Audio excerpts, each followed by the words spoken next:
Hello, friends, fellow gamers, and industry folk. Welcome to the Future Game Show at Gamescom. I'm Nick Apostolidis, the voice and motion capture actor behind Leon Scott Kennedy. You may remember me and my one-liners from some recent incredibly stressful vacations to small towns in Europe and Raccoon City alike. And I'm Anja Santalbano, though you probably know me best as Grace Ashcroft in Resident Evil Requiem. I was the one hanging upside down, hyperventilating in a Velcro suit, while he was pulling up in a Porsche and doing roundhouse kicks. Hey, remember when I gave you that really cool gun, though? It had one bullet, Nick. One very powerful bullet. Inventory management is my love language. Well, let's put the trauma behind us for now, because we're joining forces to get you up to speed on the latest and greatest gaming news. We've got a ton of exclusive trailers and developer deep dives, as well as some world premieres that will make you want to punch a boulder inside a volcano. So if you want to keep track of everything, head to the dedicated Future Game Show Steam page to wishlist all of the games from today's show. Once we wrap up, you can also visit GamesRadar.com for follow-up coverage on everything we've got in store for you, including what's lurking behind this trailer-shaped door. Lights, please. Lurking? Okay, let's just get into our very first world premiere. World premiere? Welcome, loyal viewers, to the Emperor's 99th Intergalactic Gauntlet. Let's meet the latest crop of carefully kidnapped contestants. You don't actually have a choice, but maybe these highlights will change your mind. Take cover! Coming in hot. I wonder if it's going to be the same as yesterday. And the gauntlet's about to begin. Time to write what I sound. Up to it. Hey there. This one has your name on it. Lady. Jogging up on the back. Watch out, Miller.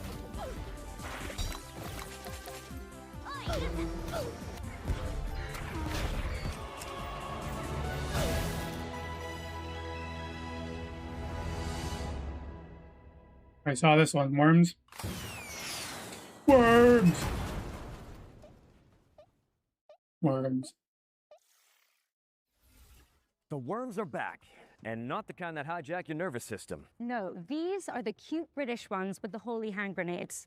Worms Galactic is a tactical spin-off coming soon to PC and consoles. But if you're a fan of the 2D style the series is known for, a brand new Worms game is also on its way. And now it's time for some news from our good friends at Capcom. Here is a brand new trailer for Onimusha, Way of the Sword.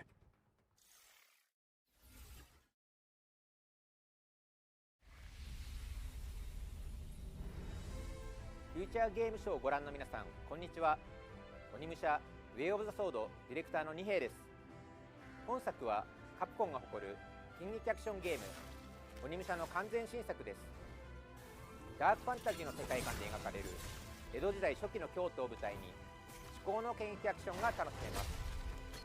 本日は新たな要素をご紹介。京都に伝わる謎や現象を紐解くため、とある人物の従者として頑張っている狛犬たち。長期によって身動きが取れなくなっており、武蔵の助けを待っています。さらに新しいシネマティックなトレーラーをご用意しているのですが、その前に改めまして本作は9月4日金曜日に発売予定です。それでは特別なトレーラーをどうぞご覧ください。If you live by the way of the sword,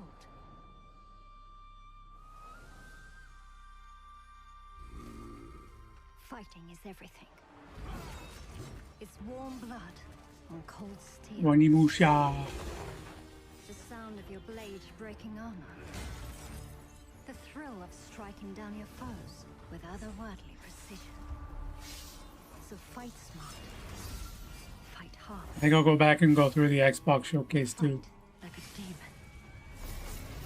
Wield the power of the Oni Gauntlet. Like a true warrior. Carve your name into legend. And become the Oni you were meant to be. Unleash your demons. Onimusha, Way of the Sword. Wow, that looks amazing. Must be nice to parry all the time without your knife breaking in half. Hey, don't pout. I'm sure the merchant appreciated all the business. Yeah, you're right. I do love that guy. But anyways, Onimusha Way of the Sword is coming to PC and consoles on September 4th, so not long now before you can get your hands on it. Our next game, which concerns one of our favorite shared subjects, zombies, is a side-scrolling brawler set in the Zombies. Walking Dead universe. Think Streets of Rage with more headshots.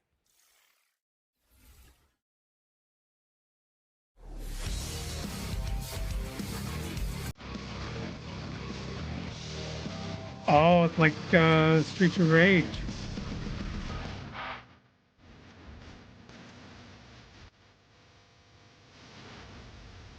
Down for that.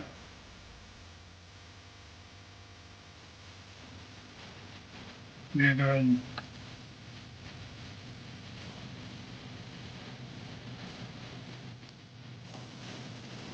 everybody's favorite anti-hero.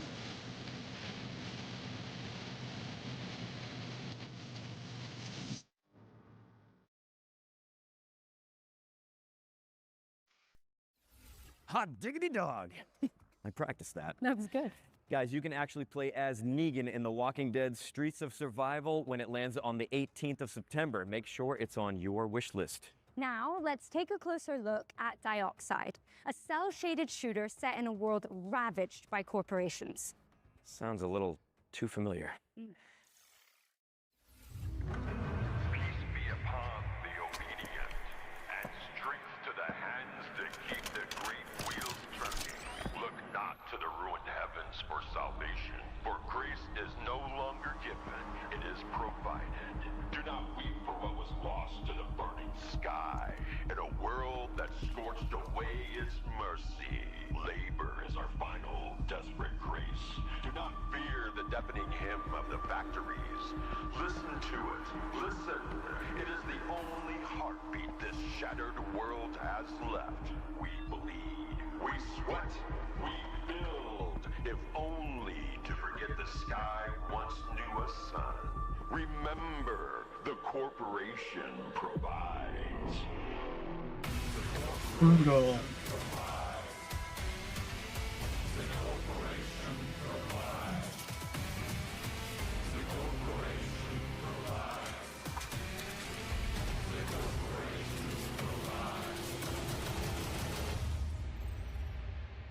Dioxide.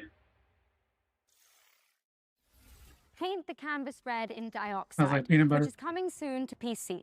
Oh, and while we've got you, a quick reminder to stay tuned for FGS Live from Gamescom, our sister show which airs directly after we wrap up. We'll be passing the baton to the FGS editorial team for even more exclusive trailers and world premieres, so make sure you stick around for that. Here's a little teaser of what you can look forward to. Thank you very much, Angela and Nick. I'm Jules Gill, and I'm also the host of FGS Live from Gamescom. You can join me and Nathan immediately after the Future Games Show for more world premieres, release date reveals, and, of course, brand new trailers. It is genuinely our best show ever, so make sure you stick around for it. You smell peanut butter too? Make sure you stick around after the show for even more amazing game reveals. And speaking of world premieres, we've got our second one coming up right now for the sequel to a dark fantasy action RPG. Let's check it out.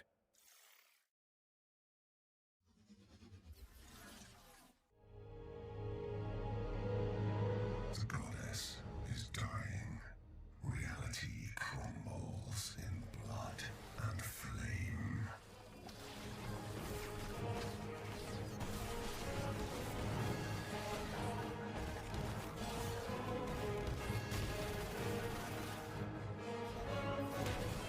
The prophecy speaks of an ascended hero that will sacrifice themselves to save the world.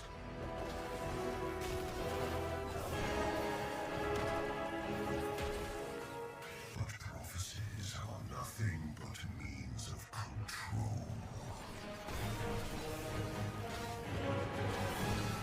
Diablo like. That's cool.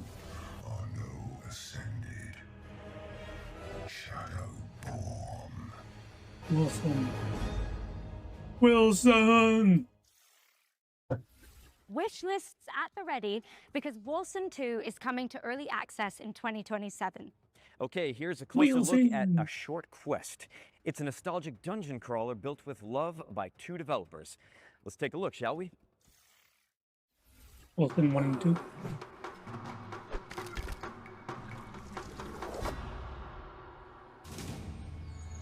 Awaken, child. I have a task of great importance.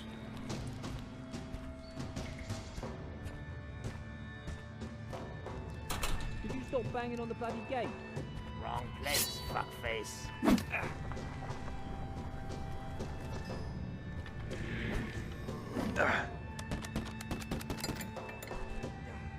Without the grind, huh? How's that work? Come, stranger. Rest by the fire.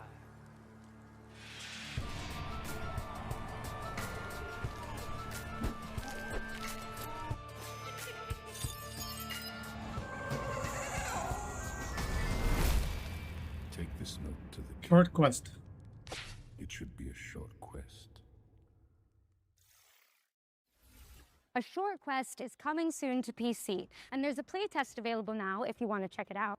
We've got a high-octane racing game up next. Perfect for a guy who plays a character with such an excellent track record with motor vehicles. And yet they gave Leon a Porsche. Anyway, here's a brand new developer diary for Clutch.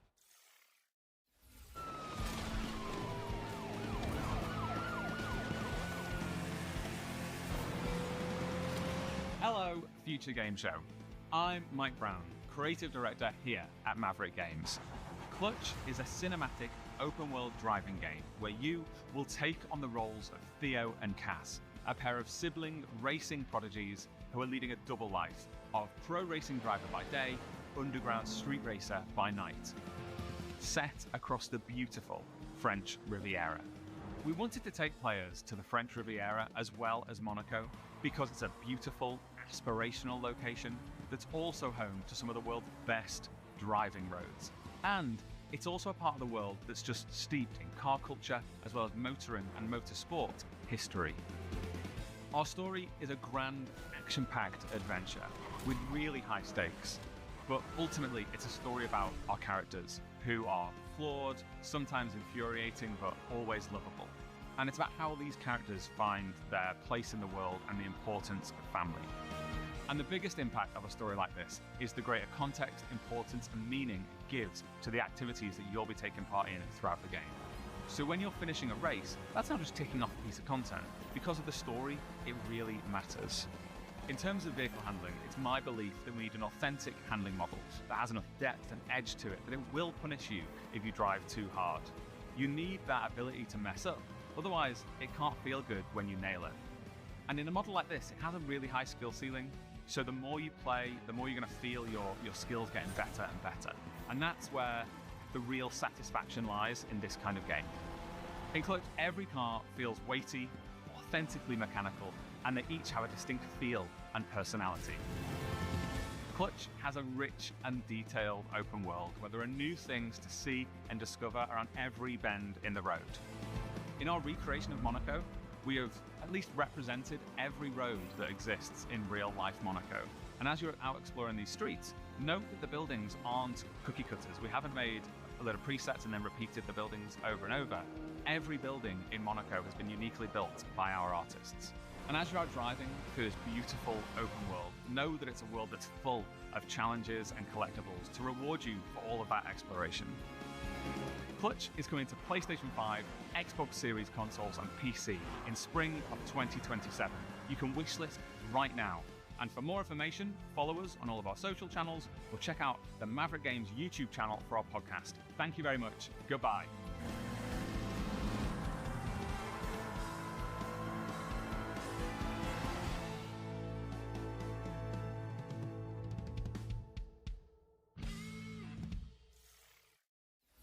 Clutch is coming to PC and consoles in spring 2027. Ange, what's up next? Well, let's change the lighting again, because it's time for another world premiere. And this one is a sequel to an atmospheric puzzle platformer.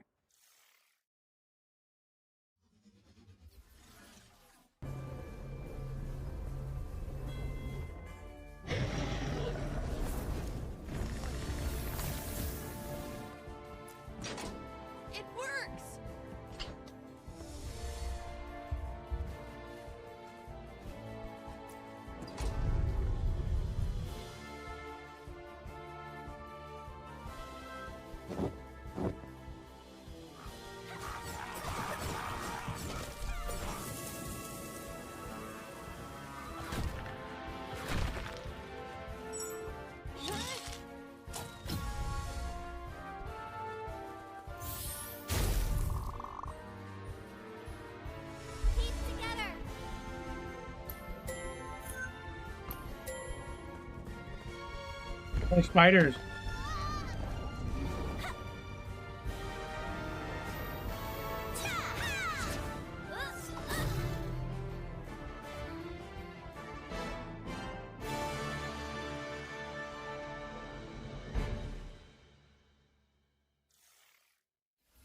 Break 2 Alliance of the Storms is a stunning cooperative Metroidvania launching in 2027.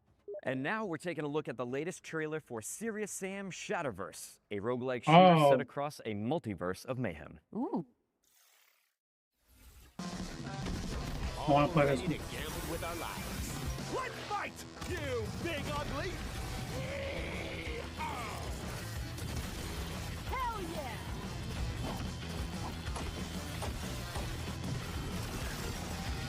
This is the end for you.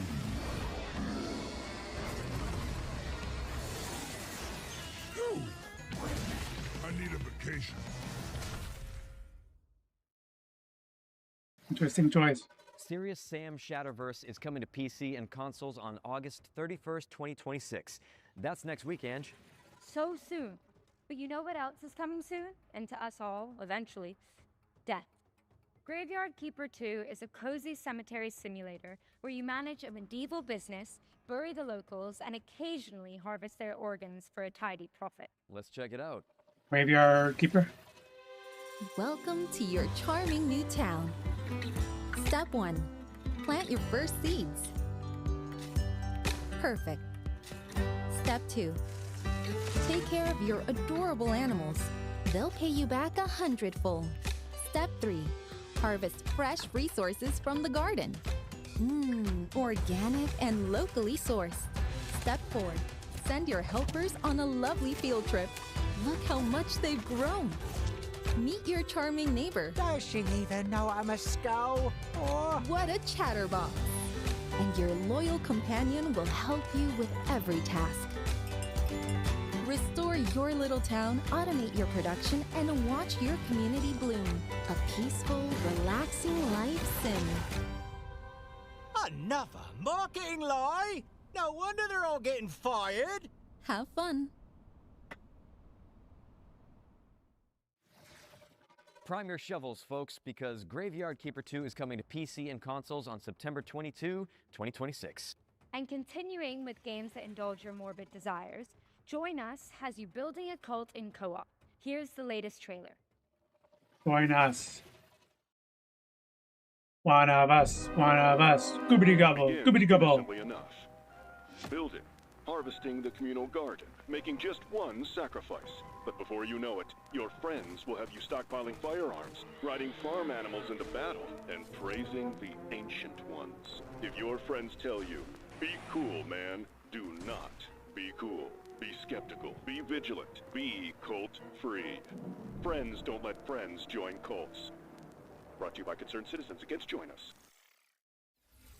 Join Us is coming to PC and consoles in March 2027. What's next, Angela? Got some gun fu for you, Nick. This next game is a kinetic cyberpunk shooter starring a sentient combat implant. Feast your eyes on the latest trailer for Spine.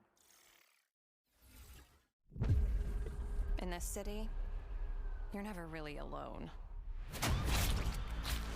They say the AI keeps you safe. I used to believe that. But I learned better. Tensor calculates, gangs execute. And people like me, we pay the price. Their strongest weapon is called Spine. Combat mode activated. Too bad I stole one. They think they've got it all under control. But every system has exceptions. I'm one of them.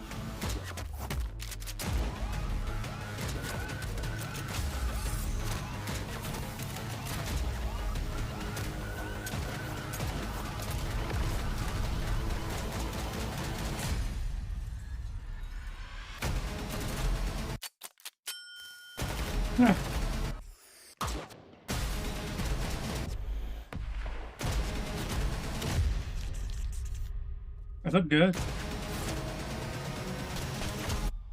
This is Kung Fu. Damn, that kind of made me want to do a roundhouse kick. Oh, are you sure? Without warming up? Good call. Wouldn't want to throw out my spine. Which is coming to PC and consoles in 2027. Well, that, the trailer, not Nick's comment, was totally worth a wish list, right? I'm here all day, guys. Yes, yes you are. Anyway, let's shift gears with our first Ones to Watch deep dive, where we go deep on the game the internet is raving about. And with that in mind, here's an exclusive interview with Fuse Games about Star Wars Galactic Racer. We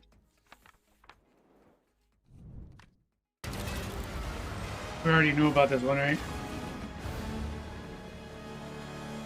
Hey Future Game Show, my name is Matt Webster and I'm a co-founder and CEO at Fuse Games, and we're here to talk about Star Wars Galactic Racer, the high-speed runs-based reinvention of racing set in the Star Wars galaxy.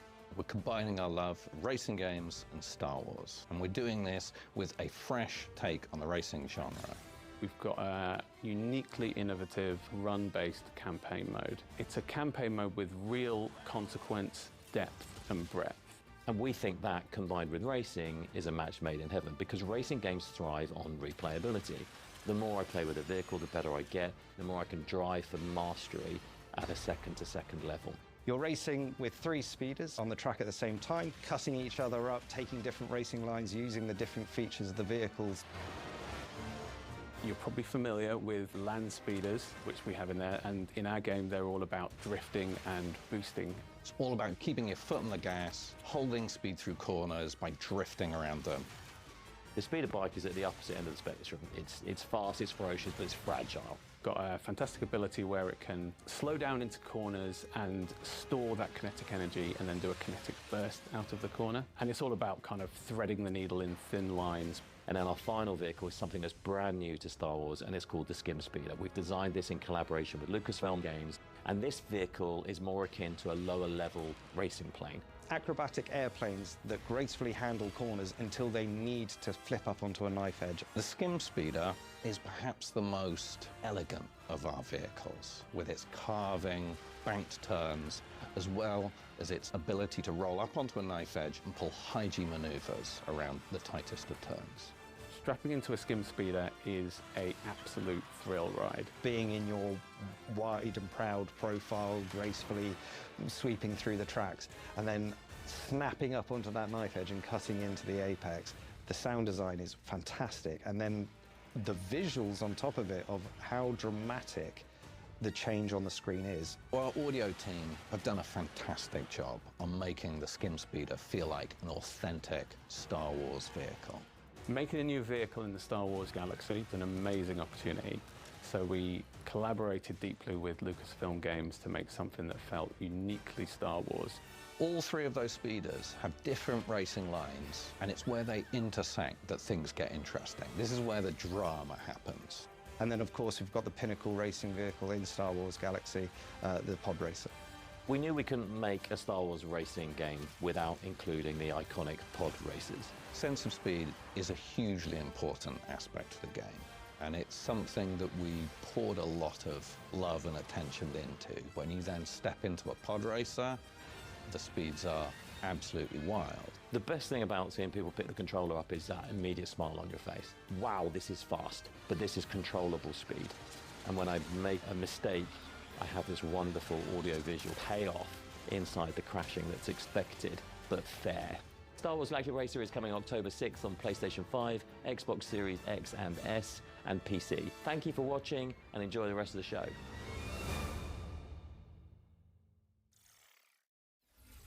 Now that is pod racing.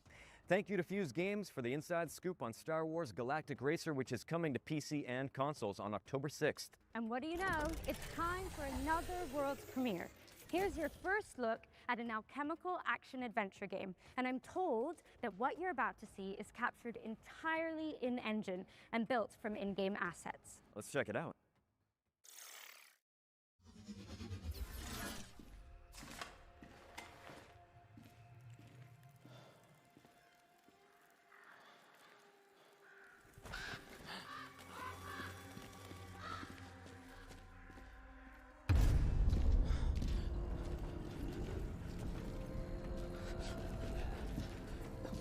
Uh-oh.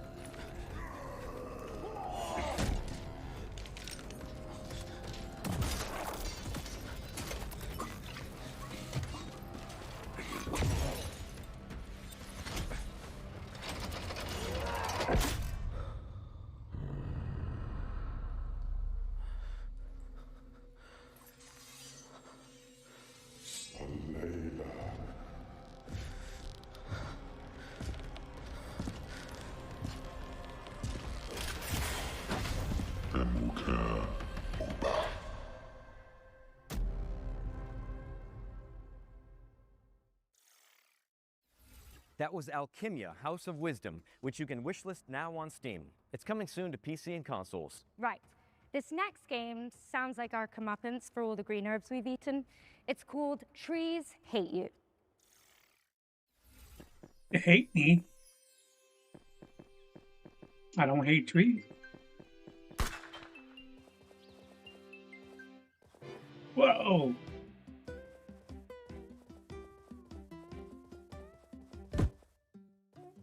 Ow.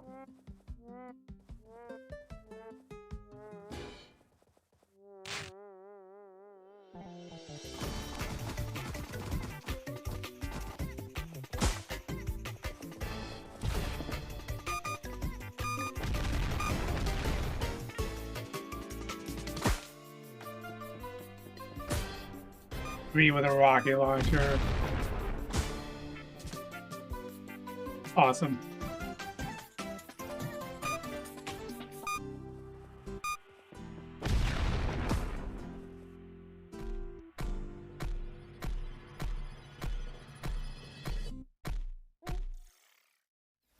Now see, that's why I don't go to the woods unless I know there's a cabin with a typewriter in it. Precisely. The plants get their revenge in Trees Hate You, which is coming out on November 16. And just like that, here's another world premiere for a hand-drawn cooperative golfing adventure. Let's take a look.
Bye Bye Bonnie is coming soon to PC. Nice. And we're following that with a new trailer for Arizona Sunshine, a flat-screen remake of the beloved VR zombie shooter. Step on it! Hey, buddy. I got a bad feeling about this.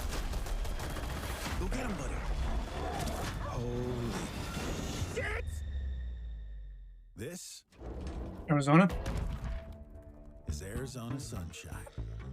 A third-person co-op shooter set in the zombie apocalypse.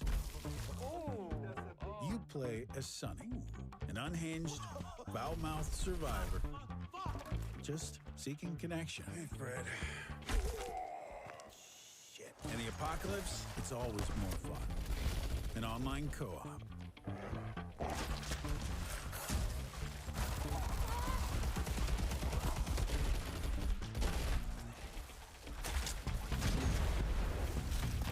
Uh, 2027? Real zombie classic. We had to have split screen. Excuse me. And of course, you can play as Buddy. What a good dog. Third person action. Online split screen. Co-op. What the hell have they been doing here? He's dead. You are a little man with no power whatsoever. Arizona Sunshine. Wish list now. Gotta love split screen. Take the scenic route through the apocalypse in Arizona Sunshine, which is coming soon to PC. Or perhaps you'd rather wind down with some virtual manual labor and heavy equipment operation? Sure, I know someone who could use the wrecking ball practice. Well, here's an update on Construction Simulator Evolution. Ooh. Destruction. Every place Not carries a story. But not every story is meant to last. Sometimes progress means letting go.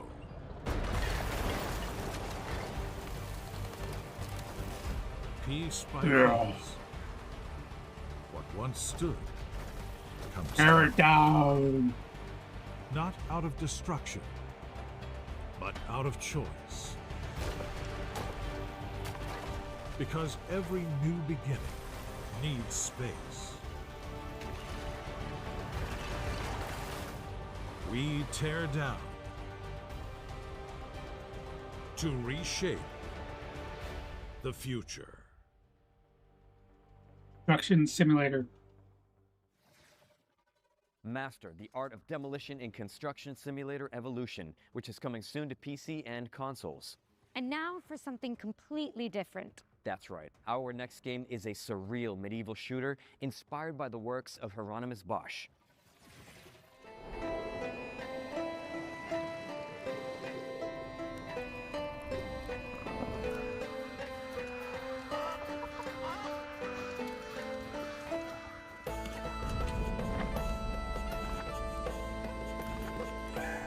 Whoa! What are those called? Cockatrice? Cockatrice? Cockatrice? Cock something.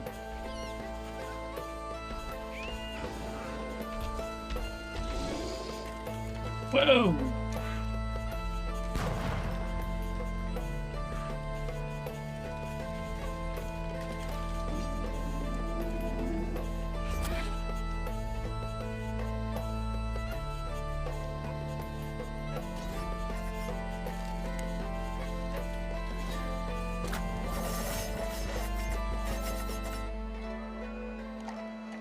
Whoa! Those handsome fellas.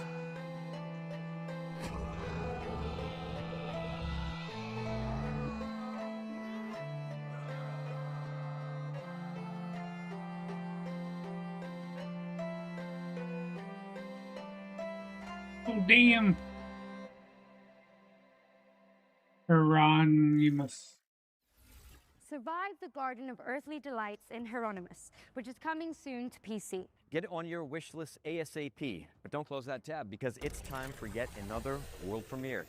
It's the next game from a beloved Kyoto indie studio. Hell yeah.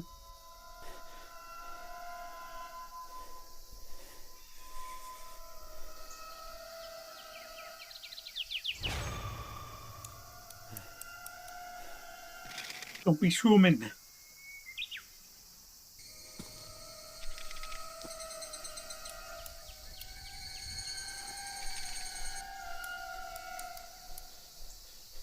Like pig noses.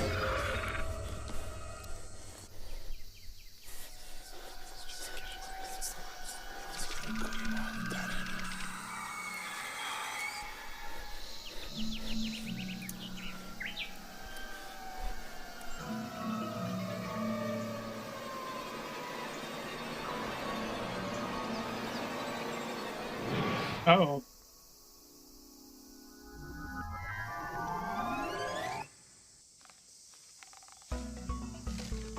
Monsters 3.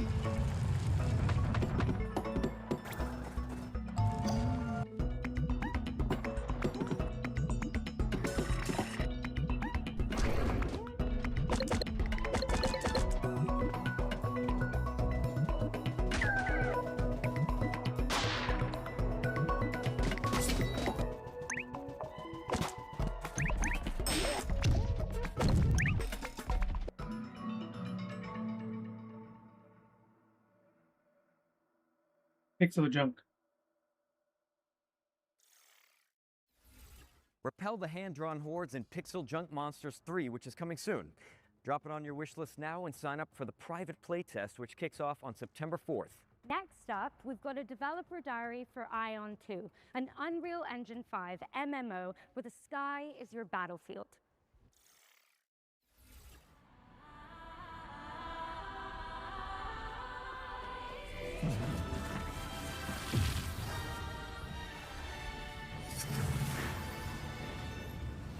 안녕하세요.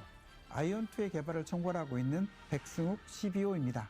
완전히 새로운 MMORPG를 만든다기보다 기존 MMORPG 플레이어들이 아쉬워했던 부분을 그동안의 경험과 발전된 기술을 결합하여 해법을 제시하고자 하였습니다. 친구나 지인이 함께 플레이하는 즐거움을 원하는 사람은 결코 사라지지 않을 것이므로 그런 분들의 기대에 부응하는 게임을 계속 만들고 있습니다. 아이온2가 그런 기대를 충족시키는 게임이라고 생각합니다.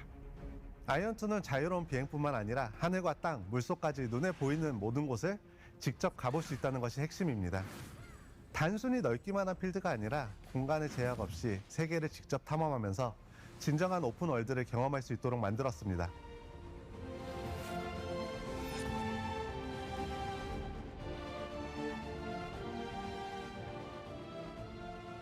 안녕하세요. 아이온2 게임 디렉터 김남준입니다. 반갑습니다. 기존 게임들에서 높은 곳은 그저 랜드마크였지만 아이온2는 그 장소에도 플레이가 가능한 공간이기 때문에 탐험의 재미가 더욱 커졌다고 할 수 있고 전쟁 상황에서 창의적이고 변칙적인 플레이가 발생하는 것을 확인했습니다. 보통 비행을 하게 되면 등속 운동이나 가속 운동을 하게 되는데 이렇게 했을 때 실제로 캐릭터는 빠르게 움직이지만 유저들이 느끼는 속도감은 느껴지지 않게 되는 것 같았습니다. 그래서 비행 중 속도의 차이를 주는 것에 대해 집중했고 활강이나 바람길, 비행 속도를 높여주는 서클 등 다양한 요소를 추가하여 속도감이 느껴질 수 있도록 많은 노력을 기울였습니다. 높은 곳에 올라가 봤을 때 무언가 찾을 수 있도록 탐험적인 요소를 추가했습니다. 무엇보다 그 전쟁 상황에서 주변 시야가 아닌 mentioned this yesterday. Is like when we make games like this, it's not really 이를 통해 발생할 수 있는 플레이의 확장성을 열었다라고 생각해 주시면 좋을 것 같습니다. Very particular style. 도전적인 컨텐츠를 원하시는 분들은 높은 난이도의 컨텐츠를 도전하면서 공략과 성장의 성취감을 느낄 수 있고 조금 더 편안한 플레이를 원하시는 분들은 채집이나 몬스터 수집 같은 다양한 컨텐츠를 자신의 속도에 맞춰 즐길 수 있습니다. Showing the GTA 6 tomorrow. 안녕하세요. 저는 아이온2에서 아트 디렉터를 맡고 있는 차봉섭입니다. 아트레아에서는 목적지로 향하는 과정 자체가 하나의 경험이 되기를 바랬습니다. 길을 걷다가 문득 시선을 빼앗는 풍경을 만나고 물속으로 들어가 예상하지 못했던 공간을 발견하고 하늘로 날아올랐을 때는 익숙한 세계가 전혀 다른 모습으로 보이는 경험을 주고 싶었습니다. 그렇게 이동하고 탐험하는 과정에서 저곳에는 무엇이 있을까라는 호기심이 자연스럽게 생기는 세계, 그것이 저희가 만들고 싶었던 아트레아입니다. 안녕하세요. 아이온2 풍현섭 기술 디렉터입니다.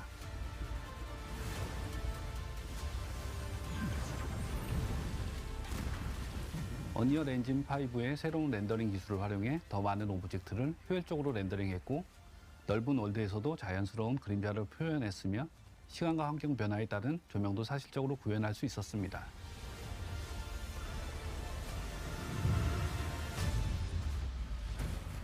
아이온2는 솔로 플레이어들이 할 수 있는 컨텐츠와 파티 컨텐츠가 공존하고 있습니다. 그리고 파티 플레이를 하더라도 큰 부담이 없도록 컨텐츠를 디자인했으니 선택에 따라 편안하게 즐겨주시면 좋을 것 같아요. 런칭 이후 플레이어분들의 컨텐츠 진행 속도와 플레이 패턴을 면밀히 살펴보면서 업데이트 시점을 결정해 나갈 계획입니다. 특히 글로벌 서비스는 다양한 지역의 플레이어분들이 함께하는 만큼 실제 플레이 데이터와 피드백을 다각도로 살펴보며 글로벌 환경에 맞춰 가장 잘 맞는 업데이트 계획을 만들어 나가는 것이 중요하다고 생각합니다.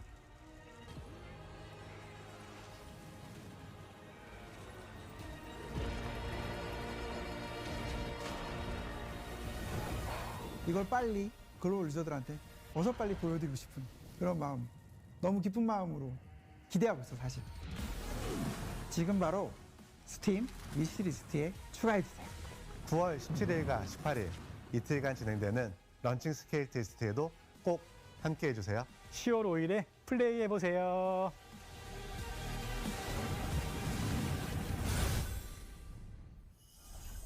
AION. AION. Mark your diaries for September when you AION. can finally get your hands on AION. Ion 2. Okay, Ange, let's give the good people another trailer. You got it. Here's the More release trailers. trailer for Star Trek Outposts Unknown, a Starfleet city builder where you chart alien worlds. Oh.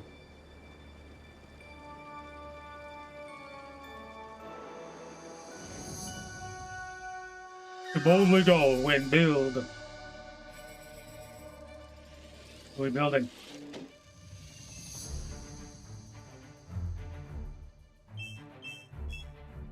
This is perfect.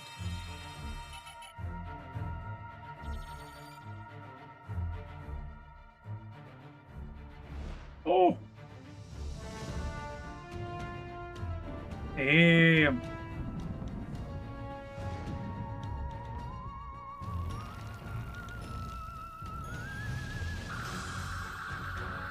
Do Trekkies still exist?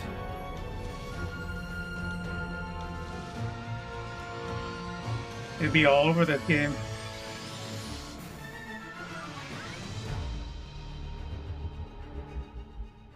That looks good. You heard it here first. Star Trek Outposts Unknown is coming to PC on October 20th.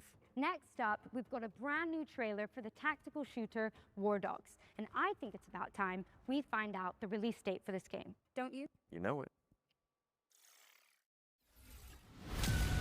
Was that 6 RTS games now?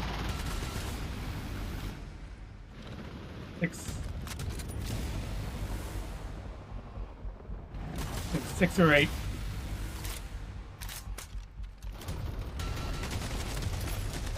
Ooh. Kaboom.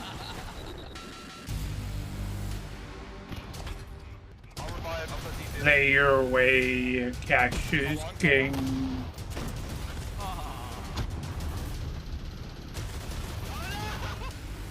Steam Early Access.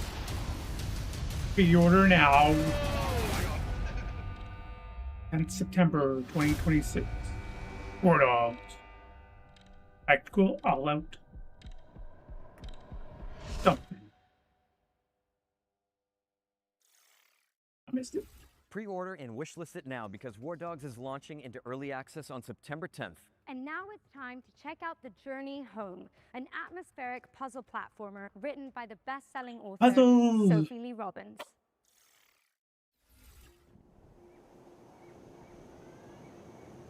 How I got here? Actual gameplay footage. I don't remember. Colorful. I've spent my whole life gazing Cartoony. up at the stars. But I've never seen beauty like this. This place is different. Time has stopped. Or was it ever even moving at all? Is that an uncle, dad, or a grandpa? Everything, all at once, illuminated. There's something here, and it knows me. All of me. Uncle, Papa, Grandpa.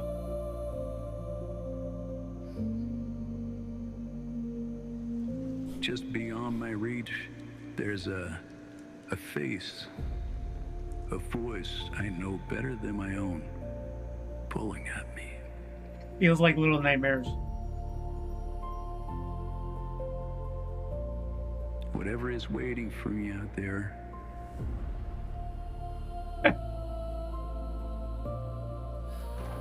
has been calling me my whole life. Ooh. I have to find out what it is. Uncle, Papa, Grandpa, no.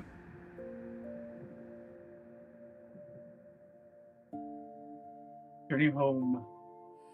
Made by husband and wife.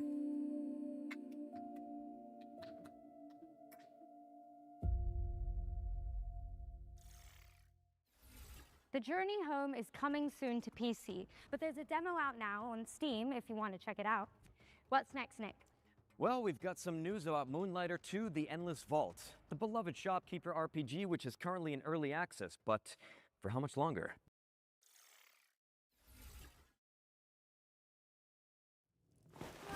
This shop isn't your choice. It's your duty, your legacy. And it gives you a chance to learn how to read the room, to pick your battles, to know exactly what's worth keeping. You learn that not all fights are won with steel. Some are won with patience. Some with care. Because greed will fill your pack. But only wisdom brings it home. Driven by heart, you balance both worlds, not to escape your legacy, but to own it. This is who you are.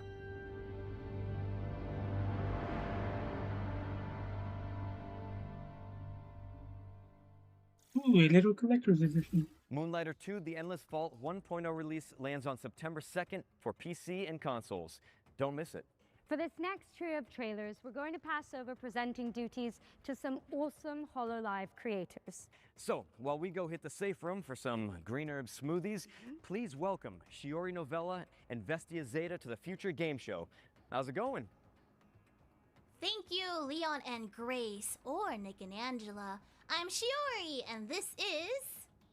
Hi, I'm Zeta. And we're so excited to be here with you guys. Alright, let's get into it. First up is Everwind, a first-person survival game where you and your friends command a flying ship across a shattered sky. Super cool.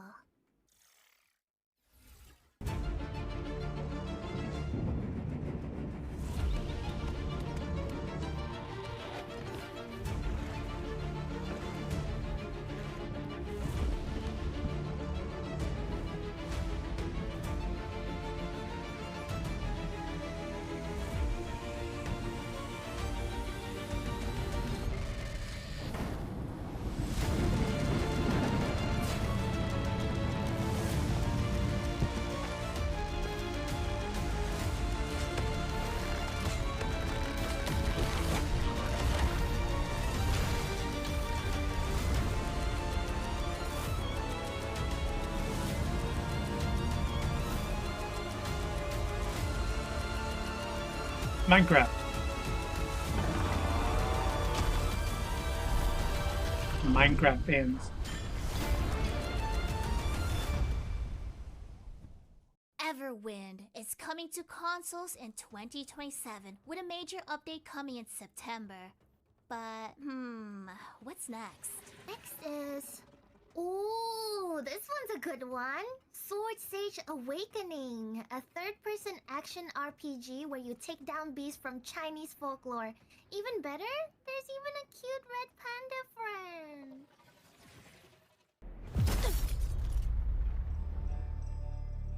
Panda. There's a panda.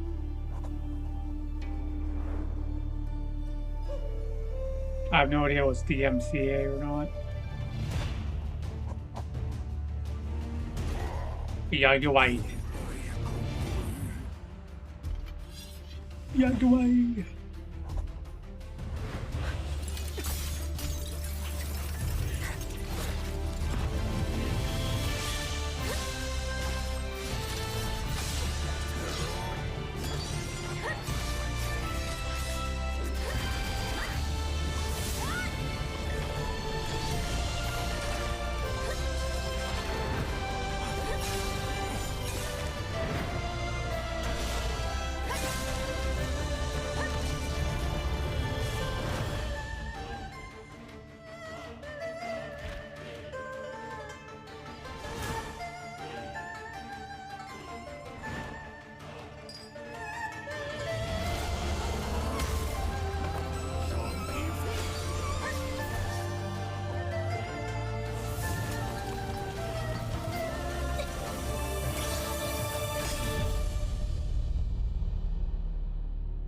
Sword Sage.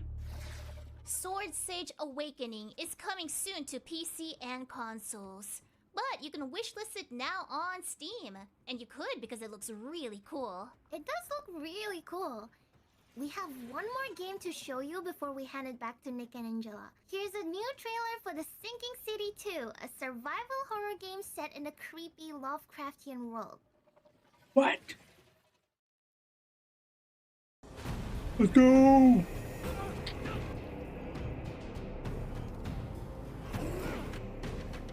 Hell yeah! Buy this game, I order you.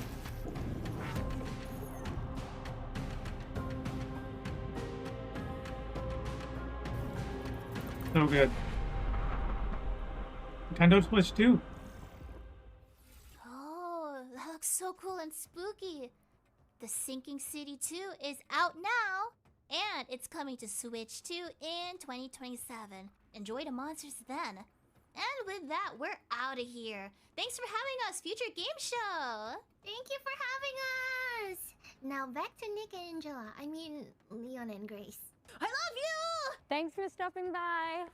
And as for what's next, we've got our second Ones to Watch deep dive. Here's an interview with the team behind Tides of Annihilation, a fantasy hack and slash set in a fractured London and inspired by Arthurian legend. I'm a little slow. I didn't know they were Resident Evil voice actors. Ah! I was wondering why they're making jokes.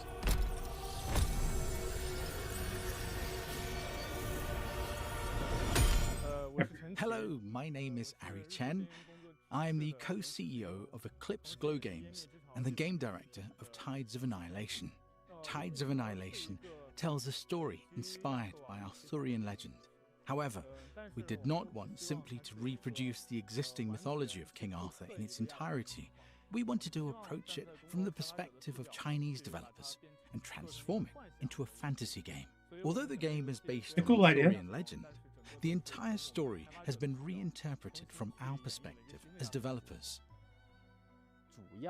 Gwendolyn's background is one of the main elements of the game's story, so I can reveal a little about who she is at the beginning of the game. At the start, Gwendolyn is an ordinary person from the modern world, who becomes caught up in the disaster caused by an invasion from another dimension. As a modern person, she's thrown into a hostile and malicious other world. While she's there, she receives encouragement from her companions and gradually grows into a commander capable of leading the knights. Use it to command your spectral knights. We wanted to present a point at which the game has settled into a relatively stable rhythm, and the combat systems are being used more fully. As a result, the section being shown takes place around the middle of the game, and features a relatively high level of combat intensity.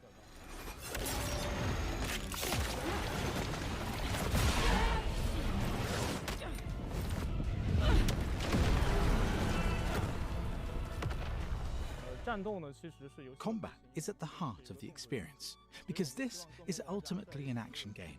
We want as many players as possible to experience the enjoyment of action games when they play it. For that reason, we have carefully refined the combat system. This includes the Knight system, which gives players access to a greater variety of character builds. Players can combine these elements to create many different combat styles. The concept we developed is something I call the dual frontline battle system. This system allows the protagonist to fight alongside the knights she summons, working together with them in battle. I wanted to introduce more companions into combat, so that the player would no longer feel alone and would have the sense that other characters were actively supporting them. Our game is primarily an action-adventure game, so it has two central elements. The first is, of course, combat. The other is exploring and adventuring through another world.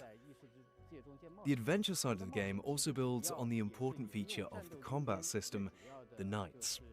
During exploration, the knights provide the protagonist with a wide range of abilities and assistance. The main purpose of exploration is ultimately to support the combat experience. At its core, combat remains the game's most distinctive feature, Exploration gives players additional resources, more room for error, and a wider variety of builds to discover and develop. To give an example of how the knights fight, we currently have the main knight, Bedivere. His design is centered on speed and fluid connectivity, allowing players to perform combinations easily and smoothly. He therefore has linked light and heavy attacks. Palamedes, the first knight, is primarily built around charged attacks, so the player has to recognize and take advantage of the right opportunities. And K, the time knight, needs to deploy time bombs at crucial moments. These can interrupt enemy attacks and also temporarily stop time. Each of our knights has therefore been carefully designed. We wanted each knight to feel different to control and to offer the player a distinct kind of enjoyment. How is this possible?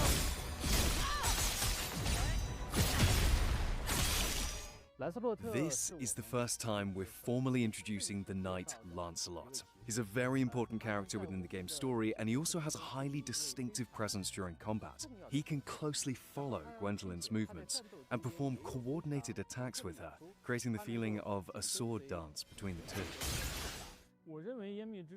With Tides of Annihilation, our hope is that our first project as a studio will be recognized by players within the action game genre. We hope that, in the eyes of players, our finished work will be considered a worthy and accomplished action-adventure game. Damn sorceresses.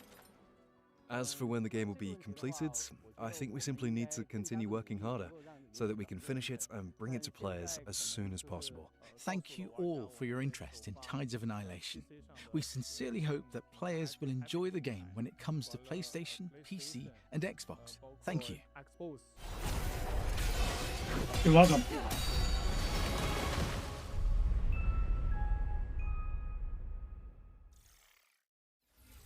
Shout out to Eclipse Glow Games for the insight on Tides of Annihilation, which is coming soon to PC. I think it looks awesome, but again, Thumbs up if you like co-op games, as we not have into some it. exciting news to share about the latest entry in the We Were Here series, We Were Here Tomorrow.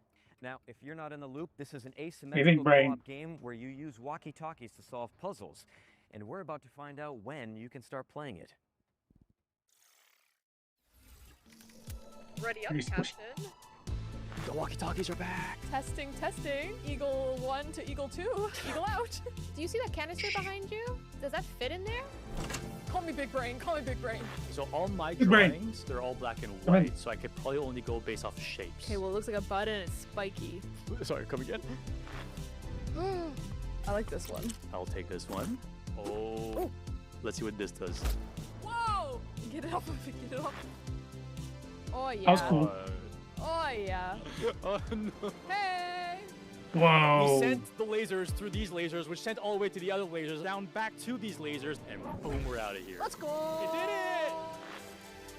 That looks cool. Wait, did we do that? It's like high on life. Fantastic progress, team. We Were Here Tomorrow. That is cool. Let your best friend know that We Were Here Tomorrow is launching in October for PC and console. And while you're organizing a co-op session, let me pique your interest with another great game. Guns of Eschaton is a Souls-like shooter set in a world imagined by Victor Antonov, the creative mind behind Dishonored's Dunwall and Half-Life 2's City 17. Here's the latest trailer. Souls-like shooter. We had another one like that, didn't we? This place is an inevitable conflict. It approaches. This world will burn. It starts with you. And Oh man. with you.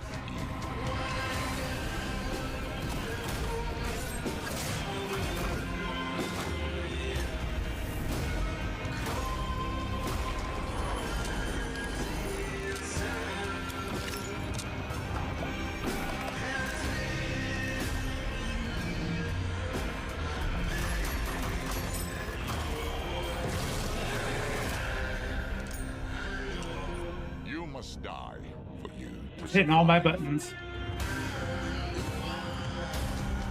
Got the dark tones, it's got the grittiness. Wishlist it now because Guns of That's me. Eschaton is coming to PC and consoles in 2026. Now, what have you got for us, Nick? Well, I think another spooky mystery is in the cards, quite literally. Hillthorn is a card-based detective game where knowledge equals progression, but don't take my word for it.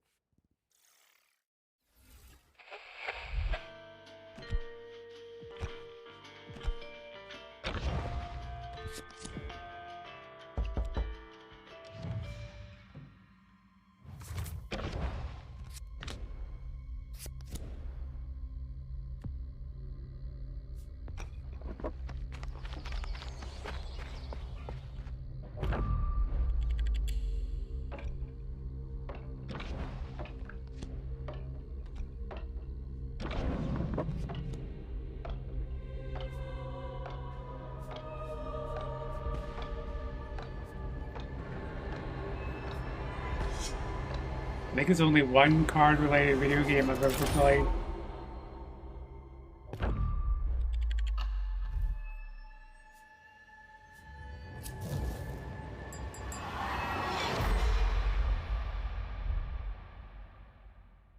I still play Magic. I still do Magic the Gathering. That trailer made you want to unravel the mystery of Hillthorn. Great news.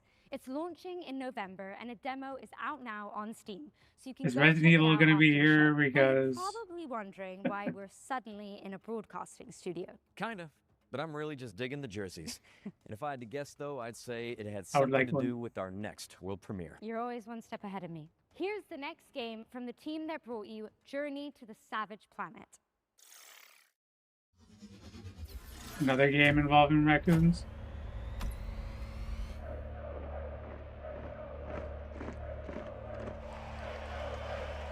Okay. Okay.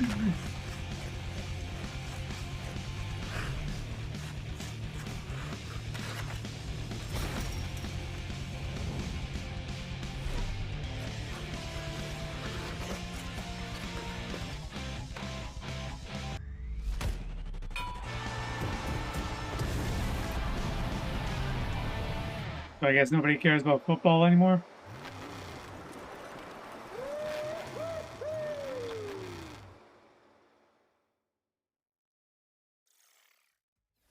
Now that is a play no one saw coming. Breakaway Hockey League is the first modern hockey game coming to PC in nearly 20 years. It's a fast, skill-based 4x4 hockey game where every player controls a single skater. Expect non-stop highlight reel plays and no sitting on the bench or in the penalty box. And I am totally keeping this jersey, by the way. Oh yeah, me too. Anyway, it's coming soon to PC, so slap it on your wish lists and sign up for future playtests. Now, we need to get changed and make our way out of the studio. So, for this next part, we're going to throw it over to a series of back-to-back trailers, starting with a world premiere. World premiere, world premiere, world premiere. World premiere. It looks world premiere-ish.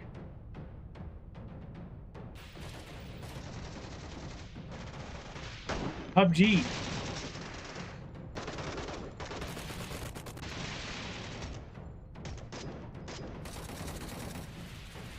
Put quite a few hours in PUBG with a group of people. DNA Nemesis.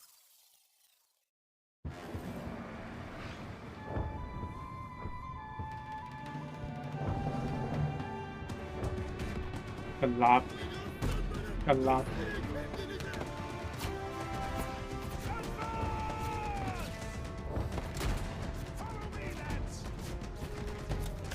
I wouldn't mind playing a war game.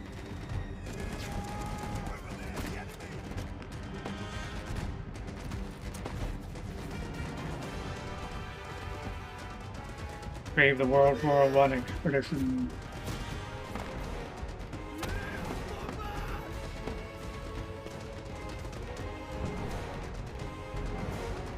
It's gonna be the type of war that I like.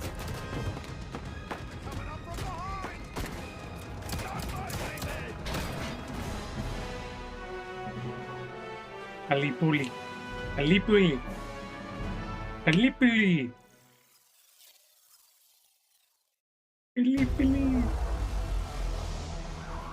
That's fun to say. Come on, come on.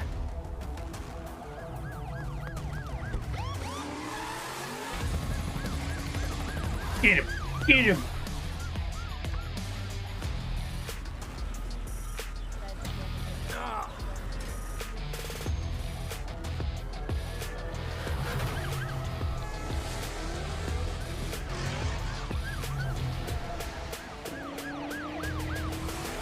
Ran that bump. Nothing exciting ever happens around here.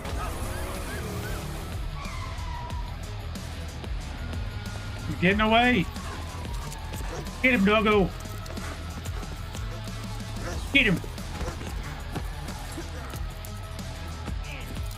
No way. Police Simulator. Your badge awaits. Wishlist now.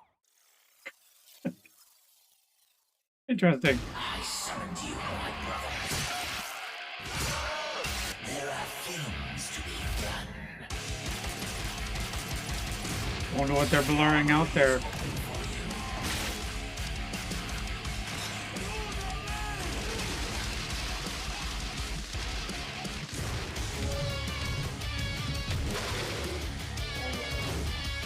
What is it? What is it?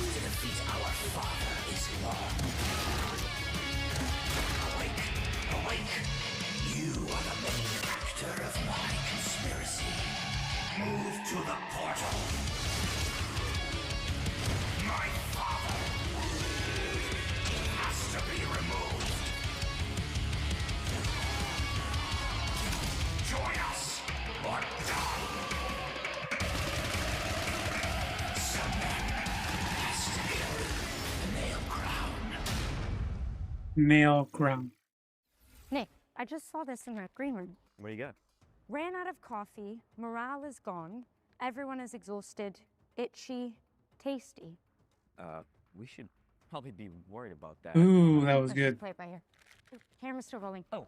Welcome back, everyone. Here's a new trailer Unapologetically for Residence, old A school. Plague Tale Legacy.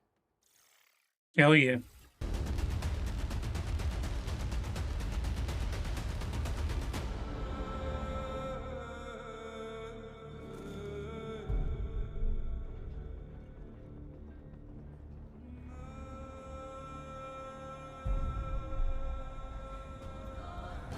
All the residents.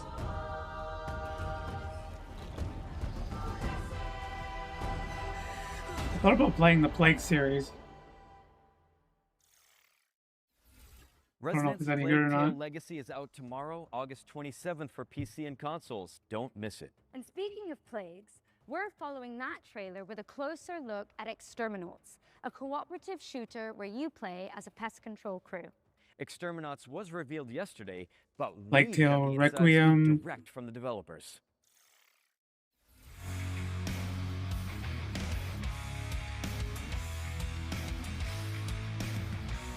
Plague Tale.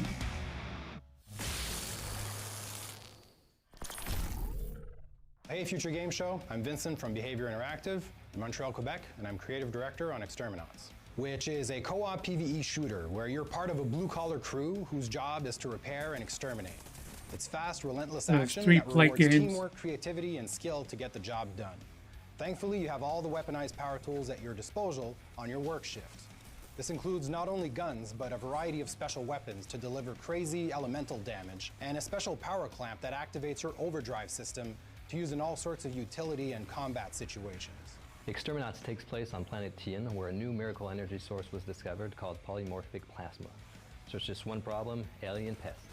This plasma is like honey to them. They'll tear through infrastructure, machinery, and entire facilities to get at it, causing chaos across the planet, and this is your problem to fix. You might have seen the trailer we released yesterday.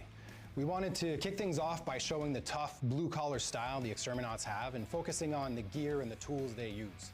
Even if they have a job to do, we wanted to show off the frenetic action right away, but also the comedic undertone that's always ready to creep up.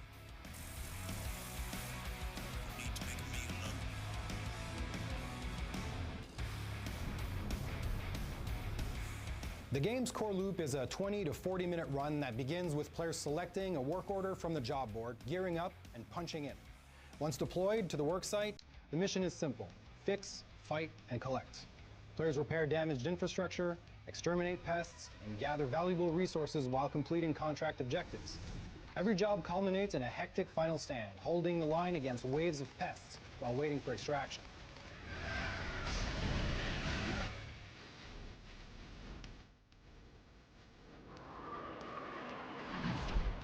Back aboard the rig, players can cash in their earnings, purchase upgrades, customize their loadouts, and prepare for the next shift before punching in for the next contract. After almost 5 years of working on this game, at this point, I'm just excited for people to discover the experience at large. If you want me to pick one, I'd pick the special weapons. Man, I love our special weapons. Shooting a massive behemoth with a cryo blaster or with the stasis railgun is just one of those satisfying things ever. Exterminators is coming to PC and consoles in 2027, and we'll have more to share about the game over the course of 2026. And in the meantime, you can wishlist, pre-order, and check out our social pages.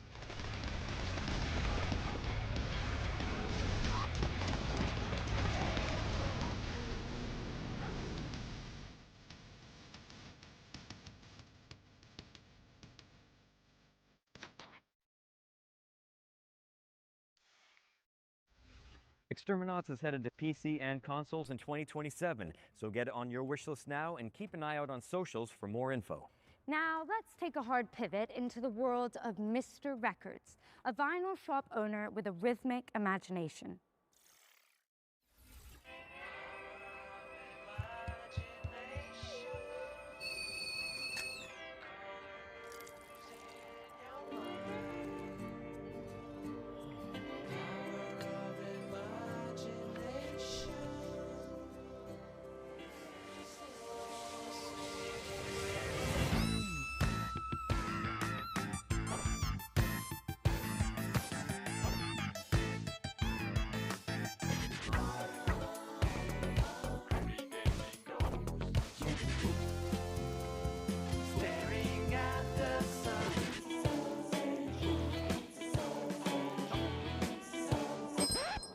Good morning.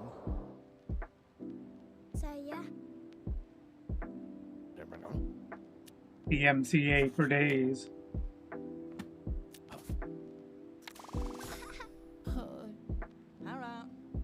Hello.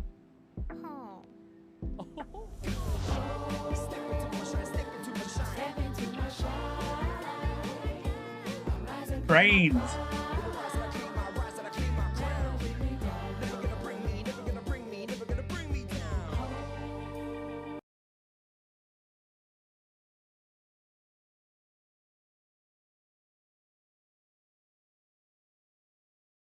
Had to mute it. Adorable Mr. Records is coming soon to PC and Nintendo Switch too. Now, we're closing in on the end of the show, but don't let that fool you into thinking we're out of surprises. Nope. In fact, here's a world premiere for an anime-inspired indie game with jaw-dropping pixel art. Pixel art. Oh.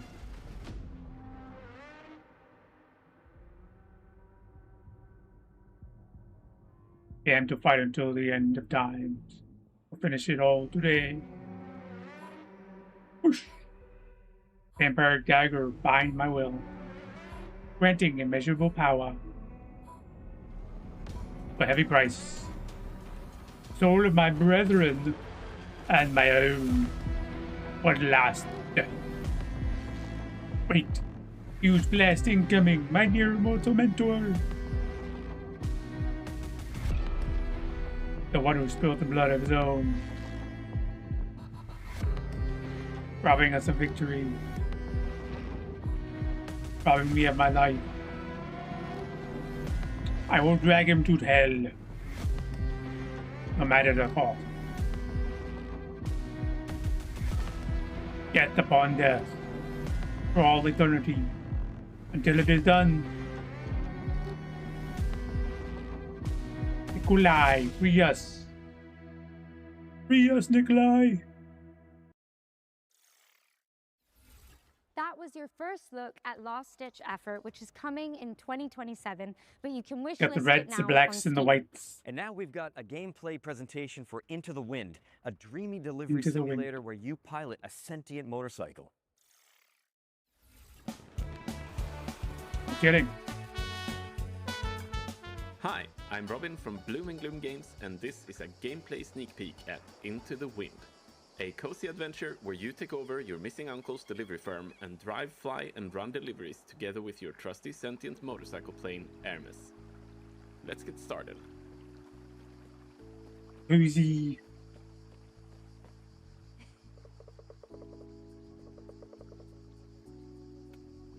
We are saving up for some engine upgrades for Hermes for a race in a few days.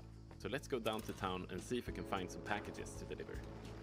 Different types of cargo affect driving and flying in different ways, and more challenging deliveries means more pay for your efforts. Today, we're looking for something fairly chill. This red sign means they're looking for some delivery help. Let's see what they have for us. Looks dangerous. Too lively. Some heavy ones. They'll bring in a good deal of money, but the weight will make it hard to fly. So let's pick a good route and stick to the roads. As with cargo, there are different kinds of jobs that come with different challenges.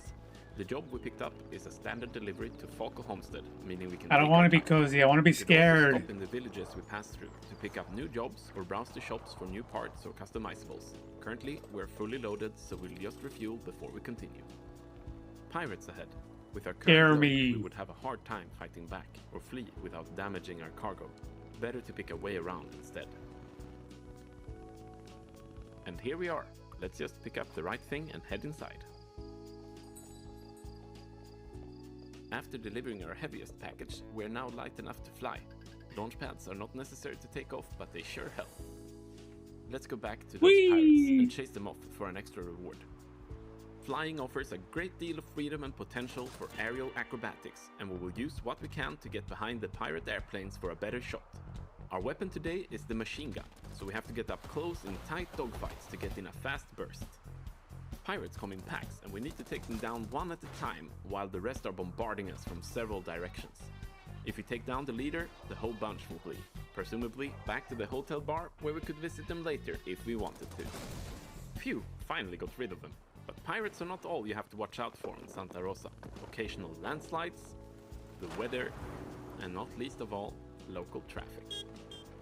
I do like the cell shading look. The day look. is coming to an end, we head back home for some upgrades and rest. With that, we are at the end of our gameplay sneak peek of Into the Wind, and now we need your help.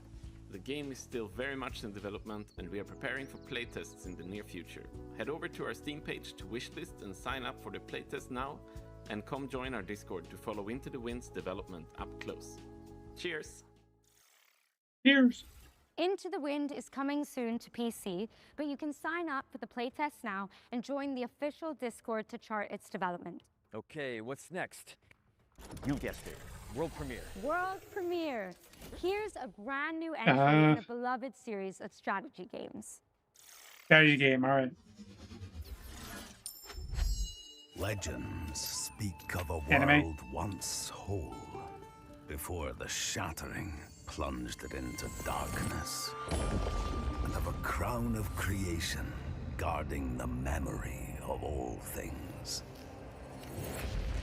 Wielding shards of great legacy, the lost lands could rise once more, to be explored, to be claimed. Oh, this is like deep beneath the forest boughs, the greed has learned to rule. This is like the Lord of the Rings animation movie. That's cool.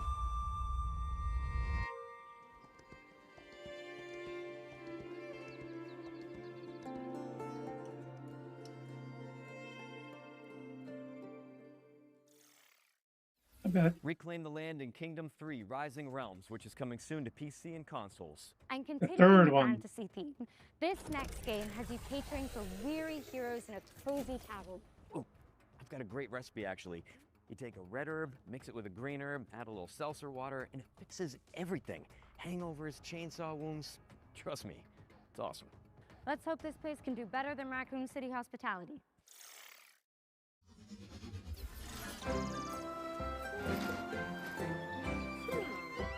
Wizards.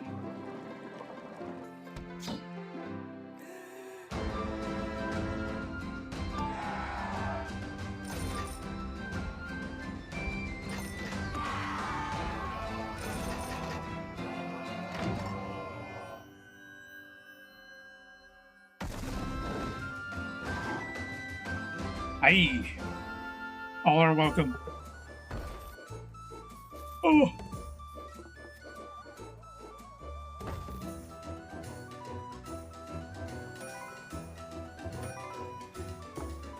Yeah, D&D sim game.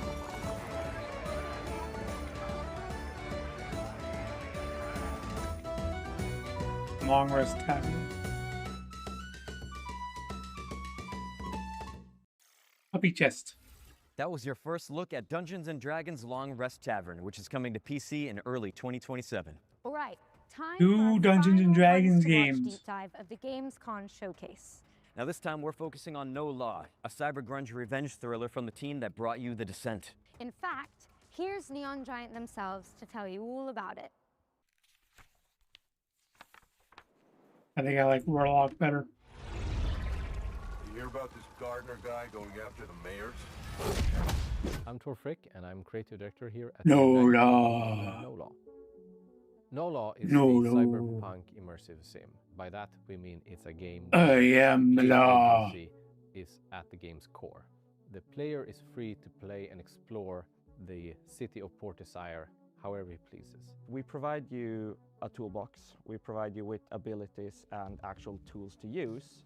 And instead of building a problem, a puzzle, if you will, where we design a solution for playstyle A or playstyle B, we just lay it all out for you in a more loose manner, and we just say, you go have fun, and we will just try and build a world and systems that will just handle whatever you're attempting to do. Nobody sees him go in. So in our recent trailer that we showcased at ONL, we wanted to showcase how the player can approach playing the game in various different ways. It doesn't matter if you want to play the game balls to the wall, guns blazing, or shotgun to the face, or if you want to tinker more with explosives, hacking. Any of those things are viable ways to play the game. It's a narrative-driven game, but we also want the game to narratively react to how you are playing.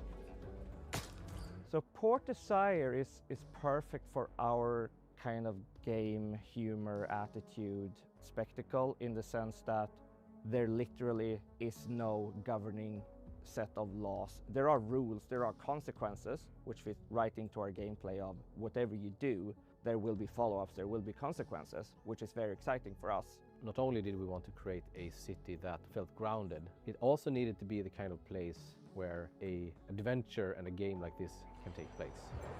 And you might have to play this. We've chosen to build a smaller city, but just make sure that it's super interesting and super rewarding to explore.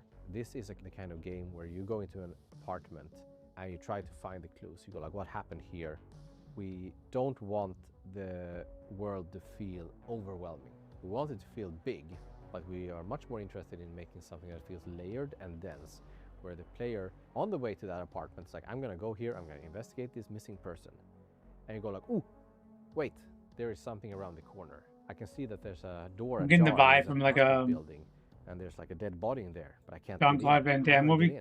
We want that kind of distraction where, as you're moving on your feet through the city, if you see an open balcony, you can probably. His movies kind of work the same Again, way. We're not telling you how or where to go, but we want you to kind of choose your own approach, choose your own playstyle, and choose how to get there. The guns are big and heavy. If they jam, it's the kind of gun that you can hit someone over the head with, right? Like, we want that feeling in everything we do in the game.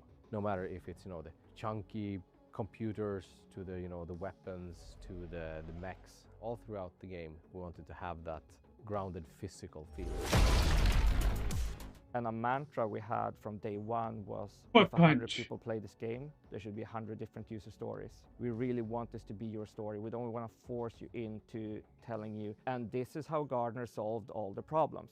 It's much cooler if you tell us, how did you do it? So every single NPC in the entire game can be killed. Not saying you should, but death is always permanent. So if you kill a shop owner, that shop is pretty much effed and has to close down because there's no staff around. If you take out every single weapon vendor in the city, you Damn. no longer have a way to buy guns. This can definitely put you in certain predicaments as far as knowing what to do. So we have put one safeguard in place, is that if you kill some of the absolutely most major characters, the game will tell you, it's like, just so you know, you did this. You're free to continue your adventure, but this character won't be able to help you. Are you sure you want to carry on? And that's just our way of saying, it's your responsibility now. You can't go on Reddit and say, I don't know what to do. No Law is coming to PC and consoles in 2027. Thank you so much, and enjoy the rest of the show. A lot of stories That's about awesome. how you operate, Gardener. Are they all true?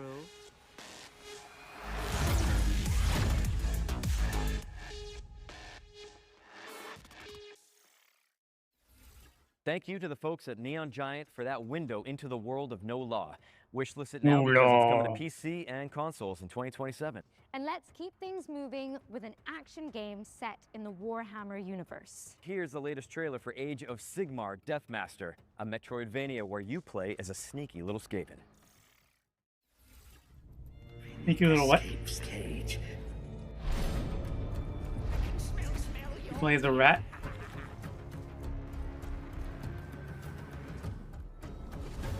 Noises in the corners. Kill slays. Oh!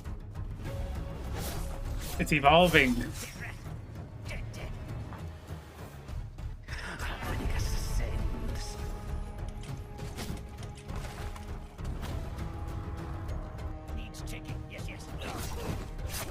No, there are people out there that really like rats. I hear something. Yes. It was. I'm not one of them.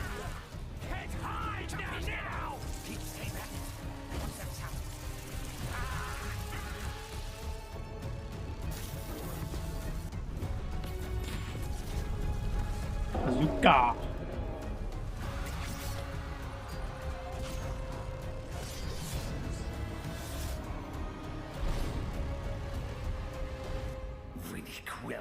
Death Master. A black, white, and green color scheme. Nice. Rise through the ranks of the Ratmen in Warhammer Age of Sigmar Deathmaster, which is coming to PC and consoles in 2027. Now, fair warning for all you horror fans out there, this next game is no joke. That's right, Ritual Tides is set on a remote British island full of Lovecraftian creatures, and the team at VertPaint have put together one hell of a trailer. You ready for the grand finale? Hold up. Ooh, whatever it takes. Count me in.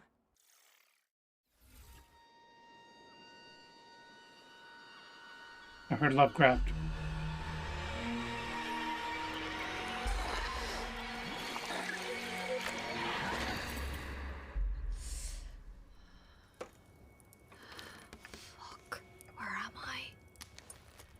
Well, you didn't die.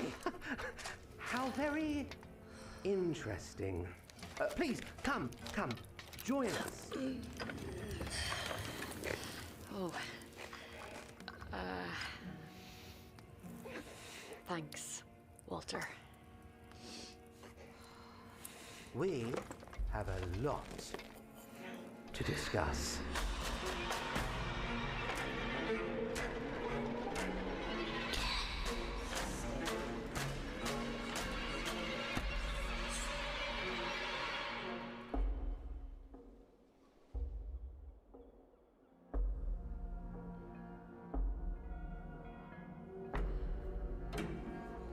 Damn.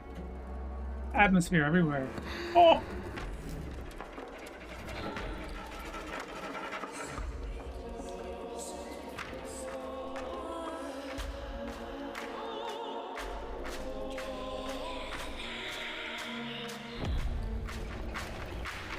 More spiders.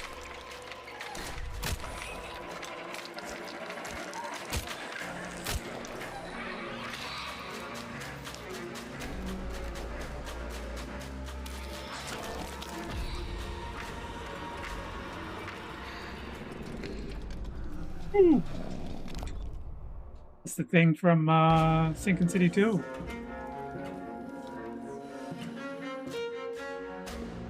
Ritual Tides. Oh yeah. Ew.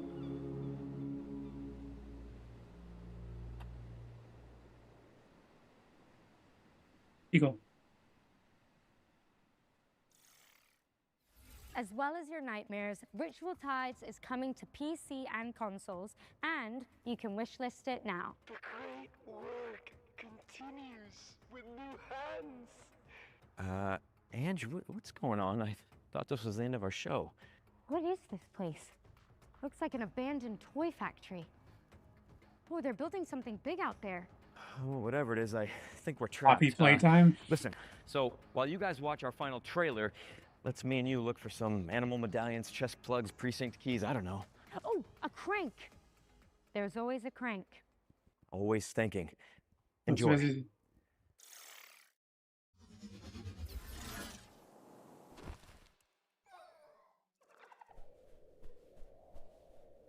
I don't know what Poppy playtime is.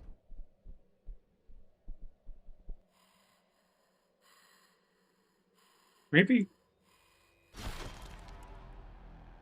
Mob. Work with friends.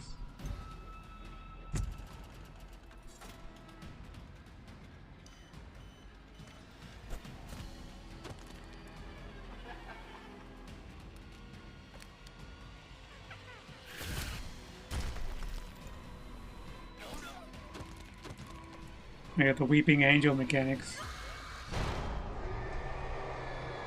Escape from playtime.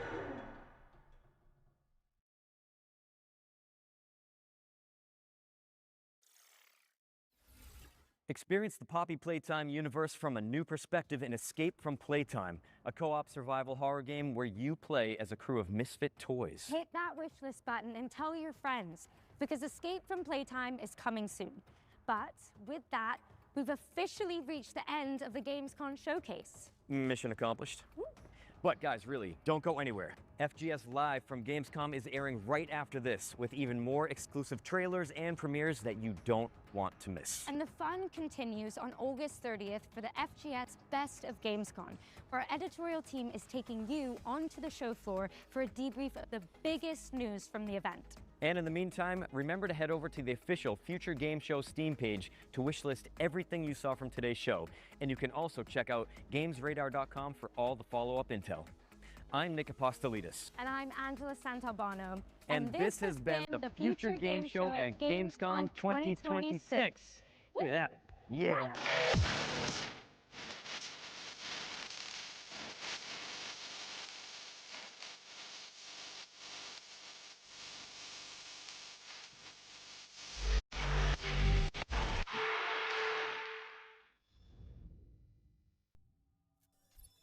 Peggy 18.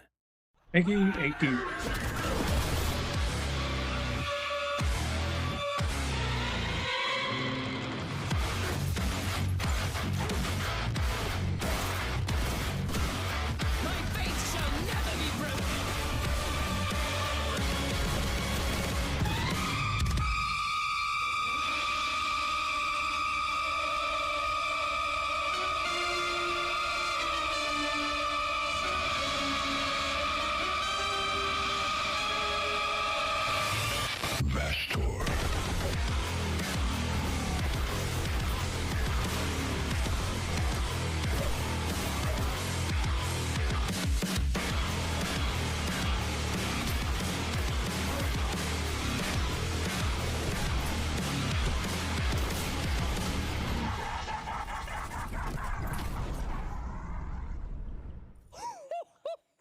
What a way to kick off the show. This is FGS live from Gamescom 2026. I'm Nathan, this is Jules, and that was Bolt Gun 2. I'm sorry to interrupt there, Nathan, but I bloody love Warhammer, and I love the fact that we were able to bring you not one, not two, not four, but 3 reveals in one with that trailer. Bolt Gun 2 is coming out on October the 14th. It's got music by the legendary Mick Gordon, and we have just seen that Vashtor is making an appearance as a primary antagonist. It is going on my wish list, and it demands to be on yours as well. There's plenty more where that came from, though, because over the next 30 minutes or so, we're going to bring you brand new trailers, gameplay deep dives, and world premieres that, no offense, you are simply not ready for. You really are not, but we're still going to keep the action high right now by taking a look at a release date reveal for Blackwood.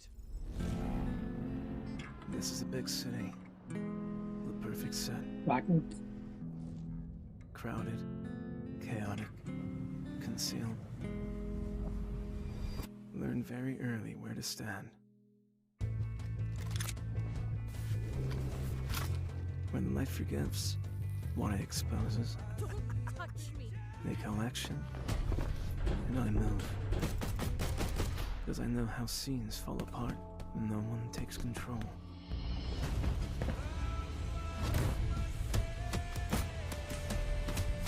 Man, you've always had a talent for dragging people into your mess. We don't talk about your past much. Nothing interesting there. I doubt that.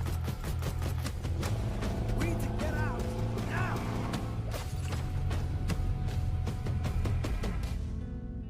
The violence isn't the point. 007. It's the choreography. Blackwood.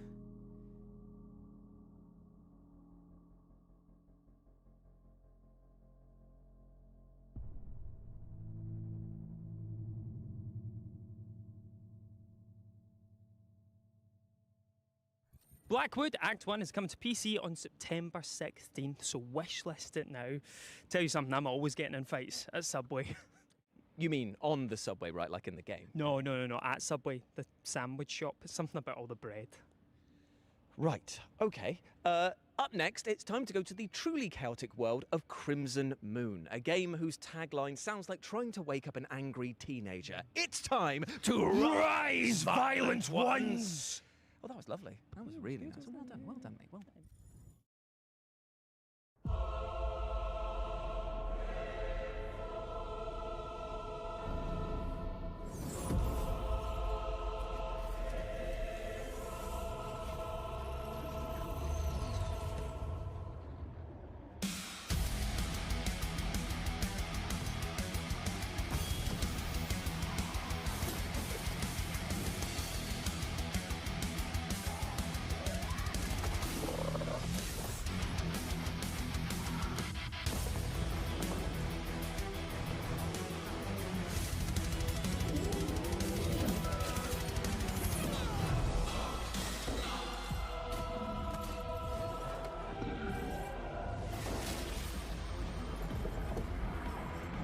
Awesome.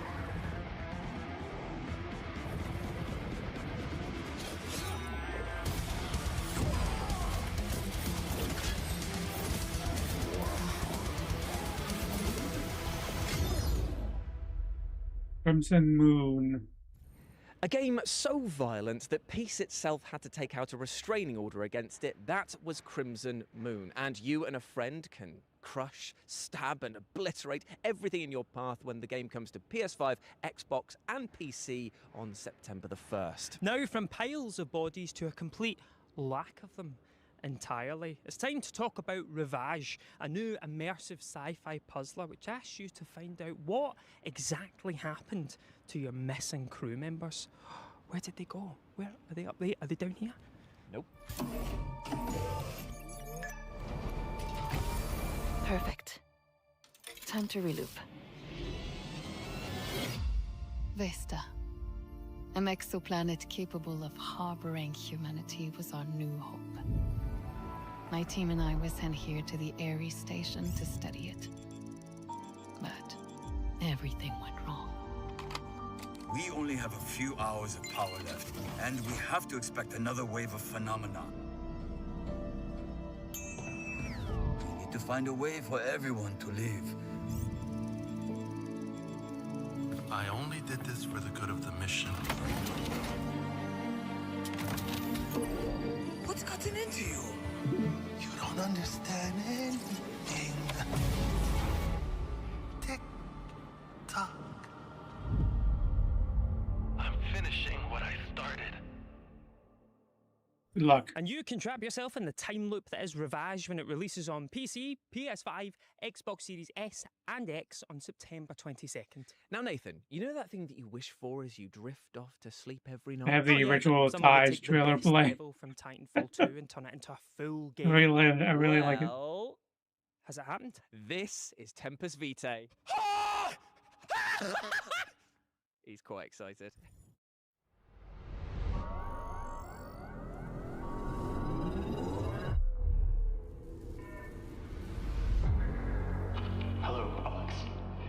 Time travel epic. I'm the one that left you a kickard lightly. I don't know how much you know. We are in the Theta Space Station, year 2185.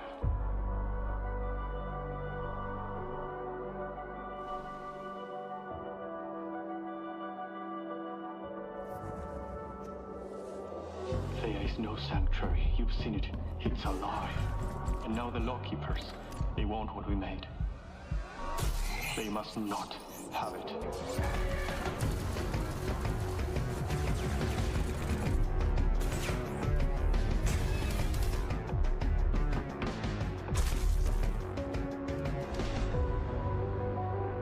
Look for the remaining scientists. Vincent Hayes is our leader. Help them. He'll help you. It's not just the soldiers, Alex. This future is cruel. Doomed.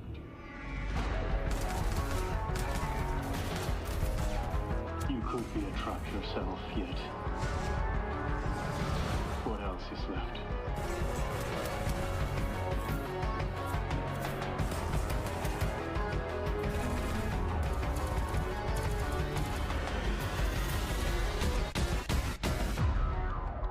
You're listening to this, so please help us start over.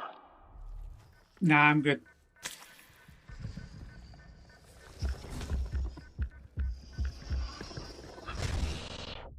That was Tempus Vitae there, letting you hop between two of the darkest timelines possible. And fun fact, we actually saw this game 3 years ago in Brazil and have been desperate to bring it to you, so it's lovely to have it here on the showcase. So get a jump on the game when it releases in 2027 by adding it to your wish list now. And tell you what, why not just head to the FGS Steam page and wishlist every single game we've covered so far? Show those devs some love.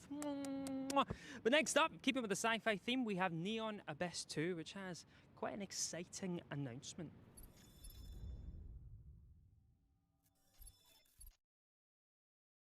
Virtual Ties looks really good.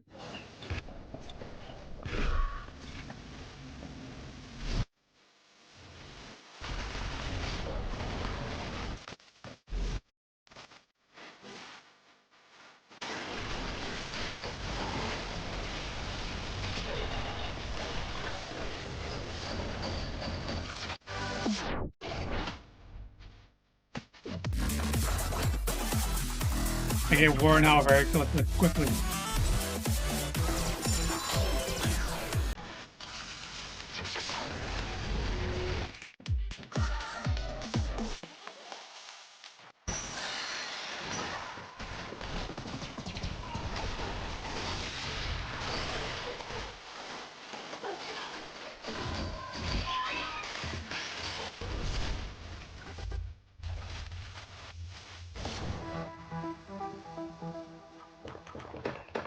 That's right, Neon Abyss 2 is coming out of early access very soon, so get ready to team up with friends, wield some truly mad weapons, and conquer the abyss. But you know what, Nath? I think it's time that we too conquer our own fears. I think it's time that we gave the people at home a world premiere. So let's be brave little boys and set sail into the unknown. We can do it! Let's do it! Alice Pony.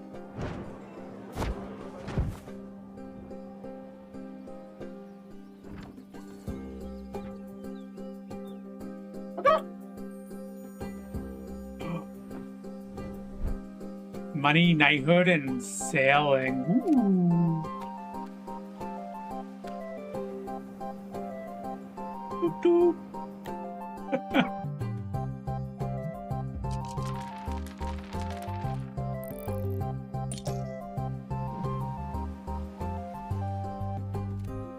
When's the last video game you could play with dice? That's cool.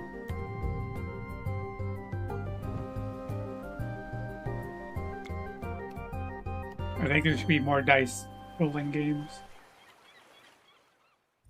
That was Matterlots, a charming seafaring adventure where you take a mostly useless crew and whip them into shape. It's coming to Steam Early Access in 2027, so add it to your wishlist now. Now, as you can maybe tell, it's quite sunny here in Cologne, so while I apply suntan lotion to Jules' head like a plasterer, why don't you enjoy these back-to-back trailers? Yeah, just soak them all in. Bring it to me. Yeah, you got a lot to work with. Meet Pawn, a tanuki with a good heart and a talent for doing things later. The Matsuri Festival is right around the corner. Let's just say it has seen better centuries. So Pawn gets to work. A letter here, a package there, and a totally necessary backflip to top it off. Friends to make, games to play, Fishing. activities to do, stories to share, Like catching. and a little quiet pride in a job done just right.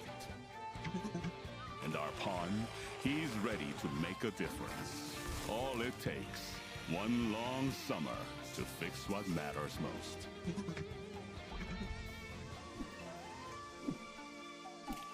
Tanuki Pawn Summer. Wishlist now.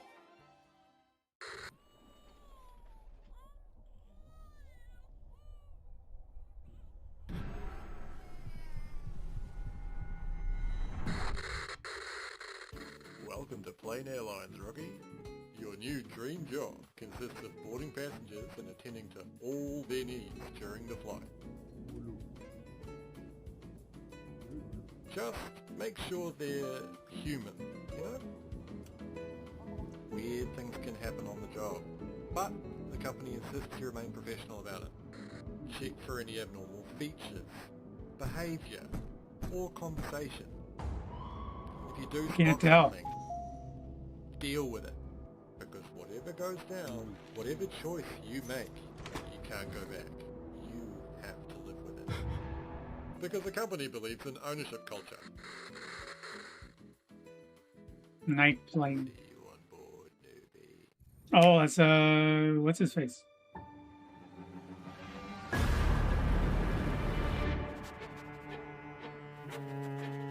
Doggo mystery. Cool.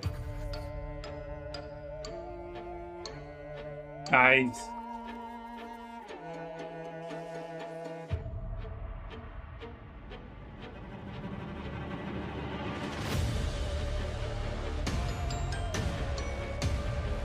Wow.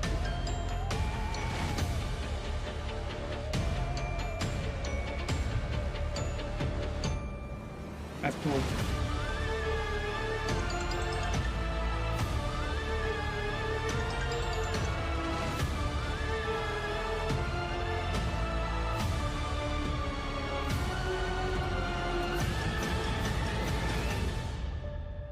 Yeah, that's gonna be a good game. Haunted Paws. That was Tanuki Pawn Summer, Haunted Paws, and the truly creepy looking night plane. Now, as somebody who's only recently gotten over their fear of flying, I don't think I'm quite think ready that for game the will take off. fresh hell that was going on in that game, but you should wishlist all three, and of course wishlist all of the other games featured in the showcases so far. Of course. Now, I don't want to panic you even further, Jules, but the game we have coming up... Right, okay, that wasn't the scary part. The game we have coming up next is both a horror title and also a world premiere. Ooh. World premiere. World premiere. Ever since I was little, I always wanted to be like the girls on TV. But aren't the people on TV secretly crazy? Yeah. Maybe, but that's why we're gonna stick together. Right?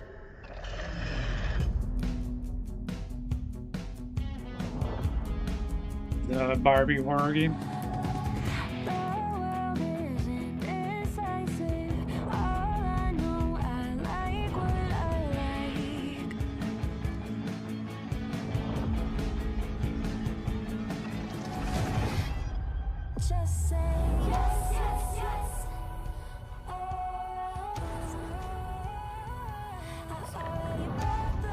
With the MCA.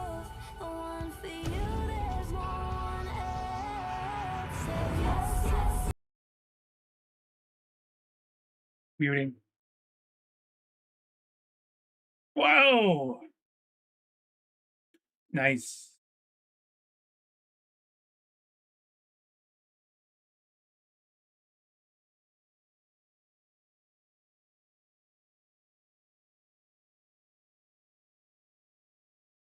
Be top.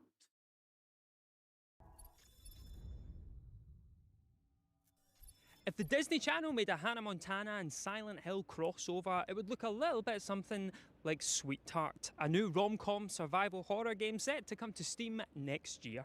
Now, in our Rom-com next game, survival which is horror. a co-op title, you have accidentally murdered somebody Rom-com and need to work survival together with horror. friends to hide the body. We are so cooked. No, don't worry, no one will ever find the body we hid. No. That's the name of the game. We are so cooked. The other, that's a dark secret that we can't have on camera. Yeah, delete that last bit. Yeah, we'll go again. Don't worry about it. Welcome to Emperor Nero's, the safest luxury resort on the Las Vegas Strip. Ugh, filming another. Take him out of here. This better make my ex. Whoa, wait. Stay in our world famous Emperor Suite. Our staff are always happy to help. That was a reference to that movie. State-of-the-art surveillance. Hey, can I get another shot? Not tequila. Oh. The camera angle, you fool. Our canine concierge is always on patrol. Relax by the gorgeous pool. And try your luck on our casino floor. Wow. What is that movie called?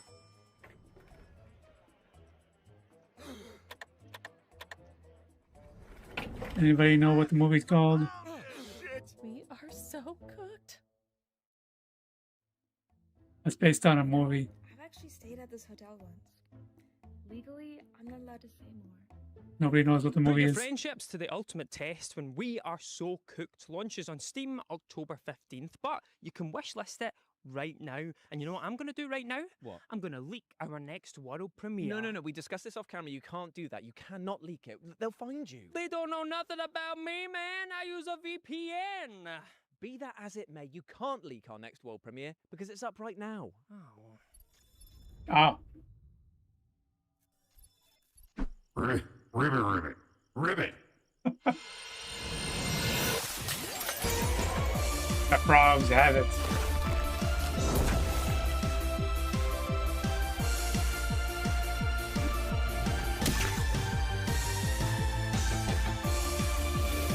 Nice. I know who made this game made for.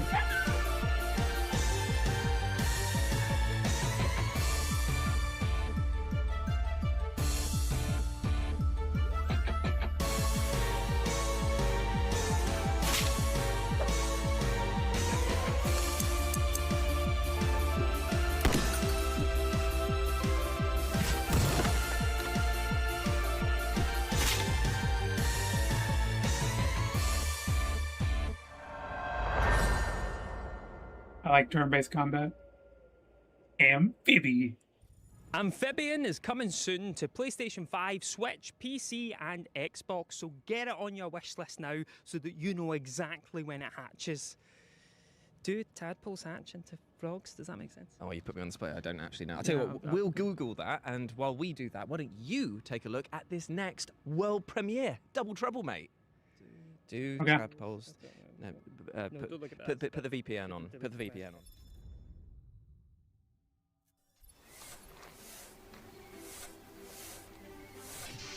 Nej. Bibi Laugen.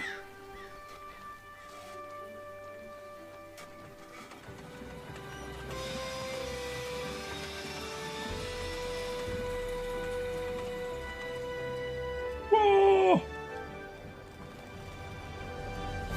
Prospera. Okay. That was the world premiere of Prospera, a rather unique city builder in which you can play in the first or third person. Build your city from the ground up and walk through its streets when Prospera comes to PC next year, with a console release planned for the near future. Now, our next game sees you play as a zombified child who is accompanied by the cutest of companions. Oh, like a dog? No. Or like a tiny little robot? No. It's a severed arm. This is a part. We need to talk about your definition of cute. No, we don't.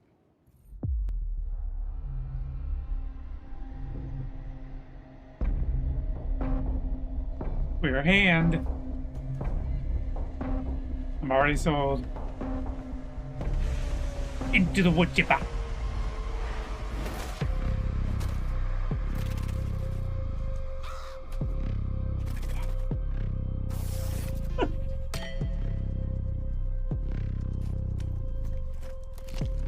Ah.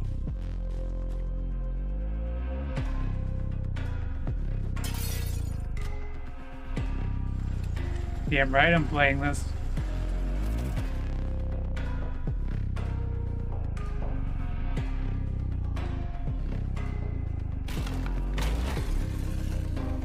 Ooh.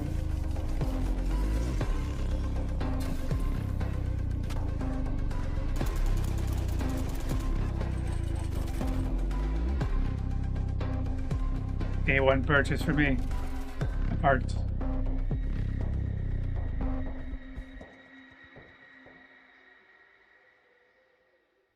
Apart is coming soon to Steam, so get it on your wish list so you know exactly when you can get your unsevered arms on it. Up next, we've got some back-to-back trailers for you that go in the following order: Medieval, Viking, and as a great man once said, space.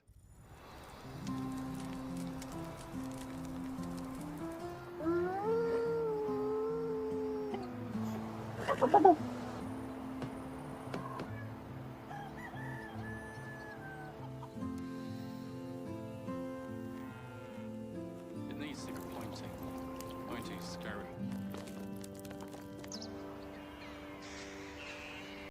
Backward. Medieval Dynasty.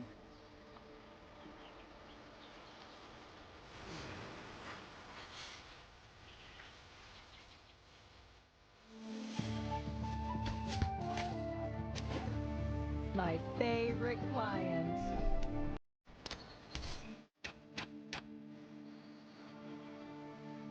Oh yeah?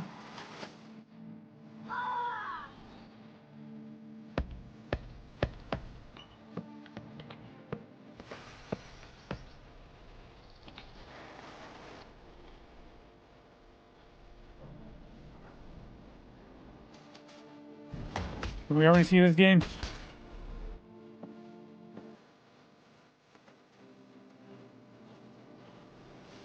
Skyrim 2.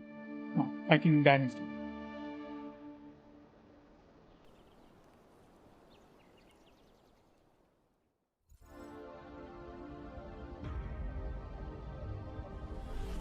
Revolution is over.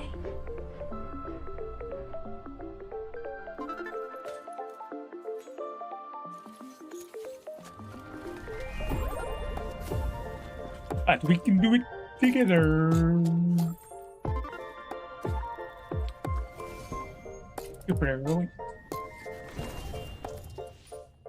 Young son.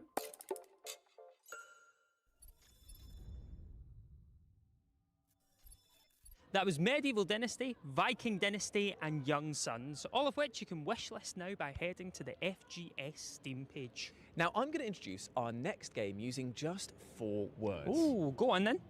Cyberpunk meets Cooking Mama. I am so in. This is Nivalis Nights. Oh my. Only the dreamers know how to wake up. And when they open their eyes, they're here in the real world. We're making plastic food.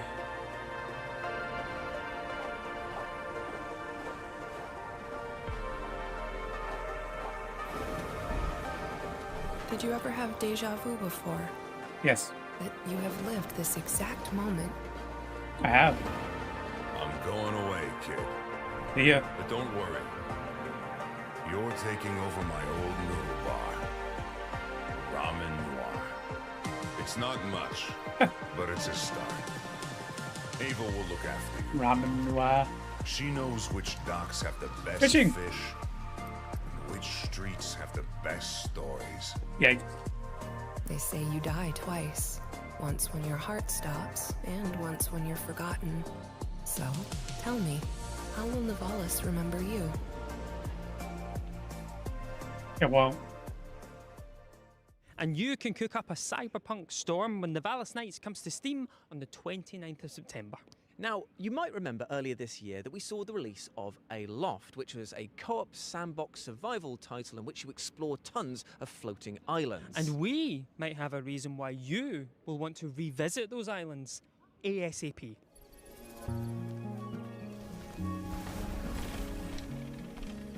No.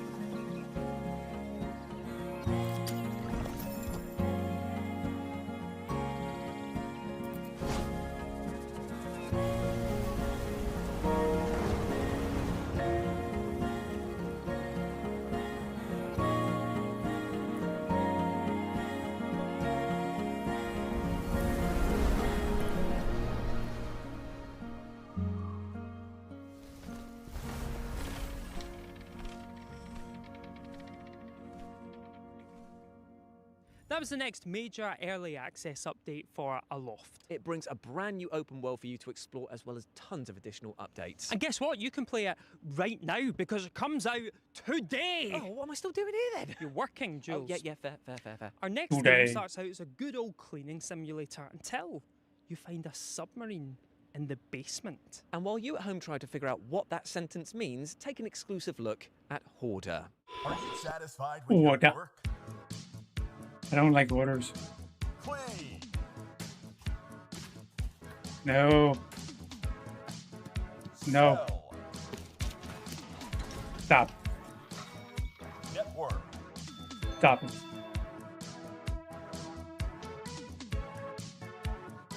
I don't like this.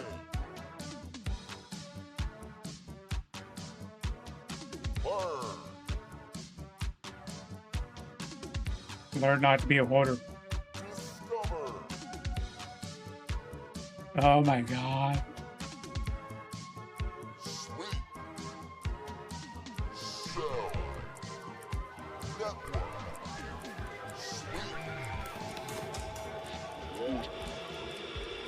Creepy. I'm not playing that.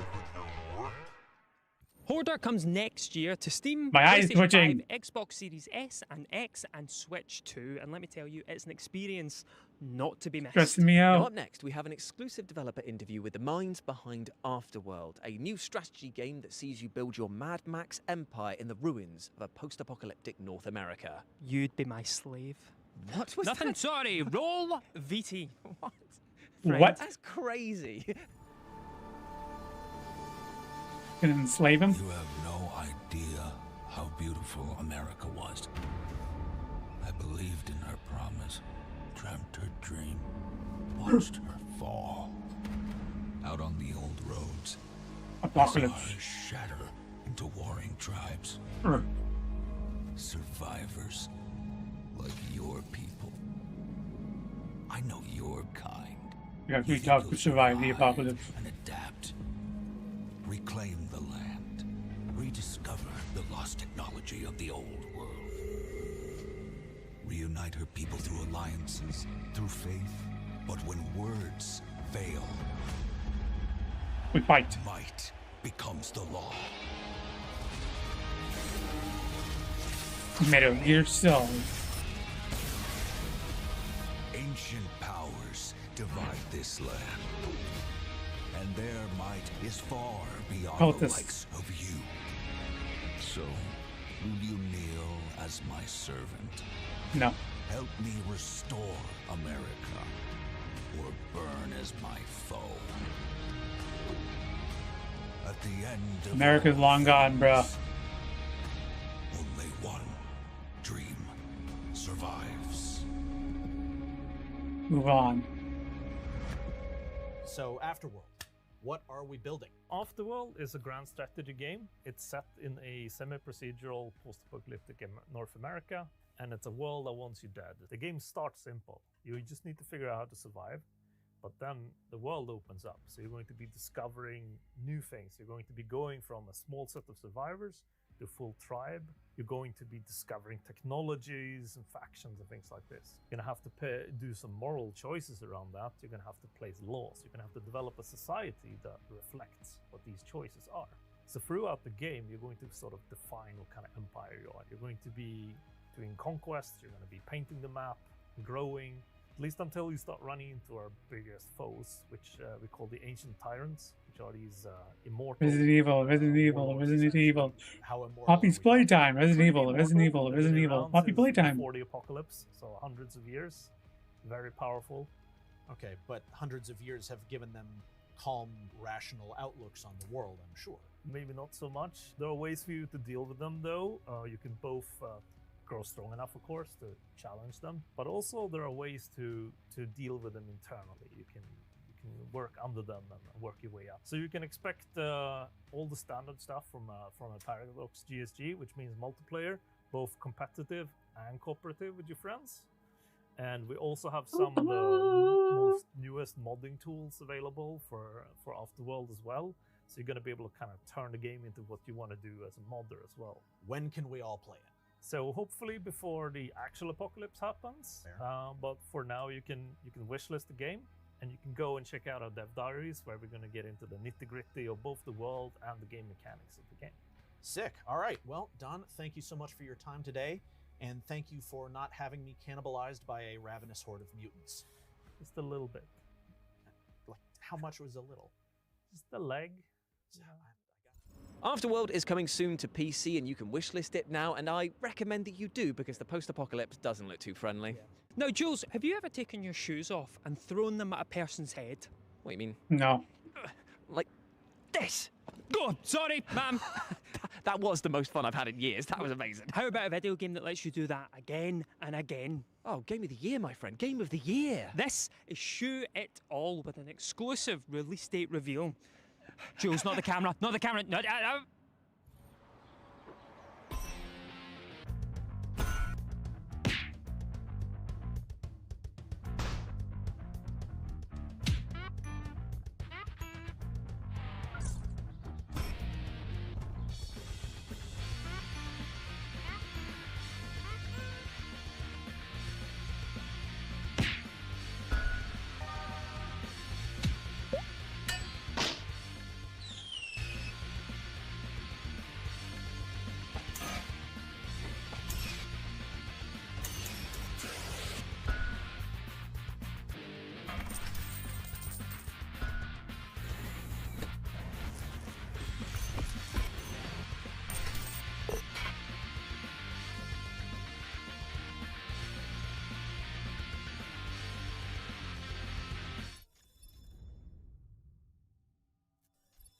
Shoot It All comes to pretty much everything with a screen. Mobile stores, console and PC on September 3rd.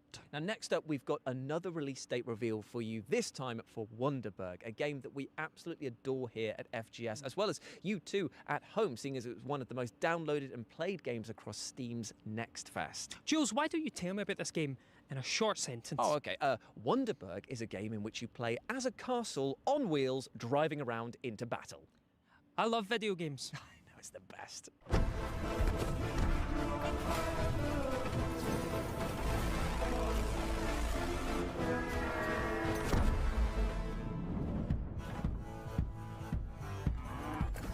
Mobile castle.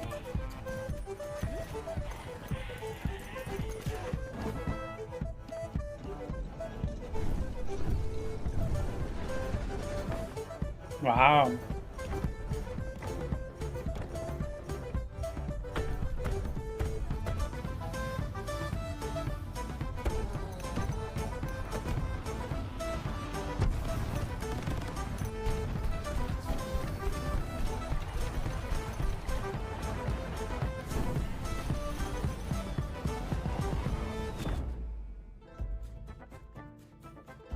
Wonderberg.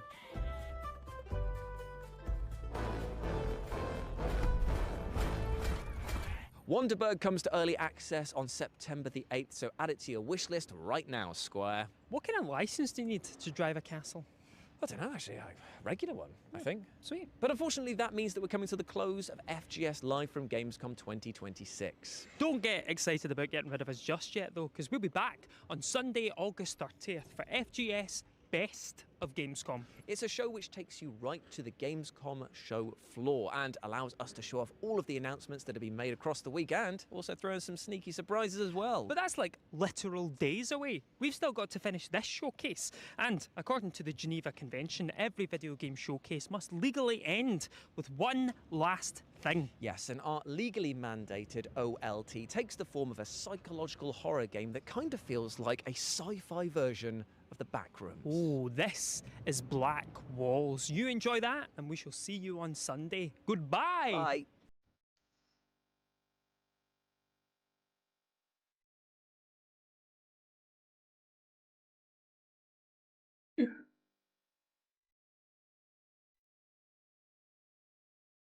Bum, bum, bum, bum, bum, bum, bum, bum. Black Walls.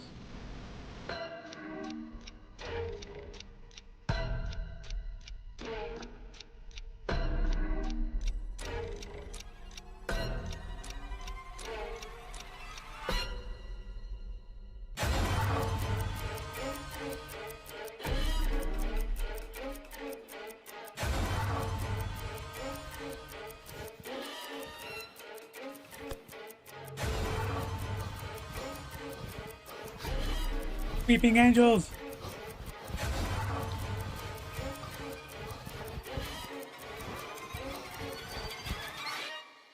Oh! My goodness.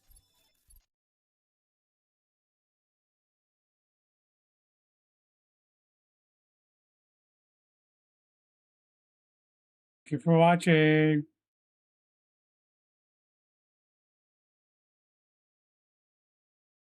Boop. Now what?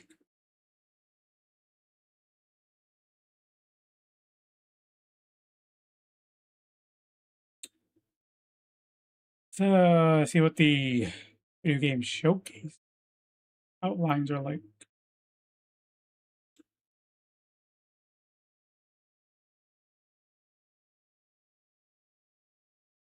See what's new on your browser.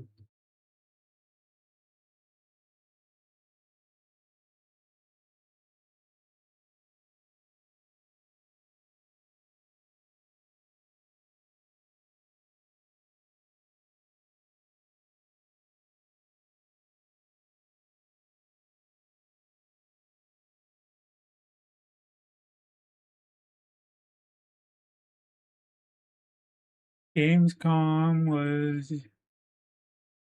yesterday, 26th to 30th.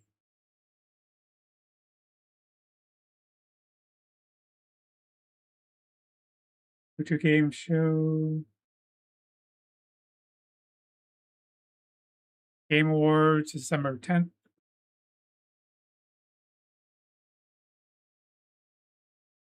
I think I have the Game Awards on my calendar.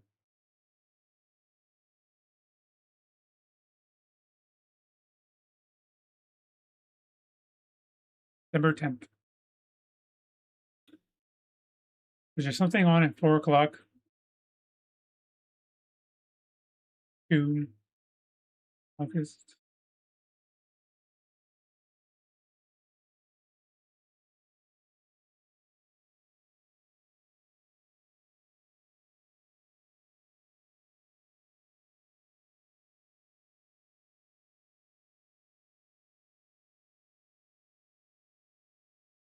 Yeah, the Xbox showcase already happened, right?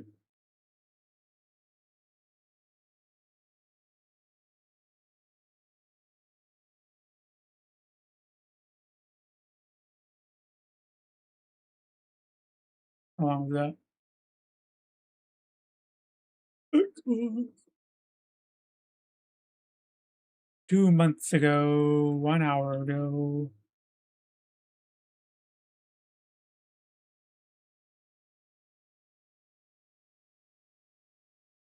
Two months ago, 3 hours ago. Tomb Raider Legacy of Atlantis demo.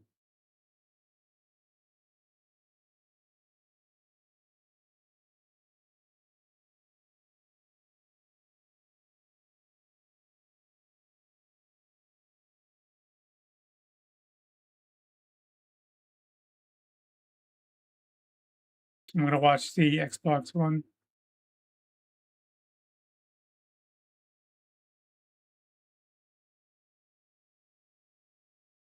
I can find it.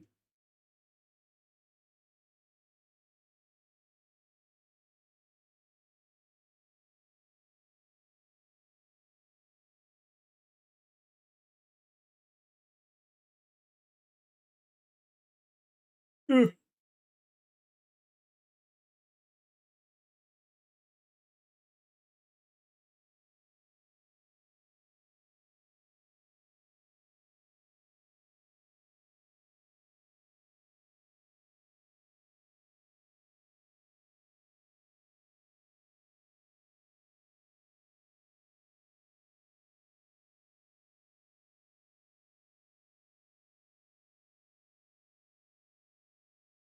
(8:27) at 10 a.m.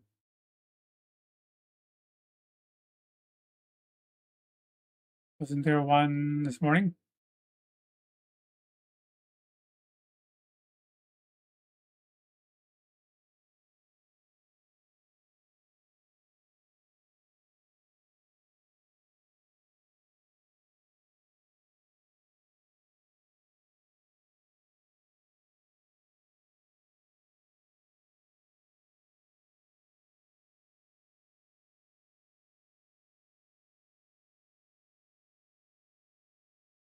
Oh, they got Gears of War game controllers.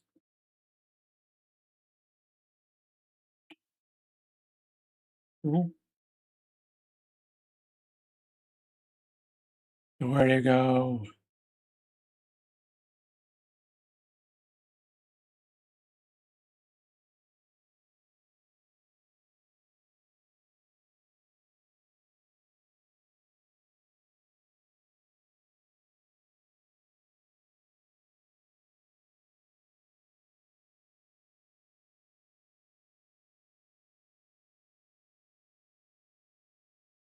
Yeah, it was this one.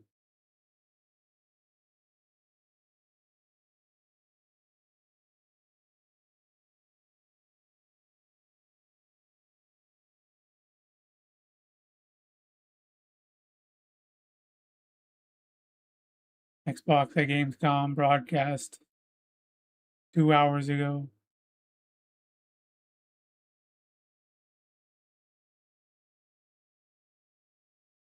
All right.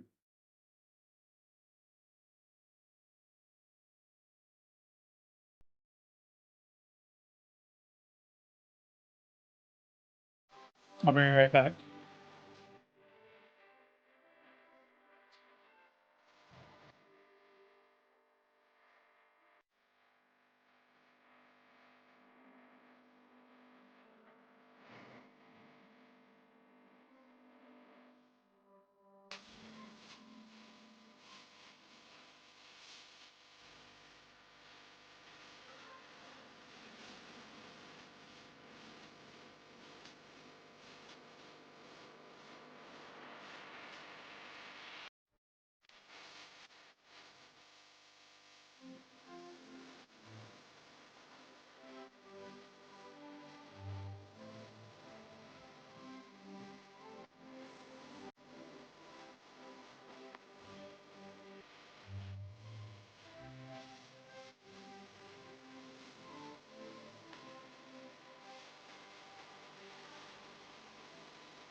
Another Xbox thing tomorrow morning. GTA 6 extended look.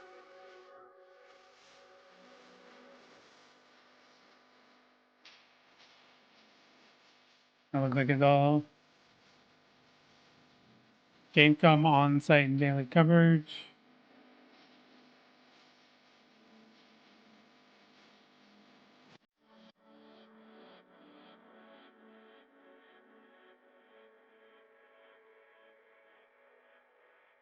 I'll probably cover that thing in the Xbox thing in the morning. That'll be it.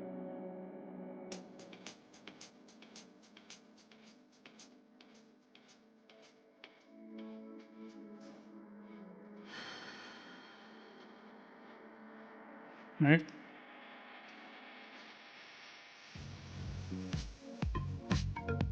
Here we go.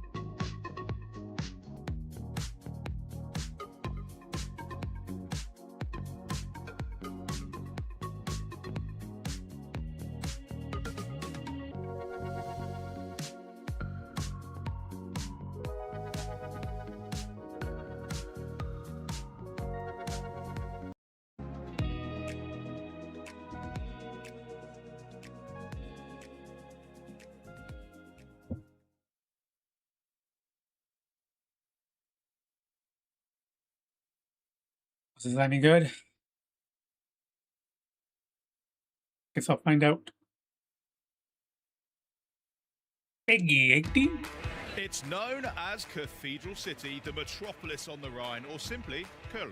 But for the next 4 days, a Brit like me would say Cologne is the epicenter of gaming, as hundreds of thousands of developers, publishers, artists and fans converge on this bustling German city for the biggest gaming event in the world. And of course, Xbox is at the center of it all, as me and my fellow Xbox On cohorts catch up with some of the minds behind the games making headlines and wish lists. Plus, we've got some Xbox news coming up that you're not going to want to miss. So, keep it here as we bring you wall-to-wall coverage of the must-play games, updates, and fan-favorite franchise coming to a PC, handheld, or Xbox console near you.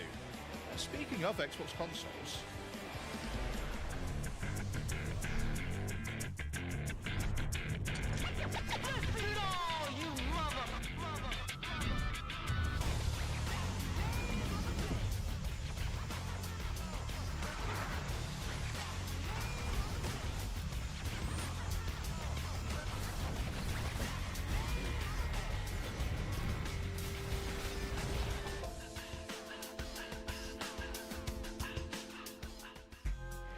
back at the Xbox Showcase in June, one of the many cool things that we unveiled was the Xbox 25th Anniversary Collection, with a translucent green Xbox Series X and Xbox wireless controller. And this limited edition collection celebrates 25 years of Xbox. Time flies. But since then, I think it's fair to say that fans have been eager to learn how to get their hands on these. And today, we're excited to share more and also give you a closer look at what makes this collection so special.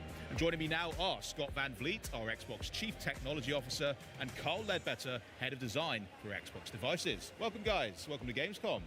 Henry, thank you for having us here, man. Yeah, thank you. Absolutely. It's my pleasure. And Scott, in particular, welcome to Xbox, because you only just joined us a few months ago as our first ever CTO. Why don't you break down for us, what does a CTO actually do? Yeah, well, first, I've been a fan of Xbox since day one. Owned the original console, was an early beta tester of Xbox Live in 2002, and spent many hours getting kudos inside of Project Gotham Racing, getting my butt kicked and getting pwned in campaign or Combat Evolved, and playing games like Hunter, The Reckoning, and all other types of games like Morrowind and others that spent countless hours playing on this device. So to be here as a CTO of Xbox is just an incredible honor and an incredible opportunity. Now, in that role, I'm really a maker, if you think about it. I started my career as a software engineer and a builder of devices, but really I'm focused on making and building great experiences for our players. And so that includes building the hardware that Xbox produces, as well as the software that runs on our devices, the developer ecosystem and the platforms that developers use to publish their games and their technology on our platform. So really kind of the end-to-end system that helps bring value to players. Amazing. Yeah, so very much a connective kind of tissue that helps all the teams communicate with each other and just deliver great games on great devices. That's right. Awesome. Carl, you've been here a little bit longer, right? I've been here a little while, yes. Yeah. You come with the furniture now, I think. Yeah, I think I need my own anniversary edition. But I will say one of the things that, having been at Xbox since the beginning, like one of the first products I worked on was the design of the controller S. And this was in response to the Duke. The Duke is awesome. I know many of you out there love the Duke. It's very endearing. I got big hands. It's perfect for me. Bingo. So the first challenge we had was how do we get the controller to fit in more hands? So the response to that was designing the controller S. That's where I started. I really love the fact that, because I remember when there was more deep dives on the Series X and S wireless controllers, that a lot was made of how much data was captured just to make sure that it fit even more hands. So the fact that that's like a through thread since the beginning of Xbox is really cool to see, and something that's continually iterated on. That's awesome. Well, before we dive in and learn a bit more about this incredible collection, Scott, you've got something you wanted to share? I do, Henry, and I'm really excited to share that starting tomorrow, our fans will be able to pre-order the 25th anniversary collection of our device. Amazing. Let's go. Okay. Yeah. Very nice. Awesome. Very nice. Right. But there's one more. Well, there's a little bit of additional details there. Yeah. In addition to the pre-order tomorrow, some of our most loyal fans would have already received an email this morning with early access to pre-order starting today. No way. Where was my email? Yeah, you should check. Oh, okay. Later. We'll do that later. That's amazing news. So check your emails as well at home. Maybe you're one of the lucky ones, but if not, check back with us tomorrow, and you can get your own one of these. Which, yeah, I'm gonna have to do that. Is there anything else as well that is particularly exciting about this collection for people that are pre-ordering? There's one more fact to share, Henry. In addition to the console and the controller being included in the collection, pre-orders will include a copy of Halo Campaign Evolved in the box. Yes, back where it all began. I mean, I love Halo. I love the controller too. Is it possible for someone to be able to purchase just the controller on its own? Absolutely. Again, starting today, customers and our players can choose to pre-order that device, the 25th anniversary special edition controller, starting today. Nice. I think I will have to, because I want a second one to go along with the console itself. Unbelievable. Okay, everybody clear your calendars for tomorrow to get your pre-orders locked in. You don't want to miss it. But why don't we talk a bit more about this just stunning hardware? Like, well done, guys, by the way. First, Scott, why don't you tell me a little bit about what were the inspirations behind the anniversary collection? Well, there's a lot that went into designing this box, and actually, I'll hand it over to Carl, the team who actually worked on it and built it. All right, thanks, Scott. So we put our heart and soul into this design. I mean, going back 25 years, it's a pretty special moment. We wanted to create a product that was reflective of the journey we've been on with players over the past 2.5 decades. And so we started with the material. So the Xbox, the original Xbox limited edition console was in this exact same translucent green resin. And so we worked with the engineering team, we matched the resin, and we found a way to actually mold it on the console, the Series X 25. And we've never done that before.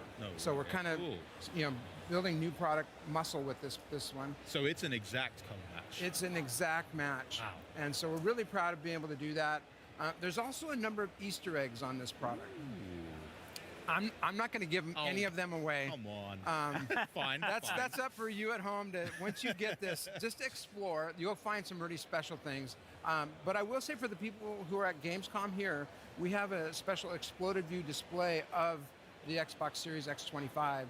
And on that one, you can see around the fan shroud Master Chief's helmet. He's molded in. It's special. Do not do this at home. That's right. Do not take our word for it. Yeah, do not open the device. Do not open the device. But for those of you at the show here, you can check it out. We also did a few other things. And so you'll see on the front of the console, it has the branding, the Xbox 25. Yep. On the controller, we also have that.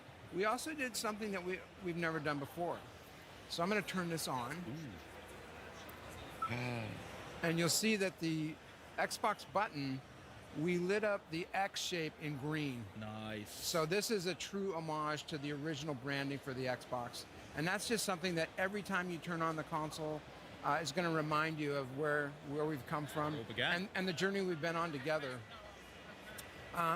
can I talk a little bit about the controller? Please do. Okay. I'm not going to stop you. Yeah, the team just went all out. So, we talked earlier about the controller S design. So good. How to make it more comfortable. Yeah. Well, that was a lot of inspiration there. So on the controller, you'll see the ABXY colors are the same red, blue, green, and yellow. It has the branding, the Xbox 25. On the back, I don't know if you can see that, we have the original Xbox logo. That's nice. Yeah, so that's printed on the back. And then for those of you who know, the controller S actually had the ABXY, but it had the C and Z buttons. They were white and black, and those later in life on the Xbox 360 became the bumpers. So what did we do? We made the bumpers in that same black and white. It's like pulling on my heartstrings. Yeah. Like literally bringing me back 25 years. It's awesome. Oh, That's it's so wonderful. cool. So, so that's just some of the design details that we did. We actually did one more thing. Oh? Never before done. So this console, each one will be laser etched and numbered. Unique. Yes. Yeah. That's sick. Oh my goodness. I can imagine already. People are going to be looking who got the 25. That's right. Who got the 117. The 117. Yes. That's going to be a real chase for collectors. I love it. Love serialized. And you've absolutely nailed the design. As someone who's been playing from the OG Xbox, I didn't have a translucent green one. I had the black one. So this is a nice chance for me to own something that's a piece of gaming history and also just looks so sick. So congrats, guys. You've really, really done a great job. And if you are at Gamescom, definitely check out the Exploded View. Super cool. I'm kind of intrigued if I could get one like that and then maybe just put it together myself, because I'm a bit of a tinkerer sometimes, but I'll let you know. Well, it's been an absolute pleasure having you here, guys. Thank you so much for sharing all those details about the Xbox Series X 25 and, of course, the Xbox 25th anniversary controller as well. I'm not kidding. Get that reminder in your calendar so you don't miss the pre-order window. But hey, maybe check if you're one of our most loyal gamers and you got that early access email as well. But coming up, the Crazy Taxi World Tour continues with a jaunt through Germany unlike any other. But then we swap the pickaxe for a sword with an all-new game demo for Minecraft Dungeons 2. But Minecraft Dungeons 2 isn't the only big game coming to Xbox, with Gears of War E-Day, NBA 2K27, Call of Duty Modern Warfare 4, and Grand Theft Auto 6 all on the way. Xbox is truly the best place to play. But first, you're a raccoon leading a gang of trash pandas in all-out mischief and mayhem. Yeah, it's our first world premiere of the day. Enjoy.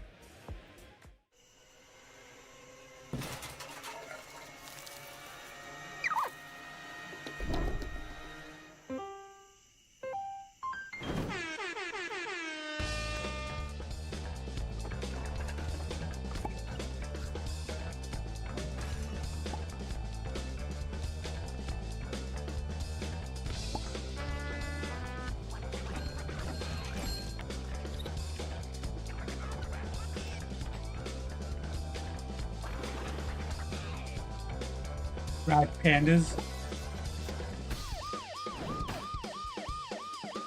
The exterminator.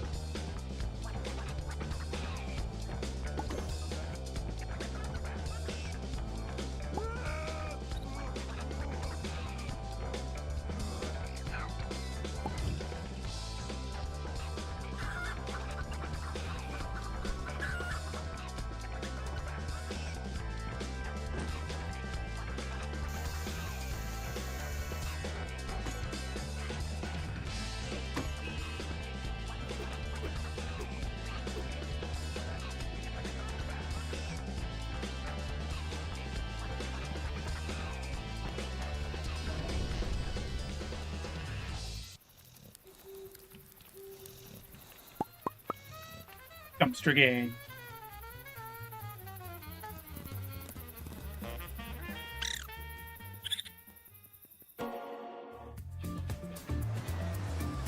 Germany, the land of enchantment.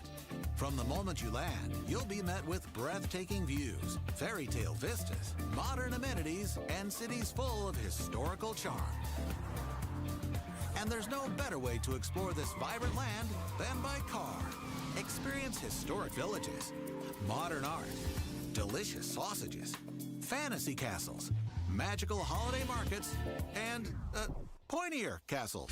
The charm and atmosphere of the natural beauty is only beat by the colorful locals you'll run into along the way. These interactions can be quite magical. Naturally, no trip to Germany would be complete without a visit to the famous Autobahn. So, what are you waiting for? Explore Germany today. Auf Wiedersehen. Wiedersehen. Welcome to the home of Minecraft Dungeons 2 at Gamescom, right here at the Xbox booth. It's a beautiful scene with the seasons changing as fans wait their turn to get hands-on with the demo. You can see the booth is celebrating the brand new dimension for Minecraft Dungeons 2 that was announced last week, known only as the gameplay, and there's no waiting in line for you. Charlie's got the controllers warmed up and ready for a live playthrough with 3 of the minds behind the game. Charlie, take it away. When it premiered back in 2020, Minecraft Dungeons was called the perfect introduction to dungeon crawlers for beginners and a breezy adventure for veterans, and a great couch co-op too. So here to bring us the next chapter in Minecraft Dungeons, please welcome Minecraft Dungeons 2 Creative Director Mons Olsen, Executive Producer Andreas Skoglund, and Production Director Nathan Rose. It's lovely to have you here, guys. Collectively, how are we doing? Thumbs up? Doing Great. so good. Thank Really you. good. Yeah. Thanks for having us. Amazing. Right, so Mons, I'm going to come to you first, and I'm going to ask you potentially the most important question of the whole day, okay? What kind of game is Minecraft Dungeons 2, and how does it build upon the world of Minecraft? Okay, so Minecraft Dungeons 2 is an action RPG set in the world of Minecraft. You fight familiar enemies and new enemies. You collect lots of Minecraft, treasure, you and and you can do Minecraft. all of that together. So you play up to 4 players, either in couch co-op or online play, or just mix the two together. And co-op's a huge element of the It title, really right? is, Yeah, amazing. And we're seeing such amazing footage here that we've seen already, but one of the things I really want to dive into, because we have a live demo today, how very exciting, is the character customization, because this has evolved quite a bit since the previous title, right? Yeah, so we're seeing the new inventory here. There's a few things that we have done to it. The armor slot has been split up into 1 from the first game, into 4 slots. Love helmet, chestplate, leggings, and boots to Just match like Minecraft? regular Minecraft. Yeah, and just more loot gubbins to Exactly. pick up. More loot, Yeah. more ways to customize. Exactly. We've added a new item slot called talismans. And talismans give you passive bonuses that specialize you in a particular playstyle. So if you want to customize your playstyle, you equip these. You see that some of these have experience, so if you go up to one of the equipped ones, they level up with you. So as you play the game, as you invest more time into it, these talismans upgrade and become stronger. And for example, there is the Tasty Bone, which gives you a wolf companion that fights alongside. Good, he's back. I'm very happy. And you can switch these in and out to match For the sure. playstyle, yeah? Yeah. I know that's a huge emphasis for you guys. Is, you know, again, when you go in to choose a character, you choose the design of the character rather than a class type that you. Exactly. We have this idea that you are what you wear. Oh, I love that, Mons. That's yeah. beautiful. So Nathan is going to go upgrade You some are of what the you wear. blacksmith. Some of these have slightly lower item power, so if you just want to bring them up. Beef them up a bit. And at the blacksmith, you can also, like, the gear spawns with random effects, and you can swap those out as you like. Okay. So you can spend this special currency called the Echo Shards to re-roll your effects that you have on your gear to specialize your character. So you can still grind for like the legendary style, like the look of the loot that you want, Sure. but then you can come back here and refine it with this additional currency. right, yeah. Wonderful. Okay. So what are we going for here? What are the options? Oh, I think we have a build that has a little bit of everything set up. Okay. Okay. So the melee weapon here is unique. It's a very powerful item that has additional like melee boosts of different kinds. You have Pride of the a Plains. set of feet that buff like companions, so things Okay. like the wolf. Yeah. Do you want to go look at some enchantments, Nathan? Ooh, yes, definitely. So talk us through the enchantments. If there's anyone who hasn't played the first one, how does that work in the world of Minecraft and Minecraft Dungeons? Right. So to further specialize your gear, you can put enchantments on it. So you collect enchantment books out in the world. This is a change from the first game, Of course, yeah. where you had enchantments built into your gear, and now instead you collect these books and you can apply them as many times as you like to whatever gear that you like. So, Oh, wonderful. Nathan, take your pick. Okay, I'm gonna go with Ender Mines on my main hand weapon. And what does that do? Weapon attacks deploy 2 mines that explode in proximity. Ooh, that does sound very good. Great ag control on that. And so now, whenever he does jump attacks, also new to the game, Ooh, okay. or combo attacks, swing multiple times, Ooh, that looks awesome. then you'll see these endermans pop up. And as a personal favorite, I could also see on the bar at the bottom that the firework arrows are back, right? They are indeed. They are my favorite thing. So I played this game obsessively with my family. It was the first game really that my daughter got into. With the couch co-op really came to us here. We even gave it a nickname. If you guys are interested in hearing a little, you know, Please. maybe well, you can rebrand it. We called it Minicraft Dungeons. Oh. Let me know if it I love sticks in that. the office. No, it's I good, imagine it's good, it it's good, doesn't. it's good. But We'll yeah, adapt I loved it. And Should we head out yeah, into the world and if we get a can few make more my dreams players in? come true, All right, play let's it, join. that'd be great. So we're gonna travel to an outpost in the forest area here, and then I'll start. I'm gonna choose this guy. Beautiful. Okay, and me. Charlie. Here we go. I'm going to go for you. Lovely. and I'm going to pick a character as well. Beautiful. And here we go. Very quickly, that map was an interesting thing. Instead of going onto a specific place, the table, choosing a mission and moving over, this interconnected world is brand new, right? Right. Yes. Yeah, absolutely. Andreas, actually, do you want to talk us through any of the other new elements that are coming along? Sure. So what we did is that we took the original Dungeons 1 and we listened a lot to the community, what they loved about it, and we smacked a big old layer of freedom on top of it. Love that. So we want for Dungeons 2 that players have the freedom to play the game they want to. So Mons talked about, you know, you are what you wear. So depending on how you equip, you can play the game you want to. Oh, Wear your underwear. in the sea. I'll get that later. And also you Well, we'll have find the freedom to explore, because Okay. our world is a big interconnected world. So outside of the core quest line, you can do a lot of things in procedural generated dungeons and whatnot. And lastly, we also want dungeons to be, you have the freedom to play it with your friends the way you want to. So we put a lot of emphasis on building out our co-op feature set. Absolutely. I mean, you had such a huge community that came along. I'm going to nick that TNT, by the way.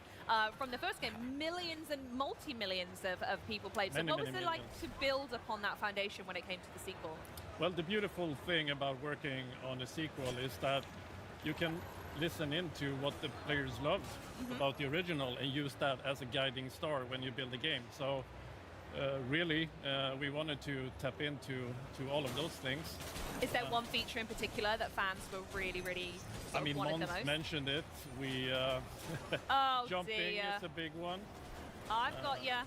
Someone But protect all in me. all, we Thank really you. want the game to be approachable for new players to the sub Minecraft genre here, but also have a lot of depth to returning players. We have actually the mini inventory that we could show off. The which mini is, inventory. Oh, look at that! So in the Hold on, what do I press to get that?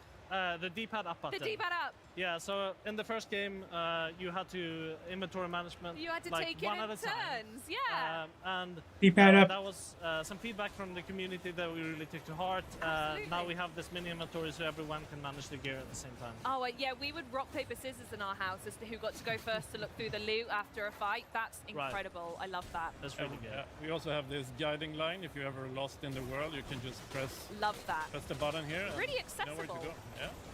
So we're gonna go over to. Oh, you're hitting me with TNT. that was me. No. Okay. Oh. Well, that's another fan favorite. It's usually a Um, Mons move. And another improvement in this game is if multiple people revive at once, you revive faster. So that Oh, was something amazing. we were doing there. That's really cool. I also wanted to ask as well, so I'm looking at what I've got equipped down here. What's this candle? That's the creeper candle. The creeper candle. So, like a creeper, it explodes. So you put it down, and then after a little while, it explodes, and it takes a bunch of enemies with it. Okay, perfect. Right, I'm going to test that up on the next adventure that we have. In fact, I'll tell you what. Let's, while I'm waiting for some poor innocent fool to put my creeper candle on, let's talk a little bit more about discovery and exploration and what makes this game as fantastic as it does. What's it like to expand this world even further for fans, Mons? So we just walked past this doorway. We didn't enter it, but that leads to a randomly generated dungeon. Oh, okay. And so you can enter those to find special currency, these echo shards that we use for enchanting and for upgrading the merchants in town. You can also get that currency by defeating soul corrupted mobs, one of which we see up here. Oh, it's this guy. Yeah, All right, I'm so definitely that's an dropping a candle there. Watch out, lads. Extra tough enemy, but once we get it, we should be seeing Nice. some of the special currency pop up. Oh, and well done, you we're all dings. collecting it. Great work. This is wonderful. Okay, and so we're just gonna walk up this tower and find the. Who's going to be up here? Well, let's see. Okay, all right then. Nathan, I wanted to ask you about the evolved co-op experience as well. We've spoke about it a little bit, and obviously we can see it on display here, but we mentioned it at the top. Co-op is such an integral experience to Minecraft Dungeons 2. Can you speak a little bit more about what that's like to bring it together and what it means for the title? Yeah, absolutely. A big change that was made between Dungeons and Dungeons 2 around couch co-op is the ability to join a online multiplayer game within a couch co-op group. So say if you're at home playing with your family, and you have an open spot for another player, you can matchmake and grab another player from the internet to join your couch co-op. Oh, wonderful. It was a big change that was really necessary and something that our fans have been asking for. Yeah, I can imagine. All right, kill all them idiots. All right. Oh, this looks like what? Oh, the weather's not good either. No. Oh, dear. Well, I think we have one of those infamous demo bugs here, but oh, no. It's supposed to be a big boss fight. And you've robbed me from it. That's fine. I will have to wait and see it when it comes out. Nathan, do you want to take us to the forest and we can play some of the forest there? Yes. Oh, yeah, absolutely. So, yeah, let's talk a little bit about how we're going to get to the forest, the map, the world, how it all connects together while we're setting that up, please, Mons. This stunning, by the way. Yeah, so we have this lovely map. There is things to do all over it. As you can see, there's like little indicators of side quests. Okay. In fact, actually, I think I've just been told that we can't see it here, but everyone, there we go. We do have a clip. We had a little practice on the boss fight. So actually, we can just talk over the footage and how good I am. I don't think, So talk us through. Who are we seeing here? Right, so this is the Copper Monstrosity. It's a really big boss fight that pretty big, you encounter as part of the story. You're looking for somebody else, somebody called the Supreme Evoker. Okay. But actually, as you get here, you instead encounter this giant monstrosity to fight. And it's actually quite a challenging fight. This video is making it look easy. Because we're so good, right? But yeah, like it takes a beating. Yeah, I mean, it was a great fight. It was really, really fun. Yeah. And I felt like everyone, you're missing out. We had some great call-outs as well, everyone looking after each other. I've thrown the TNT and everything. So again, the co-op comes perfectly into there. So do we want to touch on where we've landed here? So back into the regular, or are we going to... Let's have a look at where this goes, actually. This was really interesting when we I think it's an interesting cutscene too. Yeah, talk to us about what we're about to see then. Right, so this is right after the fight. And we're seeing some of that quirky Minecraft humor in this cutscene. Yes, love that. I'm so glad you've kept that in. Yeah, we're picking up a note block, which is important to the story. We'll go into more details on that later, but as you can see, it's that easy to just... Laughing at him in the background. Is there any symbolism with the music box? Oh, there is. Yeah? Yeah, but we'll get into it at a future date. All right then. Well, on that note, talking of a future date, Minecraft Dungeons 2 does launch next month. It's not that far off, guys. I hope we're all excited. Are there any last thoughts you wanted to share with players before we wrap up? I mean, saying we're only 1 month out, I think this is a brilliant time to also pre-order our game. Because it comes with a lot of really nice, items you get with pre-order. I mean, look at this cape. Cape is beautiful. Look at the chicken. Look at the chicken. Yeah. That's the Soul Chicken Pet. Oh, I love them. Oh, so sweet. So this comes as part of the pre-order bonus, as you say. Yeah. So pre-order now, get these things, and we'll see you all in a month. I'll meet you in the interconnected world. I'll be jumping in all your lobbies. Well, thank you so much for joining me today, guys. This was absolutely fantastic. Good luck for the rest of Gamescom as well. And yeah, thanks again for walking us through this demo experience. But coming up, it's the day that changed everything. The most important event in all of Gears of War lore. And we're not just talking about the long-awaited reunion of Marcus and Dom. We've got the latest on the campaign and what Gears fans should look out for when Gears of War E-Day drops later this year. But first, let's keep the party going with another world premiere. Know you what it is to behold the world's ending? World premiere! To know the hour, the blood, the flame? I do. Odin is waiting in Asgard. You shall be my final wager. To save the 9 realms. Wield the powers of the gods. Twist fate with the throw of your dice. You are the last vanguard against Ragnarok. The defenders of... Huh? Oh, it's hard to do it alone? Then rise in Valhalla. Valhalla. Gather your brethren and fight together. Together.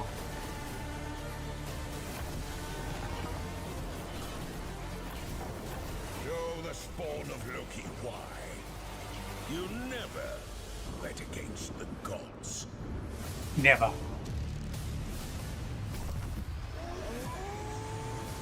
Never ever.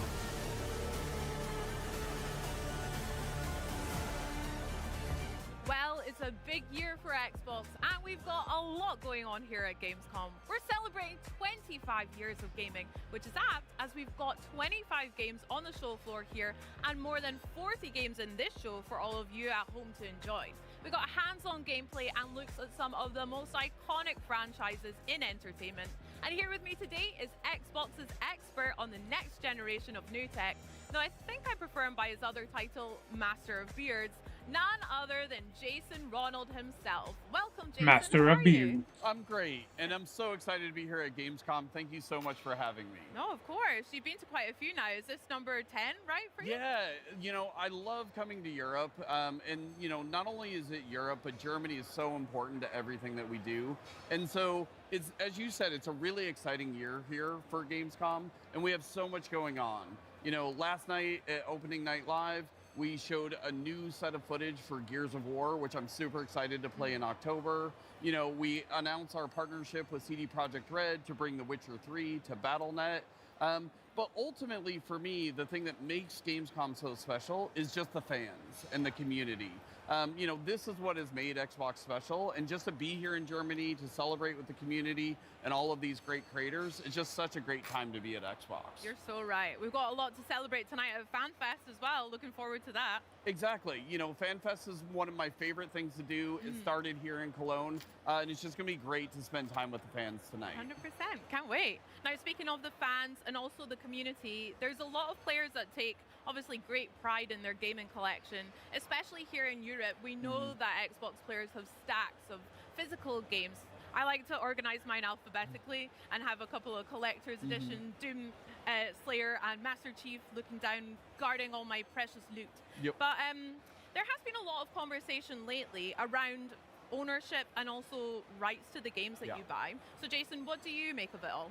Yeah, very similar to you. Like, I have a large physical collection. I have my own collector statues. Heck yeah. So today we're announcing we're bringing a new feature to bring all of the benefits and the flexibility of digital to players who have physical games. Because players have built their libraries of games with Xbox over the last 25 years. Many players, some have bought physical discs, some have bought their games digitally, and many of these games work across multiple generations. And even as technology changes and formats change, your library shouldn't. You know, we have so many special memories tied into our libraries, you know, the moments you played with your friends, and we want to be able to bring those forward. And that's really about our commitment to game preservation. I mean, that sounds great. I really love the idea of your libraries moving forward with us, but can you maybe walk me through it a little bit? So again, I've got a physical game copy on my shelf at home. What do I actually do with it? Yeah, it's really, really simple. So most Xbox One and Xbox Series X titles support this. So all you have to do is just put the disc into your console. You'll be prompted to redeem a digital license, and that digital license will be tied to your account. And so now you get all of the benefits of digital. So you don't have to put the disc into your console to play the game. If the game supports Xbox Play Anywhere, you can easily play it across multiple screens. And you can even do things like cloud streaming, which you never were able to do previously from a physical disc. Wow, I mean, that sounds sick and also really straightforward. You mentioned just then about supported titles. Yeah. What do you mean by that? Yeah, so we're launching with support for thousands of games, and we'll add more over time. And this is part of why we're launching it with the Xbox Insider, so that we can start collecting feedback, and you'll see improvements over time. But this is really just, when you think about working with thousands of games across 25 years of Xbox, very similar to how we brought the original Xbox games to PC. We're just really focused on giving you more flexibility and giving you more ways to play the games that you've bought from Xbox over many years. Awesome. Sounds like a lot of ways to play. And with this new feature, nothing's been taken away here, right? No, not at all. Your physical discs continue to work as they always have. You can display them with your collector's editions and just celebrate your collection. And it's really about adding more flexibility and providing more choice for you as a player. I mean, I love that. You mentioned having a collection that spans loads of years. I know for sure I've got a game or quite a few that I would never ever want to get rid of.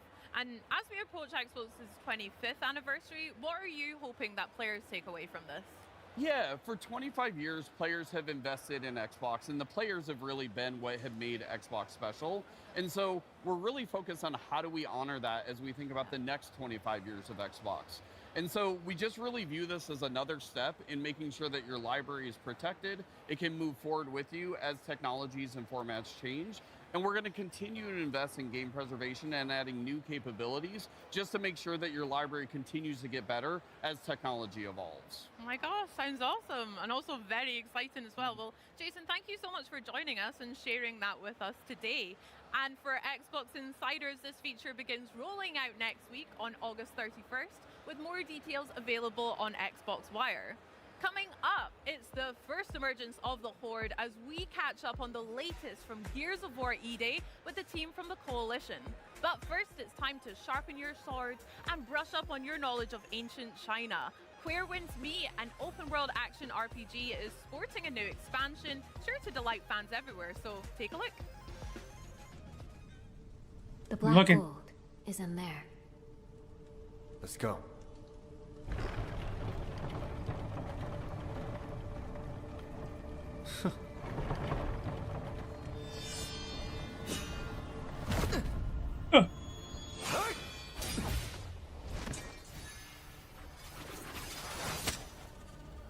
At last, I've got you. It seems those fools let you slip away.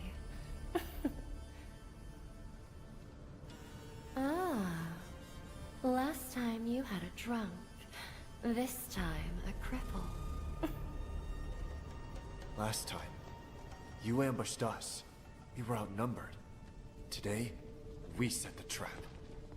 Knowing that the Lodestar Swordmaster wanted the black gold, how could I not be ready? Ever since that day, my only goal has been to find you. And to kill you myself! After all this time, you've still learned nothing. Serving yourself up like this, what a tragic waste of poor Han's sacrifice.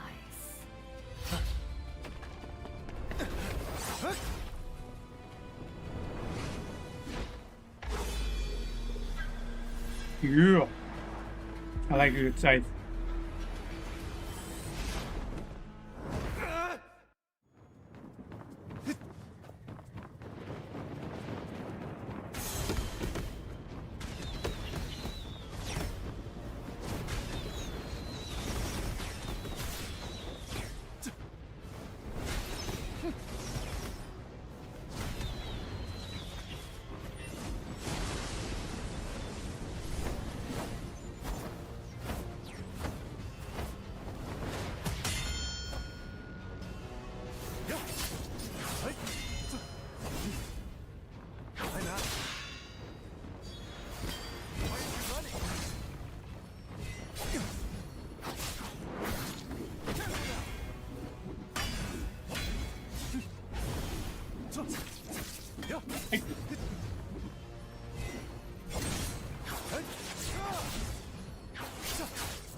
So far, the Xbox show is gonna make me fall asleep.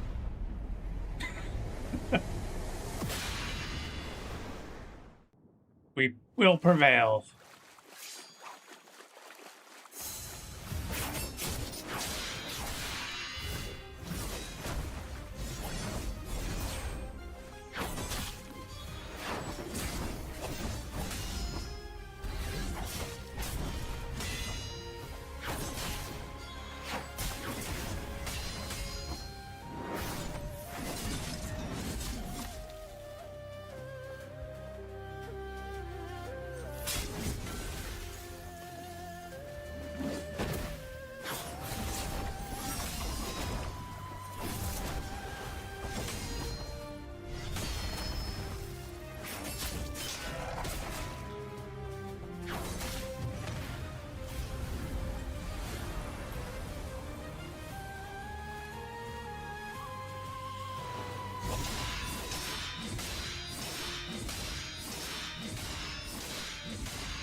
I'm really care for all that noise.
Skyward City is moving. Artificers, what do you want? Huh?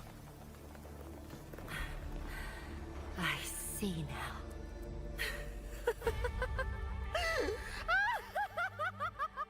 That old rat played me. Used me as a pawn. You won't get away!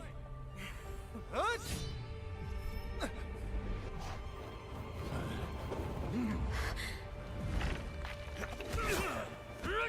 If we take flight, the black gold will destroy the city. My family. You loser.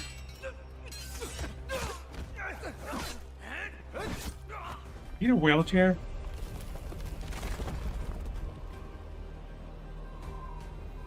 Goliath. A weird looking wheelchair.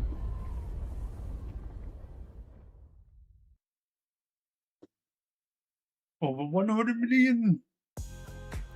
Gears of War fans have been eagerly anticipating Gears of War E-Day since it was announced in 2024. And here to chat a little bit about everything they've got going on at Gamescom this week from the Coalition, please welcome Studio Creative Director Matt Searcy and Studio Art Director Arian Hambeck. Guys, welcome. Thanks for coming and joining us. Thank you.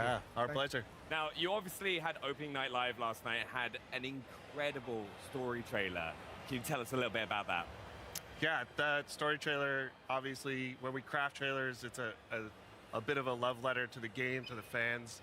And with that story trailer, we really wanted to show off some new elements from the campaign we haven't been able to share yet. Obviously, Vrak at the beginning, but also our story is about, you know, the origin story of Dom and Marcus from Bravo Squad, but there's so many more characters in our story, and they all have character arcs as well. So we got to show a bunch of people that are there fighting alongside you in E-Day.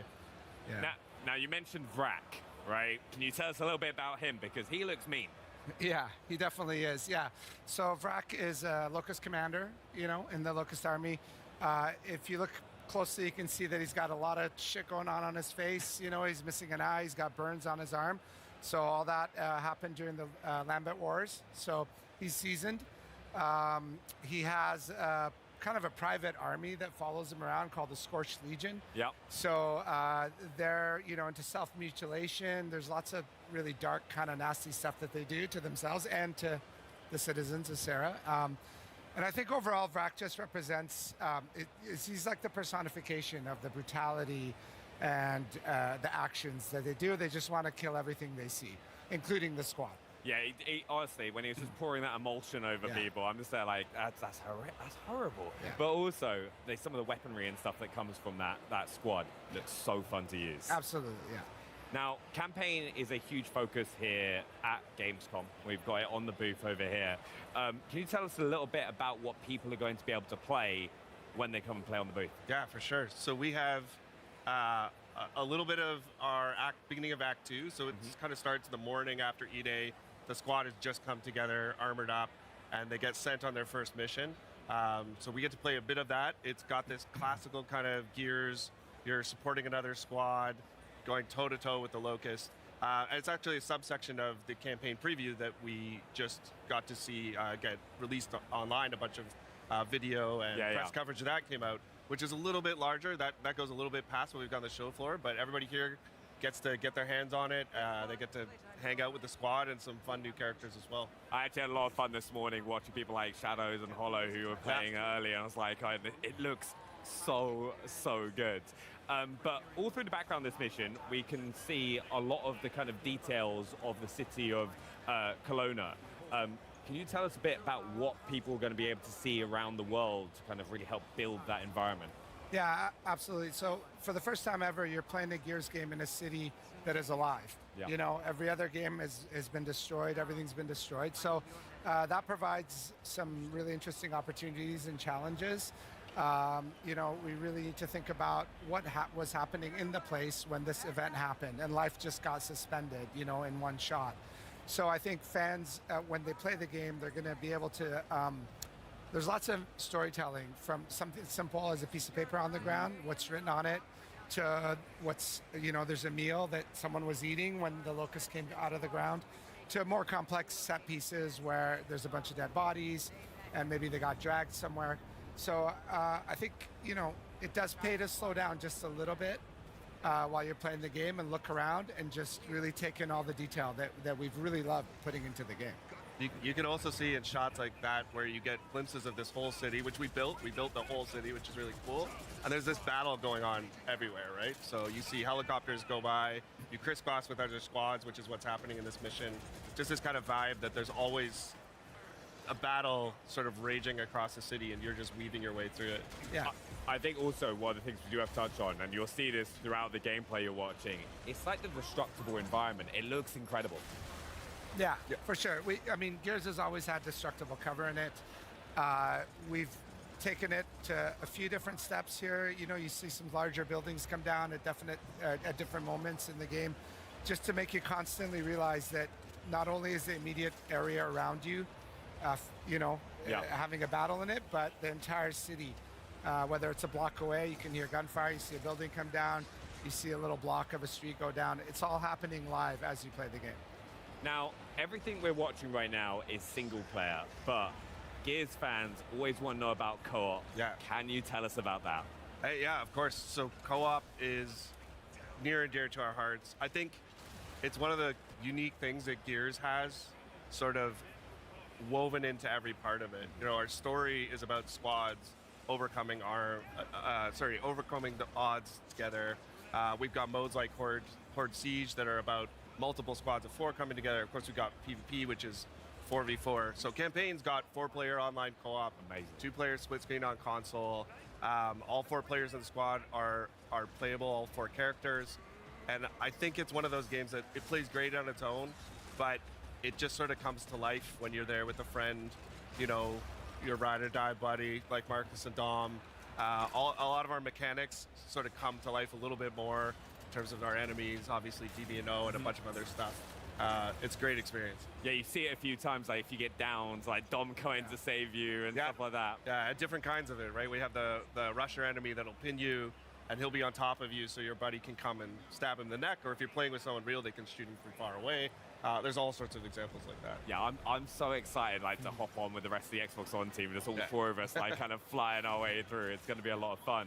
But one of the other things in what I really like about Gears is there are multiple ways that you can approach scenarios. Like this is a bit more of a linear mission that you've said in the past, but what ways are people going to be able to approach different like situations they're going to come across? Yeah, so this is definitely a little bit more of a linear mission, but even within this mission on this bridge, you know, we've added a bunch of verticality to the game. It opens new flanking routes. You can climb up cars and trucks. And then this mission specifically, the beginning of Act 2, is sort of leads into this other part of Act 2 on the other side of the stadium that you catch a glimpse of in our campaign preview, where the world opens up a little bit. We give you access to like multiple city blocks. There's a bunch of battles, like I said, going on different corners. You're always on your main objective. And we also add some new mechanics to the campaign. So we have our weapon mod system that people got to see in Horde Siege, and that actually gets introduced as you play through the campaign. You get to find new mods and craft your own weapons and really invest in the gameplay sandbox. Yeah, now this is actually something I got really excited about when I was like watching through the gameplay earlier as well, is what kind of mods are people going to be able to get their hands on, and how is that going to impact like the weapons that they're using? Well, it's a variety of mods, and some of them do little tweaks to the weapons. You know, they change the clip size or your range, so you can just tweak it to your preference, but some of them are like full-on attachments, like you can take an Asher and slap a bayonet on it. Yeah, so it's been really fun exploring, you know, when you use an attachment, some of them have visual representations on the gun, some of them don't, but you end up seeing people with different attachments. The guns can take a little bit more personality, and you start to understand how people like to play and what they like to do with their guns. Yeah, I also like it goes for the gear as well, isn't there? Absolutely. Yeah. And how are people going to be able to like find those like kind of mods to like upgrade their equipment? In the campaign, that's where the open sections really sort of come to life. There's a variety of ways you can get it. It pays to explore this game. You know, Arian was talking about there's a ton of environmental storytelling, but we've also hidden stuff around the world, collectibles, mods.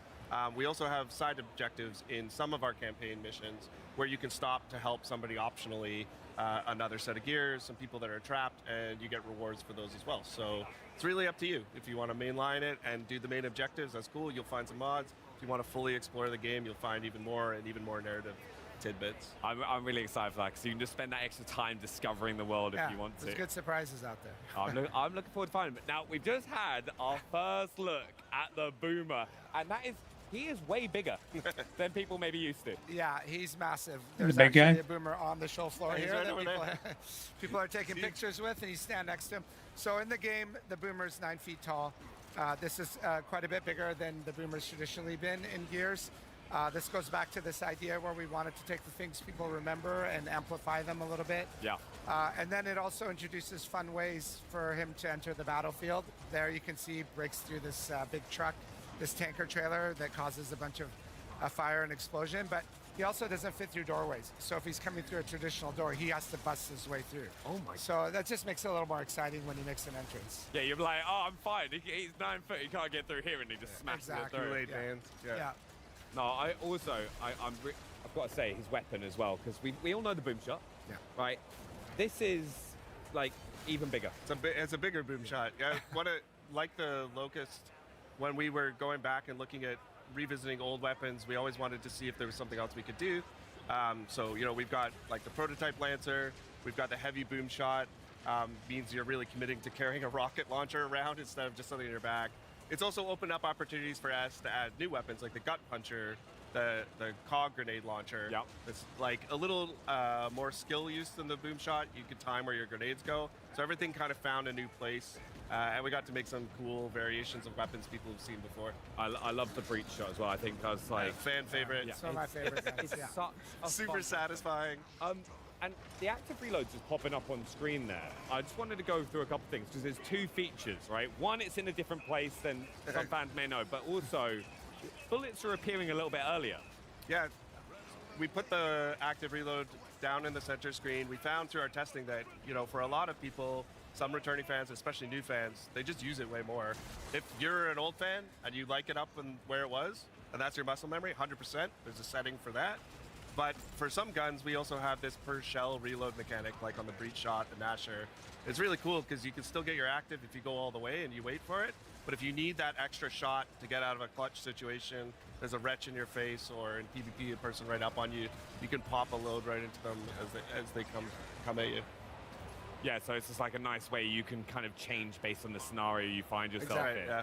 And talking about scenarios you find yourself in, as we've been going through this level, you've kind of been walking into areas and there are like tons of kind of clues about things we may have missed or have happened in those areas before. Can you tell us a little bit about that? Yeah, so one of the main things that we try to impart is the brutality of this day. Emergence Day, 2/3 of the planet gets wiped out in one night. So if you kind of pay attention to the corpses a little bit, you'll see little storytelling things. The blood trails sometimes give you a glimpse of what has happened, the pose they're in. So there's a lot hidden in there to check out. No, I honestly, I'm so excited. A big thank you as well for you guys coming in and joining us and taking us through Gears of War E-Day. What's one thing that you're most excited for fans, right, to see with Gears of War E-Day? Well, you know, we shared a little bit each time here. I'm really excited for people to experience this story. I think this is one of the you know, a great Gears story. It's all the classic vibes and some great new characters and some really emotional Gears moments tied in with all the brutality. I think people are going to love it. Yeah, honestly, thank you both for coming and joining us. I really, really appreciate that. Thank you. And now we are going to head over to Henry for more on Gears of War E-Day, the Gears of War E-Day experience that people have access to here on the Xbox booth. Well, welcome to the Gears of War E-Day here at Gamescom, where I've actually got artist Luke Priest with me to discuss the incredible eye candy is on display behind us. And thanks so much for joining us, Luke. Thanks for having me, man. Welcome to Gamescom. It's your first time here as well, isn't it? It is, yeah, it's really cool. It's a pretty special way to kick things off then with Yeah, E-Day. yeah, definitely. Why don't you tell people at home what it is that you do? Yeah, so I'm an illustrator. I'm based in the United Kingdom. I've been working with the Coalition for many years now on all things Gears of War. Obviously, more recently, E-Day. So yeah, you know, that's kind of what I do. And this project in particular is pretty special. So yes. Let's talk a bit about that, because I can see that we've also got Gibson involved. Yeah, so that's pretty cool. Talk to us a bit about this partnership. Yeah, so we partnered with Gibson Guitars. They're amazing people at Gibson. Yeah, and they sent us like these guitars. Well, they turned up and they were like from the factory, so they didn't have the art on, and then my job was to paint this artwork onto the guitars. So. And if you don't know at home, these are particularly tasty guitars that Gibson have sent you, because we've got the SG over here, the Les Paul. These are like iconic guitar silhouettes. Very iconic, yeah. Amazing. Can you tell us a bit then about the design? So what inspired you to really lay down this artwork on top of these guitars? So what we wanted to do, we wanted to tap into the pillars in Gears, so the core pillars. So obviously with the Marcus guitar, we tapped into brutality. So that's like, feels quite violent and kind of visceral and like almost like, very kind of, you know, like we tried to kind of cater it to the shape of the guitar as well. So like you can see like the blood splatter kind of flows across the guitar. You've got the kind of spinning that saw blade just fits right in. And the cog, obviously, which ties it to Gears, and then we've got the skull, which is kind of like shattered, so that adds that kind of violent, brutal feel. And then, obviously, moving over to the SG, we've got this is like leaning into Dom, so this is tapping into the kind of pathos pillar. Okay. Which is like sort of more like kind of sad vibes and. Yeah, you know, so it's just like, and then we've got the angel wings, which is like the nod to kind of like the kind of Maria tattoo, and then that kind of flows to the shape of the SG. Yeah, it really like fits and forms into the horns there, which is such a nice detail. I mean, how pretty cool. Was this project end to end? Each guitar probably took about 40 hours from start to finish, so everything's obviously hand painted. Yeah. In my studio at home. And honestly, like, it was just such an honor to work on this stuff. Like Gibson, like super iconic. I play guitar myself. I do a lot of work in the music industry as well anyway, so it like just ties in really nicely with that. So nice. Amazing. So yeah. But beyond the guitars themselves, and we'll get to the controller in a sec, I do want to tell people it's not just for show, because you can actually get your hands on either one of these amazing guitars if you head over to the Gibson Instagram page and you check out their announced post for more details on how you could potentially win one of these. And people here can also scan the QR code if you come down to the Xbox booth if you want to learn how to win one of these incredible, just beautiful pieces. You have brought something else along for us because there is something else going on in the middle there. So what? Oh, you've got another one. Yeah, nice. so yes, this is a controller that I worked on. So I worked with the Xbox Design Lab on this. This is fully customizable as well. Sick. So you can like switch out the buttons and the sticks and stuff and make it your own. And this is tapping again into the brutality pillar. Cool. Yeah, I'm getting that brutality so vibe it's straight the away. vibe, and it's just try to make it feel super iconic and just have that. There's like the lanterns in there, the skulls. It feels really violent and absolutely. Yeah, it just taps into that kind of that vibe. So yeah. Mate, I think you absolutely killed it with these designs. Thanks, man. So thanks so much for showing us Thanks so much. and talking us through it as well. If you want to get your hands on your own one of the E-Day limited edition Xbox Design Lab controllers, you can grab those beginning September 30th. So check out xbox.com for more information on that. I will definitely be doing that.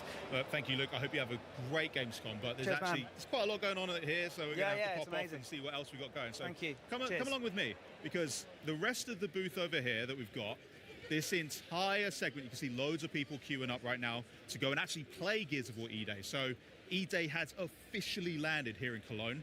This is particularly cool. We've got a custom PC built in partnership with NVIDIA GeForce RTX. We've got the nice COG logo there on the cooler. I mean, just looks unreal. So if you're in town, come and check everything out. And then what you're going to want to see, Benny was not kidding when he said the boomers are huge, but besides the boomers, we've got a couple of other buddies that we want to be talking to, because joining me in front of this incredible statue and one of the many photo ops that we have on the Xbox booth is Senior Product Manager at the Coalition, Noah Benish, and GeForce Evangelist, Jacob from NVIDIA, to chat with us about Gears on PC. So, hello guys. How's it going, welcome to Henry? Gamescom. Is this your first Gamescom, or are you veterans at this point? Second Gamescom for me. Second? For me, I don't know, probably third or fourth, maybe. Yeah. Okay. Maybe and more. Who's the guy you brought with us as well? Is he going to say anything? He can say something. You're kidding. He can say something. Would you like him to? We could do that, yeah, Yeah? definitely. Yeah? Okay, yeah. We'll get to that in a Okay. sec. Now, we should talk shop, though, because Gears on PC is... Oh, someone's getting in. That's cool. I love That thing's really awesome. That is. I would Can like I to be take able that to, home? Yeah, I was going to say, I don't think it will fit. I don't think it'll fit in your carry-on. No, Yeah. we'll make it work. But yeah, tell me a little bit then about Gears on PC, because everyone here is checking out the game. Absolutely. We have Xbox players who are really excited. It's another console exclusive, but on PC, we've got some pretty cool features to talk about. So what exactly have you been working on that is exciting for PC players? Well, Henry, I think broadly the most important thing to know is that Gears of War E-Day is a game that is for PC players, built by PC players. So for us at the Coalition, at a bare minimum, that means supporting all the features you'd expect from a title like this, such as 32:9 and 21:9 ultra-wide support, including 21:9 cinematics in the campaign, Oh, nice. extensive mouse and keyboard rebinding options, variable refresh rate, uncapped frames, and so much more that's hard to list off and mention definitely, here. yeah. But beyond those sort of baseline features, we wanted to take the experience a little bit further for our PC players with advanced graphics technologies. And that's why last night we were so excited to announce that in partnership with NVIDIA, we have integrated deeply Mega Geometry into our game. Mega Geometry, okay. Yes. So I'm going to need you to run through what exactly we're talking about with that. Yeah, RTX Mega Geometry. I am super excited about RTX Mega Geometry. So Gears of War E-Day supports nanite, so you'll get really detailed environments, objects, and with RTX Mega Geometry, we can actually add ray tracing on all of the nanite geometry. So you'll get much better looking reflections, shadows, and I mean, it's just going to be way more immersive. You get 50 to 100 times the geometric detail with RTX Mega Geometry enabled. It's pretty amazing. That is intense. So just to break it down, we've got geometry, shapes, yeah, right, yeah. Mega, pretty freaking sick. Yeah. Okay, cool. Everyone's on board now. Great. Well, thank you so much for chatting to me, guys, about everything here. Of course, that's not just what's going on here, because in the actual play area, people can check that out too, right? Absolutely. I mean, better than talking about these features is experiencing them for yourself. So you and everyone else here at Gamescom can enjoy our first public hands-on of campaign inside the booth behind me. We've got 20 stations, all of them PCs, all powered by the GeForce RTX 5080. that have been built by our friends at Alternate. So if you're here at Gamescom, please come check out the campaign. Yeah, you know what to do now, guys. Yeah, thank you so much, guys. I'm probably going to head in there shortly after All right, this. we can look at the line. It's a bit of a big queue, though. Yeah, but I might go in. I know a guy. Yeah, yeah. Oh, thanks. Nice. All right. Well, for a deeper look at that technology that is powering E-Day on PC, why don't you check out this exclusive behind-the-scenes ViDoc from the Coalition and NVIDIA. Check it out.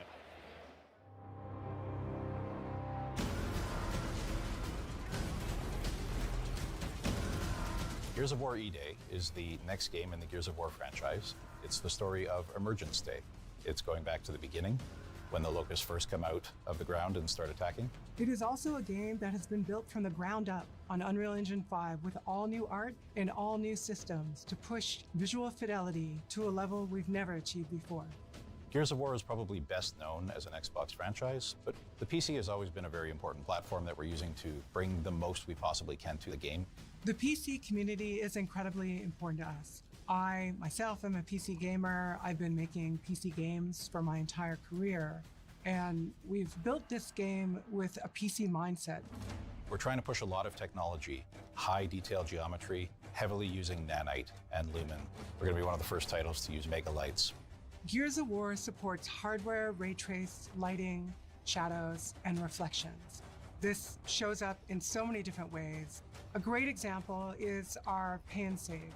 This is an environment that has TVs that have dynamic lighting coming off them and bouncing off the scene. There's a lot of dynamic elements to the game. I think one of my favorite things is tickers, watching them run through the level. You have this little glowing creature casting dynamic shadows all over the world, casting real-time global illumination, but don't watch them too long, they'll blow up on you. It's really noticeable on the muzzle flashes on our guns as you get this burst of flashing light and all the shadows that get cast off it. And we can have dynamic lights that sort of flicker. You can build this sense of tension and use lighting as a tool for visual storytelling and gameplay that we haven't been able to do before. Real-time reflections is something that's very cool for us. We have some really cool elements in the game that are nice and shiny. As you shoot glass and see real-time ray-traced reflections and translucency, all of that is dynamic in real time, which of course you wouldn't have with traditional baked lighting techniques. All in all, ray-traced lighting brings the dark, gritty vibe that we want to life in the game and really adds a level of realism and cohesiveness that's never been possible for us before. And on our ultra spec or our ludicrous spec PC settings, we push ray tracing even farther with higher ray trace samples, more rays, but also RTX mega geometry. We're going to be the first Unreal Engine title to show RTX mega geometry in our game. This is really exciting because we're a very nanite-heavy title, but there's always been a bit of a discrepancy between what's available for us to happen at raster and what's available for us to happen when we're ray tracing. Mega geometry allows us to use the same level of detail that we're using for nanite as our ray tracing basis. It pushes the visual ray trace scene to a higher level than we can achieve with Unreal Engine's technologies out of the box. You see some of the examples of foliage or shadow detail that is just crisper and has more fine detail in that shadow. You definitely get a lot more detail in a lot of the rock surfaces. They look just a lot sharper and a lot more correct. And as well, things like barbed wire, things that were just not possible to represent with the amount of triangles that we had available to us, all of a sudden look really nice. Our environments are incredibly dense. We have 100 times the geometric detail in our game than anywhere else. And being able to work with NVIDIA and bring more than mega 17 geometry times to this game really is going to show what games are going to look like in the future.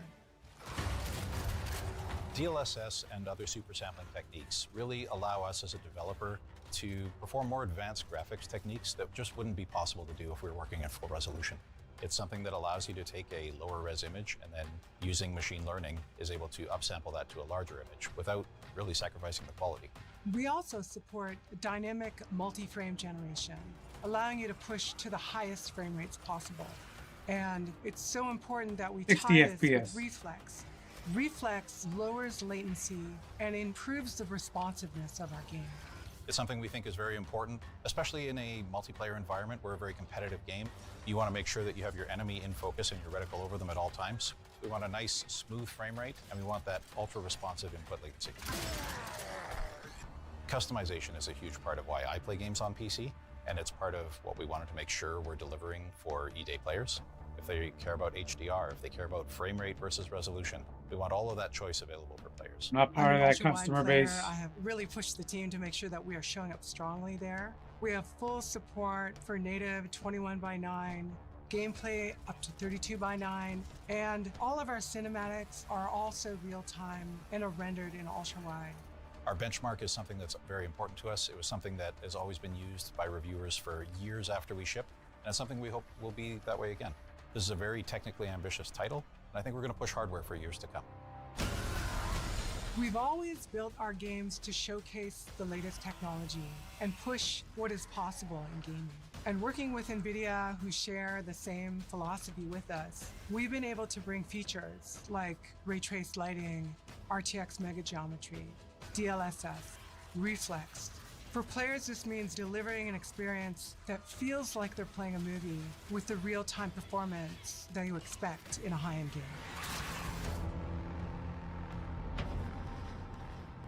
Great.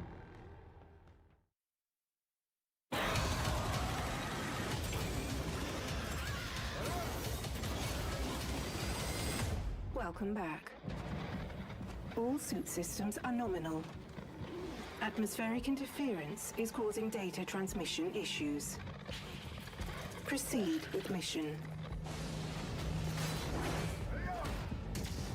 Yeah.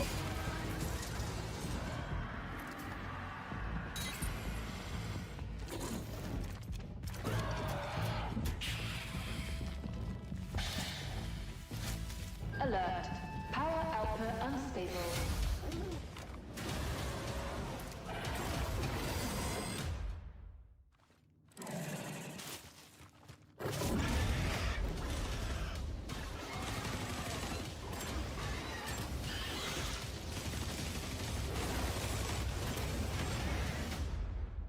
Alien Deathstone. I love it when the title of a game so purely matches the gameplay, and here to break down what we just saw and give us an exclusive first look at what fans can expect in-game for Alien Deathstorm, please welcome Rebellion's head of design, Ben Fisher. Welcome. Hiya, how's it going? Ben, it's so good to see you. I mean, it feels like only yesterday we were hanging out at the pub, chatting Atomfall, and it seems that you and the team have been pretty busy since then as well. Yeah, I mean, it's great to work on a load of different games at once, but we learned some cool stuff from Atomfall about sandbox freedom and giving the player non-traditional ways of doing objectives. We've fed that straight into Alien Deathstorm. Ooh, I love that. Now, on that topic, Atomfall, congratulations. It's been a huge success for you guys at Rebellion. I hear it has a lot to do with maybe Benny and I's characters' face scans in the game, but you know, I reckon so, yeah. We won't take too much credit here. You mentioned there about applying that into Alien Deathstorm. Can you break that down a little bit? What from the project have you brought over? What design elements can we look forward to? So the main thing is that for all Rebellion games, we value giving the player a clear objective and then sandbox freedom and how to achieve it. Sort of systemic game design, that sort of thing. We don't usually choreograph specific gameplay experiences, but build a possibility space for the player to take control. So exactly that same stuff has come across to Alien Deathstorm. The new challenge for us has been combining that with horror gameplay, because horror gameplay is normally quite handcrafted, but I think we found a secret formula that really makes it happen procedurally. It's very exciting. Secret sauce, very exciting. Nice. No, I'm really excited to see it, so should we get started? Wait a minute. Wait, now I'm ready. What the heck is that? You'll find out very soon. There's a little bit hint in the trailer, but should we hop into and check some gameplay out as well? Let's do it. Let's do it. Oh, hold on. It will come up. Ah, here we go. Now, this is the Megastorm in full swing. What are we doing here? So you play as an engineer who's been called into an off-world colony. The colony's gone dark, there's no signals coming from it. You think you're there to do a repair job to help sort the colony out, and as you explore, you discover that people have gone missing, the situation's getting worse. You're trapped there, and it's a desperate fight for survival. Now, the game balances, like I said, the combat intensity of like a sort of horror shooter with investigation and discovery. So you're, as an engineer, you're kind of exploring the situation, finding out what's happening, and as you do so, the storm is tearing the place apart. So you're fighting to survive at the same time. Nice. Can you break that down a little bit further? The engineer's role, that's a pretty specific choice there. How does that come into play with gameplay? Well, we wanted to give you a a framing that meant that you felt like a sort of an everyman doing your best to survive. So you arrived there with a load of tools, including this giant sort of hammer here, you know, to do a bit of percussive maintenance to try and get the place up and running. So instead of doing traditional objectives where you're told exactly what to do, instead we've got a system that we call Squire that you use to kind of diagnose the situation and figure out what's going wrong. So what we can see here is the player exploring around, testing out the locations, trying to see what's happening and trying to piece together in their head how to tackle the situation in front of them. So this is a nuclear reactor that's in the early stages of meltdown, and they're going to try and diagnose what's wrong and try and fix it. So the player has to be observant, they have to engage with the environment, piece together clues that kind of frame them as a detective figuring out how to solve this stuff. Very interesting. That just scared me. I was not expecting the ceiling to collapse. Well, good. Yeah. But I was just having a look at the HUD, right? And like stuff is popping up on the HUD all the time. Can you tell us a bit about that and like what players can see on the screen? Sure. Well, we want to give you lots of anticipation before a fight kicks off, because as you're exploring, you know, you're making a load of noise, you're causing a load of mischief, and that's going to attract some attention. Yeah. So there's a tracker at the bottom of the screen that gives you pings of nearby movement. It'll get scrambled by radiation and things like that. So it's like a multi-purpose tool to help them explore and understand the situation. So combined with Squire as a way of doing objectives, it makes you feel like you're there to do a job and you've got to like piece together and survive. And who's the voice that we keep hearing as well? Yeah, that's Squire. That's giving you little clues of what to do and how to explore, but never directly tells you exactly what to do. It's kind of like having Clippy in your pocket. You know? I'm a big fan of the naming Squire. That's very fitting. How many iterations did you guys have to go through for that name? Well, we always like to give things a kind of uniquely British twist, a uniquely British flavour to it, and it feels like a nice little like friendly friend in your pocket kind of thing. So it seemed like a natural fit. Squire. Exactly that, yeah. Awesome. Now, in the footage as well, I can hear some of the music making that tension a bit more buildable, and you mentioned some horror scenarios too. How can fans of horror games expect Alien Deathstorm to fit into their spooks and scares like Benny did with from Rebellion? Well, I think this is one of the most exciting parts of the game, because the jump scare that got you there might not happen for another player. Oh. It's all tuned around the player's exploration, the player's experiences. So, you know, as you're making a lot of noise and you're exploring, you might be attracting unwanted attention. You get a nice long bit of anticipation before the horrors turn up. But the fights and the encounters will be different for every single player. So it doesn't matter how many times you've gone through it before, you might never be prepared for what's about to happen. Exactly that. That's class. Now, looking at the objective as well, right? Right now, we're trying to repair and restore power to the reactor, right? What else is around here? What other kind of resource or enemies are we keeping an eye out for? Because in the trailer, we saw a lot. Yeah. And right on cue. Yeah. So the player here has been poking around, attracting attention, and that's spawned some enemies because they heard the sound and they came to take out the player. Yeah. So there's a balance, there's a tension between scavenging for resources and trying to understand the situation, but you're going to be attracting attention to yourself, so that, you know, the fight might get worse. Is that risk versus reward all the time? You're like, actually, do I have enough, or should I just go straight for the objective? Exactly that, yeah. We saw a couple of different scary looking guys there as well. Have they got different names? What kind of different enemy types can we expect? Yeah, so there is a range of aliens throughout the game. In this demo here, you'll see scuttlers there, you'll see other ones called soldiers, but there's a load more that sort of unlock over the course of the game. But as devs, we don't even know exactly what aliens will be and what encounters, because it's all procedural and dynamic. Wow, that's very exciting. And to defeat these aliens, right, we're gonna need weapons, just like what you've got on the desk. What weapons are players going to have in Alien Deathstorm? Yeah, so there's a good range of weapons. You'll only see, I think, 3 of them in this demo. And they're all very kind of grounded, real-world weapons, because we felt like that kind of, that suit the tone, that kind of gritty, grounded sci-fi environment. So you'll see an SMG here, the shotgun, a pistol that's always got ammo. And you can upgrade and tailor the weapons to your personal playstyle. So as you explore, you might find things like a holographic sight to help you aim the gun, and you might choose that that's your playstyle, you might prefer it. How does that actually work for weapons, the upgrade system in Alien Deathstorm? There's workbenches found throughout the game, and you sort of collect crafting materials as well, and blueprints for the various parts. Very good. Very fun. Do you have a favorite weapon that you want to talk about so far? I always What's love your... a shotgun. Nice. Can't go wrong with a shotgun. Can't go wrong there. So let's hop back into the world a bit, because Rebellion Games have always had a great reputation for like exploration, discovering and looking around for like new attachments.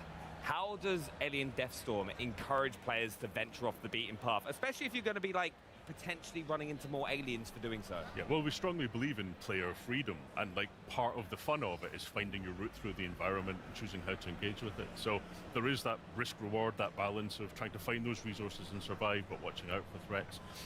So one of the ways that we tackle that is we try and make each environment you explore have a kind of internal logic to it.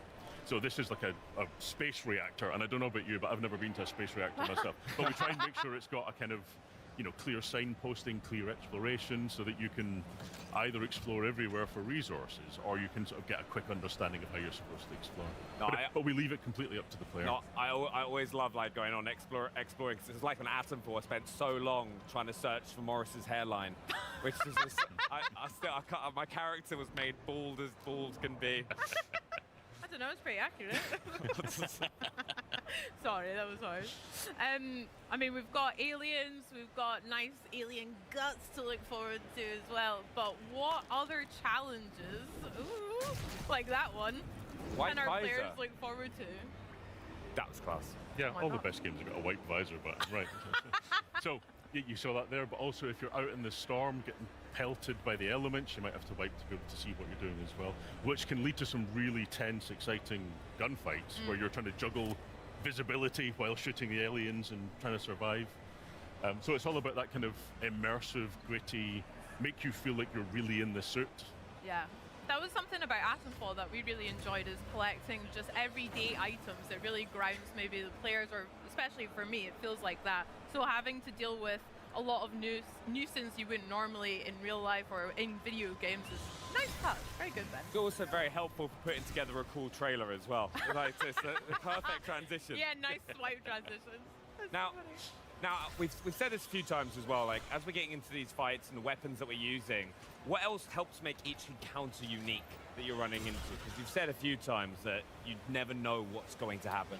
Yeah, so behind the scenes, as well as the player kind of making a load of noise and exploring, we can fine-tune to encourage encounters in certain situations, to kind of build set pieces a little bit. You know, there's a balance between dynamic and making sure that you'll have those high points. But we absolutely don't know with each time what encounter you're going to hit. All of the spaces are designed so that no matter what kind of encounter you get in them, it's going to be an interesting fight. And as you blend different kinds of aliens at once, your strategy has to become much more complicated. I bet that must be quite a challenge when there are a variety of them around like this, swapping weapons or tactics, etc. Yeah, so a lot of the fun in the game Forgot I was streaming for a minute. tension between trying to solve the puzzle of the environment and then having to deal What the with hell's going on? Unpredictable aliens coming from every direction. Can we get into a little bit as well, like Just listening some of the equipment that you listening have to them access talk. because we just did a stim there as well. Yeah, so in this trailer here, you'll see stims and grenades as a couple of additional pieces of equipment you've got. There are more to There's come no way in the people full are game. staying awake you through can also this. throw flares to light up the environment ahead of you. Nice. And like, kind of, what are kind of the right now, as we're kind of making our way through the level, what else should players be looking out for?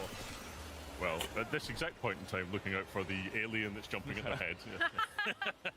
Okay, we've made it to the reactor as well, is that right? Very cool. So you never quite know when the fight's going to cool down, or if it's going to bloom back up and you're going to have to encounter more aliens. So you've really got to keep your wits about you. And in this space here, you can see that the tracker has, the scanner is noisy. Yeah. You know, so because you're near a reactor, it's messing with your equipment, so you lose a little bit of health. Yeah. So you're going to be unaware, like, exactly where aliens are going to be coming from.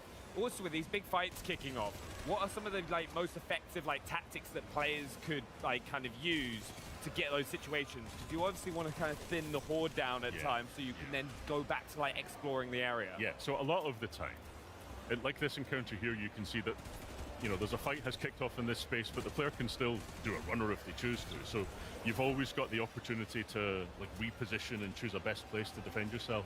And you hear the aliens coming with a lot of notice before they actually arrive, before they start climbing down the walls and piling out of the air vents. So you've got lots of time to choose a spot that you think's defensible. Doesn't always work. That's very smart. Oh. Well, that looked pretty busy there. Lots of enemies swarming us at once. You mentioned some tactics, but I don't know if I would maybe be up to it on my own. Would it be okay to ask Benny to give me a hand finishing those aliens off? Or Well, one of the great things about all of the fights being dynamic is that if you play through with another player, you'll get a completely different experience again. Yeah, I'd okay. just Bex to just be making loads of noise, like attracting all the aliens, and then I'd be having to clean up. It's a disaster. That's crazy. Egregious. We'll see how that goes, I bet. It will happen on stream. Ben, thank you so much for sharing that with us. It was always a pleasure as well. Yeah, and remember, Alien Deathstorm drops spring 2027 as well for players. Lots to look forward to. Yee. Yeah. Well, enjoy Gamescom, Ben. And for us here, this year marks 25 years of Xbox. And for many of us who have been playing since the beginning, it's a special moment. For me personally, my first ever console was the OG Xbox that I got for Christmas. Back in 2003, I had Kung Fu Chaos, Project Gotham Racing, and Rayman 3. But playing Xbox games has actually helped me cultivate a whole bunch of my interests outside of gaming. The fact I was really obsessed with SSX3, the snowboarding game. That was class. So much so that I took up snowboarding in real life. So I'm very happy to be here celebrating 25 years too. I did that as well, and then went face first into a hut. It was a disaster. But you know, but as we celebrate the last 25 years, we can also look forward to what is to come. Like the world premieres announced today, Chosen by Odin and Dumpster Gang. Plus, with the biggest games coming to Xbox like Minecraft Dungeons 2, Gears of War E-Day, Fable, EA Sports FC 27, NBA 2K27, Call of Duty Modern Warfare 4, and Grand Theft Auto 6. No matter where or how you game, the best place to play is Xbox. Now, to a throwback making a comeback. This next Which game GTA is sure 6 to gonna make be? fans of Persona 4 smile wide. We've got a brand new story trailer as well as a deeper look at what fans can expect when the revival of this epic franchise drops next year. So take a look. So, are you getting used to it out here? There isn't much to do compared to the big city, but there is that certain something you can't get anywhere else. Bring you more details about the incident in Inaba, a small town shrouded in fog and mystery. The nicest thing about this town has been the peace and quiet. And now we're gonna be the center of attention. Police are treating this as part of a serial murder case. You ever heard of the Midnight Channel? On a rainy night, you look into a TV that's turned off. When the clock strikes 12, someone else will appear on screen. Really? An urban legend. Not even a kid would believe something that stupid. The time has come to open thine eyes. Call upon power within. No.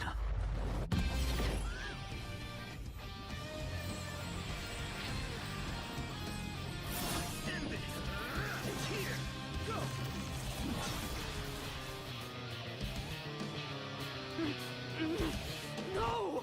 Who are you? I'm your shadow, and there's nothing about you that I don't know. I don't believe you. You're not me! Doesn't it seem like that world in the TV has to be related to Senpai and Yamano's deaths?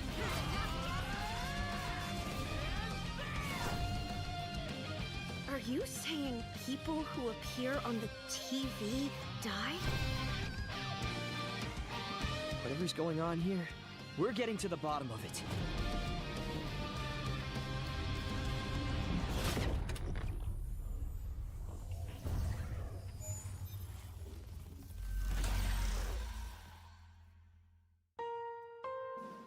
Minasan konnichiwa. ペルソナスタジオゼネラルプロデューサーの和田和久です。先ほどご覧いただいたストーリートレーラーでは、ペルソナ4リバイバルの新たな姿をご紹介しました。本作は静かな地方都市を舞台に連続殺人事件とそこで次第に明らかになっていく隠された真実を追い求める物語です。しかしペルソナ4は単に事件の真相を追うだけの作品ではありません。その根底にあるのは、人と人とのつながり、自分自身についての真実を見つけていくこと、そしてそうした絆の中で紡がれていく人間ドラマを描いた物語です。Someone in town is definitely kidnapping people and throwing them into the TV. これらの対比こそがペルソナ4を特別な作品にしています。明るく青春に満ち、思わず笑みがこぼれるような親しみやすさや人との距離の近さを感じたかと思えば、次の瞬間には不穏な空気に包まれることもあります。稲葉の温かな日常があるからこそ、事件の謎はより強く心に迫ります。そしてその事件を取り巻く闇が深いからこそ、仲間と過ごす何気ない日々がよりかけがえのないものとして感じられるのです。シリーズ未経験の方にとっても、本作はペルソナというシリーズを最も象徴的に体験できる作品の一つです。地方都市で高校生活を送り、人々との出会い、関係を築きながら、一日一日をどのように過ごすかを選択していく。そして日常の裏側には、テレビの中に広がるもう一つの世界が存在しています。そこで仲間との絆が力となって、自らを支える大きな武器となります。Trust me, we know you can push your limits. 日常と非日常を行き来するこの構造はですね、ペルソナシリーズの核となる要素です。そしてペルソナ4ではその体験がさらに深い謎と結びついています。It's the picture we took the other day with all the other part-timers. この物語が描いているのは、人が心の奥に隠しているもの、目を背け続けているもの、そしていつか隠し続けることのできなくなった真実と向き合う瞬間です。こうしたテーマこそが今なお多くの方々に愛され続けている理由の一つだと思います。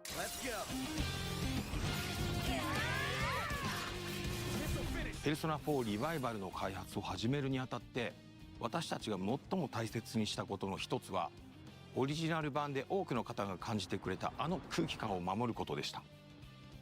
静かな田舎町稲葉の佇まい、仲間たちとの何気ない会話が紡ぐ穏やかな日常、そして少しずつ真相へ迫っていくミステリーらしい緊張感、そうした要素こそがペルソナ4の核となるものです。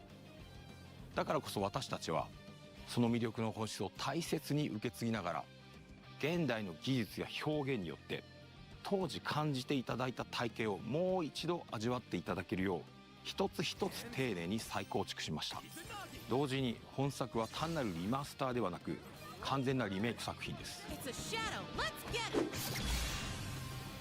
リマスターがオリジナルの魅力をそのまま現代に届けるものだとすれば、リメイクはその魅力を受け継ぎながら現代のプレイヤーにふさわしい体験として新たに蘇らせるものと言えるでしょう。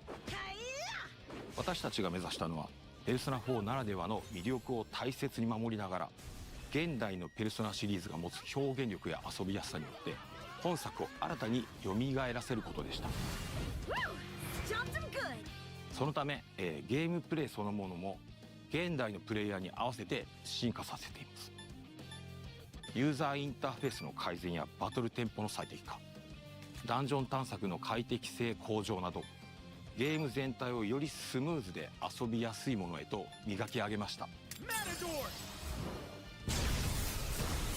初めて稲葉を訪れる人にも、久しぶりにこの街へ帰ってくる人にも、自然とこの世界に引き込まれるような体験をお届けしたいと考えています。またキャラクター表現にも徹底的にこだわりました。ペルソナ4においてドラマチックなシーンだけでなく、仲間たちと過ごす何気ない日常も非常に重要な要素。仲間同士のたわいない会話、少し気まずさを感じるやり取り、そして突然訪れる緊張や恐怖、そうしたさまざまな感情の移り変わりをより自然に、より身近に感じていただけるよう、一つ一つ丁寧に表現しています。 Are you sure about this? I don't know. All we can do is trust our instincts at this point. さらにカメラワークや演出にも細かな調整を加え、何気ない日常のワンシーンであっても登場人物たちの感情がより豊かに伝わるように磨き上げました。ペルソナ4ならではの温かな人間ドラマを大切にしながら、キャラクターたちをこれまで以上に身近に感じていただける作品へと生まれ変わっています。 You're me, and I'm you. When you get down to it, all of this is me. ペルソナシリーズにおいて音楽は単なる BGM ではありません。作品の空気感を生み出し、物語を彩り、プレイヤーの皆さんの記憶に残るペルソナを語る上で欠かせない存在です。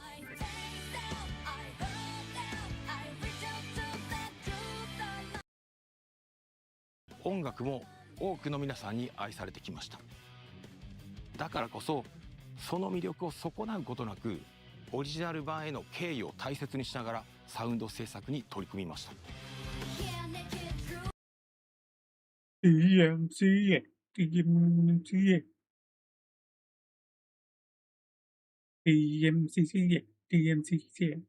継ぎながらボーカル曲やバトル曲をはじめ全楽曲を現代の表現に合わせて丁寧にリファインしています。さらに本作のために数多くの新曲も制作しました。懐かしさと新しさ、そのどちらも感じていただけるサウンドをお楽しみいただければと思います。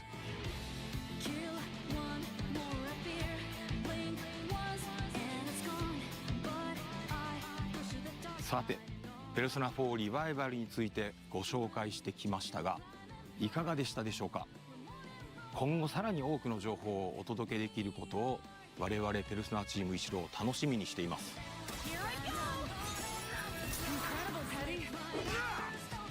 最後になりますが、本作がペルソナシリーズを初めて遊ぶ方には日常と非日常が交錯するペルソナならではの魅力を余すことなく体験していただけると思っています。そしてすでに稲葉市をよく知っている皆さんにも知り尽くしていると思ってたこの街にですね、まだまだ新たな発見や驚きが待っていることを感じていただけるはずです。ぜひペルソナ4リバイバルで霧に隠されたその真実を確かめてみてください。 Who's on air? Who's on air?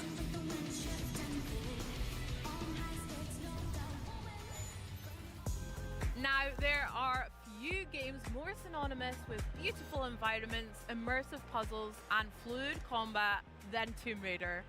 And as someone who has played Tomb Raider Legend, Underworld, Anniversary, the original, etc., so much that I can still recite a bunch of the cutscenes from memory, I am particularly excited to be talking about this next chapter in the legendary franchise.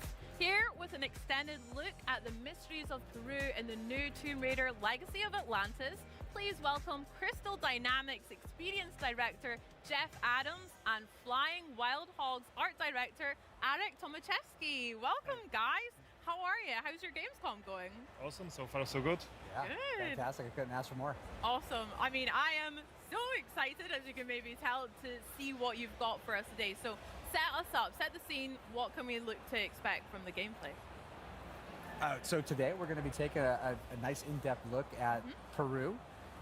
This is Lara when she is on the hunt for the Tomb of Qualopec, and so she has to engage with this iconic location, but it really shows how we are putting reimagining at the forefront to make sure we're preserving familiarity, but at the same time introducing a new challenge. Yeah. Now, Jeff, you literally just said reimagining versus like a remake or remaster. Can you tell me a little bit about what that means to your team as well as for the players? Absolutely. In a nutshell, reimagining means preserving the things that make those iconic locations recognizable. We want to make sure that we're preserving that core DNA, but we also want to make sure that we're finding new ways to introduce new challenge, new surprise, new delight for our players. And so therefore, if you're a new fan who's never played before, you come in and you just see a really cool game experience. But if you're a fan who's played before, like yourself, we want you to come in and actually have that first play experience all over again. That sounds great. Yeah, just to add to on the top of that, like basically, if you're a fan who's played before, a bunch of memories. Yeah. So we want to recreate those memories for the new players and just bring more new people in and create those new unbelievable stories for them as well. That sounds so good. Can we dig like a tiny bit deeper into your answers as well? Sure. How important, or maybe even how challenging was it to strike that balance between nostalgia as well as new exciting experiences for new players? It's a delicate balance, and I like to say it's a combination of an exciting opportunity to get a chance to get under the hood and really kind of see what we can do, but it's also an incredible responsibility because we know that there are people that have so many strong memories. Like Lara's become so part of people's personas in a lot of ways that we want to make sure that we're really making sure that that's those fans what it are is. seen, but at the same time we're also giving them a chance to actually experience something new with the character. And so we take it very seriously, and everything we change or everything we modify, we do because we feel like it's basically what the original developers of the game probably were getting at, but they were just constrained by the tools of their time. That's beautiful. Have you found the same experience, Arik, as well?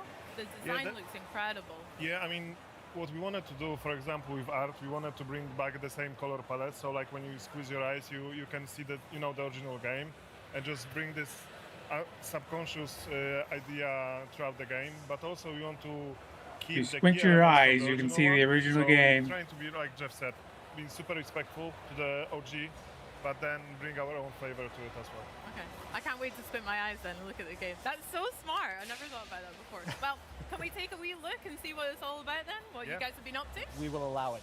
Thank you. And here she is. Oh, such swagger she's got. Yeah, you see that familiar silhouette come into the light and you just instantly get the hairs on the back of your neck standing up. I mean, speaking about hairs on your neck, this looks absolutely incredible. Arik, talk to us about, well done, and congratulations to you, the whole team.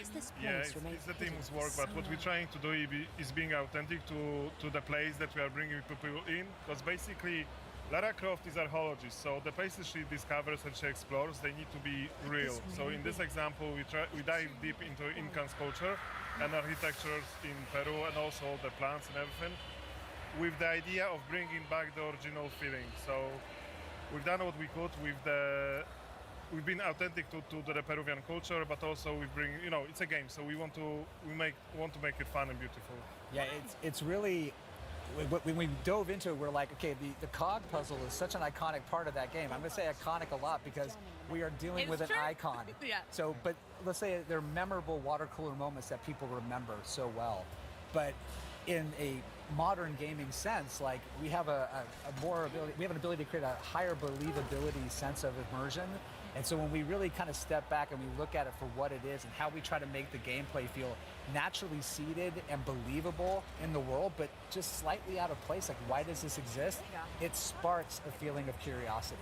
And curiosity combined with exploration is like what Tomb Raider is at a core. And so we get it on screen and we hopefully make people happy with it. Yeah, but also when you look on the cock puzzle, we wanted to make a sense why it's there. So we cock created puzzle? the whole narration around it. Like we created this culture has this ceremony of bringing the cocks together to open the gate to Tomb of Qualopec. So it was really fun to just build the whole structures and logic and the whole system, why it would be there and how it worked. I love that. Like here's a perfect example. I'm not going to say I'm a great BS detector, Lara but gets a beautiful pencil dive I am into the detecting water after something here. dislodging the roots. But, 10 all round, by the way. oh, 10. awesome. But along the way, she's like, wait a minute, I see something out of the corner of my eye. The player drives in and they come into this new space. You may have never missed this unless you or you may never seen it if you had not taken a chance to actually just look around for a beat. I mean, speaking about looking around, is there maybe particular details that you guys are really proud of or that you want players to really notice in the environment of the game? From an environment perspective, for me, was the most important. I want people to immerse in a game, and I don't want to break this immersion, so I wanted to build everything with the logic. So everything, all the mechanisms, all the puzzles, they need to be there for a reason. And me and our team, we really work really hard to make sure that every single puzzle, every single obstacle that Lara meets, it makes sense. So when you dive deep into the environment, into the world that we are playing, it's there because I want to build it, not because the game requires it to. And we don't want the environment to feel like it's a heritage site. I mean, we're in the wild. This is a lost city, lost to time that we are discovering. And as a result, we have the opportunity to kind of do some storytelling tricks where we can actually say, hey, this is a culture that evolved in isolation for a while. So how do you preserve what we know about Incan culture, but at the same time, give it a uniqueness to say, hey, it's unmistakably Tomb Raider, but it's that way because they just evolved in isolation for a while. And when you play the game, you're going to find out why. Yeah. Sick. And then you can have a lot of fun with the overgrown aesthetic, as well as obviously some of the dirt that Lara's picked up as she's traversing through these environments. That's sick. Yeah, I mean, that's a part of just making sure that the environment feels like you are the person who discovered the first in a very, very long time, because that's what she does. And we want to make sure that that's how it feels as well. Yeah, and Lara's she's not a delicate flower. She looks good, but she is going to get her hands dirty. She's going to dig in. Heck yeah. She's going to go anywhere, and she's going to follow her instincts, similar to how she's doing here. She's like, I need that cog to get that puzzle moving. I found one, but that has opened up the path to somewhere else. So curiosity is driving her. You're going to be along, helping her find that way, and we get into beautiful traversal that makes sure that Lara's physical attribute, her abilities, her athleticism is on full display in these moments. She's at her peak, right? She's at her peak. Yep. Love that. Now, the puzzles, like you mentioned, they are such an iconic part of Tomb Raider for me as well. There's so many that I remember from Greece, Egypt, all of the levels. Can you go a little bit deeper about how you've evolved them for Legacy of Atlantis? Similar to when we talked about reimagining, it's about saying, hey, this puzzle as it existed, what was the original intent here? And if that intent is something that we are like, hey, that's a really strong guiding principle, how do we take that and make it the trying to suffocate ultimate version myself of what it intends to be? Sometimes that means sticking very close to the formula. Sometimes it means deviating into another area, but we do so in a way that's very thoughtful and very precise, because we never want to make it feel like we're ignoring the history of this adventure that we're reimagining. We want it to feel like it's the re-debut of this game. And so adding new details like giving her gear items that allow her to extract more lore from the world, preserving some of those classic abilities like push-pull, traversal being fluid and dynamic. We'll get into combat a little bit later, but these are all just Tomb Raider things at the core. Amazing. Yeah, but just going back to the scanner thing, like you can use a scanner if you are a fan and just want to, like Jeff said, dig deep into the lore. You can scan things and find out more, but you can also use the scanner as a clue to the puzzles. It gives you clues if you want to. If you don't want to, you can just play it your way. Yeah. Nice. And that's us trying to be sensitive to the players, because there are those that want to have this full breadth of systems, but we also have our hardcore players that are like, I want 2 pistols and no help. Yeah. And we're accommodating them as well. Yeah, I love that. Giving players way more choice and following their lead as well. That's so cool. It sounds like you guys have done a lot of research as well and really respected a lot of the environments that you're talking about in real life, as well as creating a more fantasy realm for Lara to explore. That sounds sick. I mean, the research is a massive part of what we've been doing, because the cultures that we've been working on recently is Incans, ancient Greece, Egypt, and we want to be respectful to those cultures and to the history that they have, and also for the players to feel like they are actually archaeologists, not just playing the game. So that's why we've done so much research. And when we decided to partner with the Hogs on this game, co-develop it together, we knew that they were also fans much of the research. Game. I think Maddie is actually one of the designers on the Matty, yeah. So like we've got a designer on the team who literally used to make Tomb Raider levels for fun. Yeah. And he's really well known in the community. So these are real fans that are making the game. Wow. But at the same time, we're also, we have a luxury of very talented developers who ask the right questions, who push in the right places to make sure we get really cool stuff that's fun to play on screen. And watching this whole process unfold over the last few years has just been a treat as a developer. I bet. That's so special. That's so cool. What we're seeing here is Lara movement in full action there. She's got a lot of swagger. Like I said, she's got steez looking. Can you talk to me a little bit about some of the innovations that Lara's movement can be experienced in Legacy of Atlantis, and how it'll feel for players to play as her? What we hope it feels familiar. I'm gonna have a heart attack. You can pick up the sticks and you're like, wow, this is like putting on an old pair of shoes that are super comfortable. But at the same time, we've given her a couple of more tricks that she can use to help navigate the world, such as her grapple cuff that can give her some unique abilities to interact with objects. I have a better video game trailer playing in my touches are additive and meant to enhance the experience while still preserving that original intent. Very cool. But that cog puzzle, I mean, she basically knew she needed to find it. She used her instinct. She moved upwards through this beautiful little pocket city that was adjacent to this temple, discovered things about it along the way, got inside, found this beautiful water clock whose purpose is unknown, She gets it. Look at her and go. look at this. There she is. That's Lara, baby. Oh my gosh. Lara never comes in through the front door, and she never Yes. leaves without style. Oh, that's sick. So yeah, we've got this beautiful landscape around us. The environment art is stunning. I know. I mean, incredible. I mean, we try to. When you play in this game, like we want you to explore and just enjoy exploring the environment, apart of doing everything else. Like if you just want to walk around and want to figure out what was actually happening in this place and how what the people were doing there hundreds of years ago, you can do so. And just working on all those vistas, it's just so awesome. People, like our teams put so much heart and passion into building the vistas like this. Look at that. This is one of my favorite Cinema, favorite guys. moments is the postcard shots where you're Yeah. alone in the wilderness. You can hear the birds chirping, the leaves rustling. There's no time clock. We want people to slow down when they play the game. We want them to say, take it in, enjoy it. You don't have to speed run it, but if you're listening and you do, let us know what your time is because we'll keep track. But that's great. It's the type People of are gonna audience that we speed run. have. You know, we have people that want to challenge themselves to move through the experience as fast as they can, and those that want to sightsee.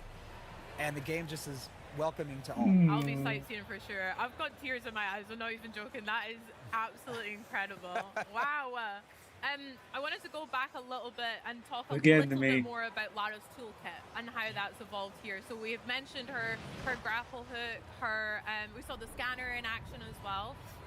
How is that really going to affect the gameplay for players, and what other tools has she got up her sleeve?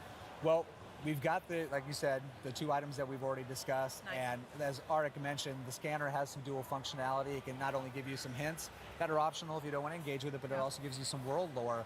But on top of that, we've got some things under the hood in her PDA that we can use to help give her some slightly different skill attributes if you want to equip her in a certain way to help meet challenges as you face them.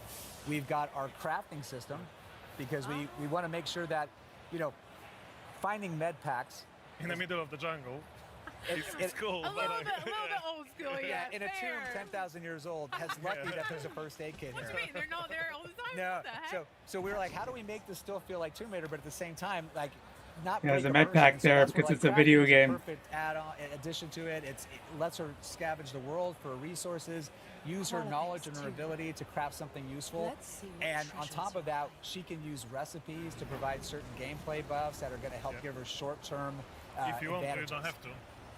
And you can just play the old school way, dual pistol all the way through with healing items if you want. If you want to put your heads down and power through it, you can do it, but these Yeah. things are available to you, and we think they're fun to engage with. Amazing. The Tomb of Qualipec waterfall gate is opened. Done it. Now here we're advancing to a little bit later in the game. yeah. We're now just on the cusp of a very memorable first encounter, so folks, hold on, here we go. Oh, I remember this, I think. But we got to do it with style. Yes! I'm so worried you were going to include a song. That's so sick. You know, oh, she's so cool. Early stages of the project, we were like, hey, you know, if we're really going to do this, we want to represent Lara in a way that she's fully recognizable. And part of that is the acrobatics. Lara without the acrobatics is still cool Lara, but not classic Lara. And here, they're on full display, but what I hope people appreciate is that there's more grounding, more believability to it in how she moves. She's still having fun, but It's synonymous to her, but like you mentioned, the more grounded when she was kicking the cog puzzle, that looked sick. It was so cool. Yep. But yeah. those little interactive moments add a sense of cinematic spectacle time to time, which is nice. It allows the game to still feel like a summer blockbuster. Yeah. And speaking of, hello, who are these guys? Hello. The Raptor design looks really cool, Arik, as well. Brilliant, thank you. I love the addition of the feathers. Yeah, I mean, we wanted to keep the red color, you know, which you remember from the original one. But obviously, our knowledge about the dinosaurs evolved so much since 1996. So we wanted, and like with everything in this game, we want to add on the top of what's been done already. So we kept the color. We add our own silhouette designs, and we added the feathers to make it unique for the legacy of Atlantis. Nice. And their combat has been like dramatically overhauled. They're no longer just charging at you and just taking bullets. They're thinking, they're evading. You have the ability to use the health reticle when in aim down sight to be able to kind of assess where they're at so you can target your shots. And with Lara's combat, Love seeing the axe make a little appearance. Utility gear for the win. But when she's actually in combat, she's got a loop of, you know, assessing the situation, responding, and then moving to make sure she can then reassess. And that's, Lara's always in motion. Her combat is fluid, it's organic, but at the same time, it helps her kind of overcome challenges and get the upper hand. Yeah, she needs to keep moving all the time. It's like a dance for them. Yeah. And a lot of the game you looks see good. A little blue dot on the bottom, which enables you to go into the focus mode, which slows down time, which is one of my favorite features in our game. For sure. Yeah, when that fills up, she can go into hyper focus, slow down time, and really pull off those precision shots. But if you're gonna do that, like, give her some style when she does it. Absolutely. Let those acrobatics shine.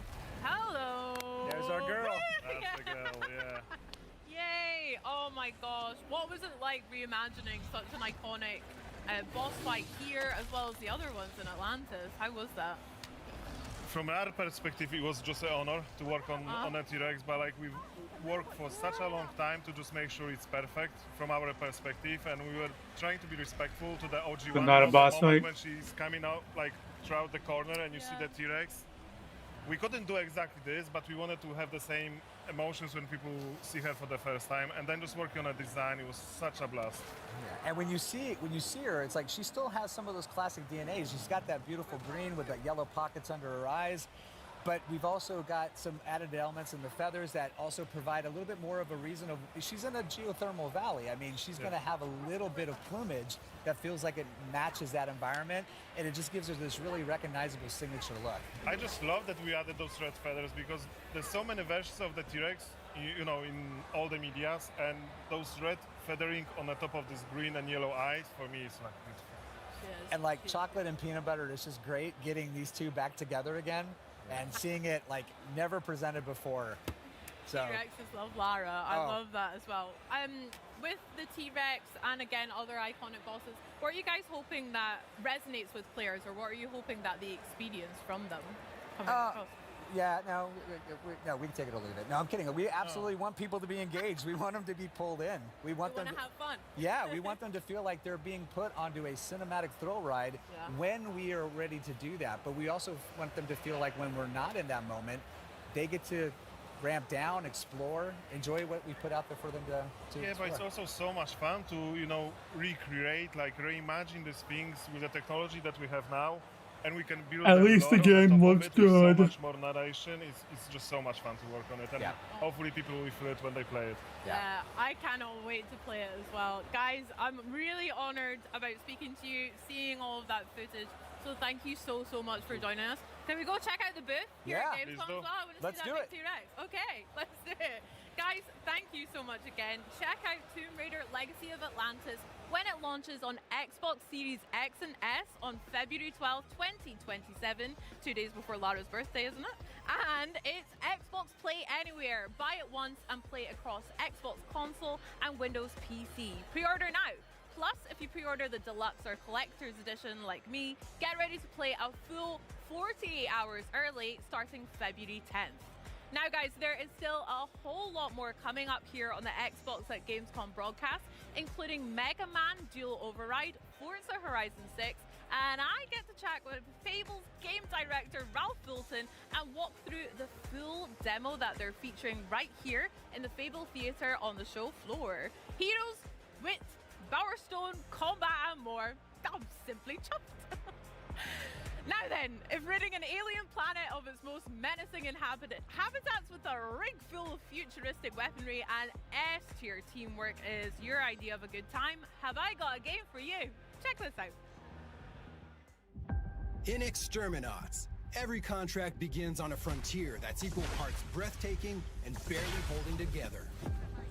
You'll gear up aboard the rig, meet your crew, and choose the tools that fit your playstyle. Then it's time to drop in and get to work.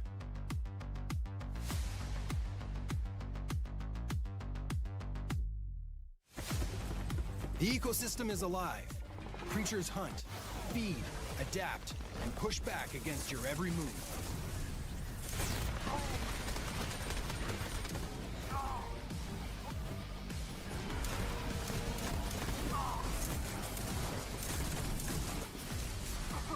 tools you use do more than deal damage. They're built to create opportunities, reward teamwork, and let your crew shape the battlefield. It's controlled chaos. And when things get heated, cool them down.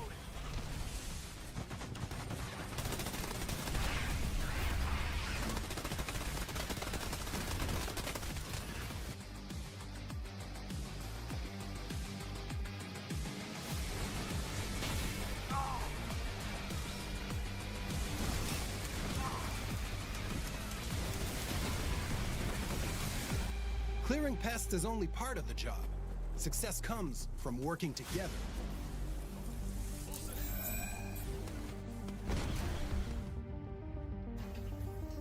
While one exterminaut gets the facility back online, the rest of the crew holds the line and keeps the site secure.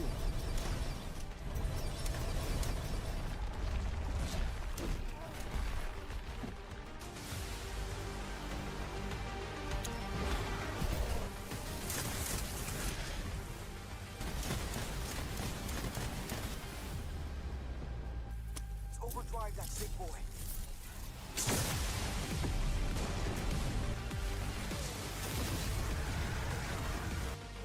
Of course, hard work has a way of attracting the biggest pests around.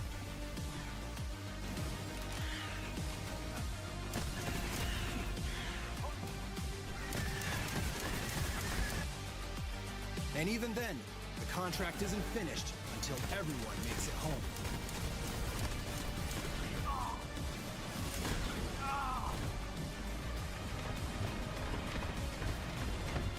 Call in your ride, defend the extraction zone, and earn your pay.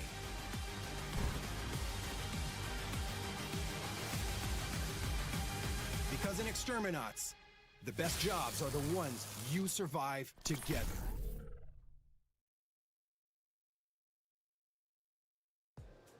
Magic and Melee take center stage in Warlock, a brand new third-person open-world adventure set in the D&D universe.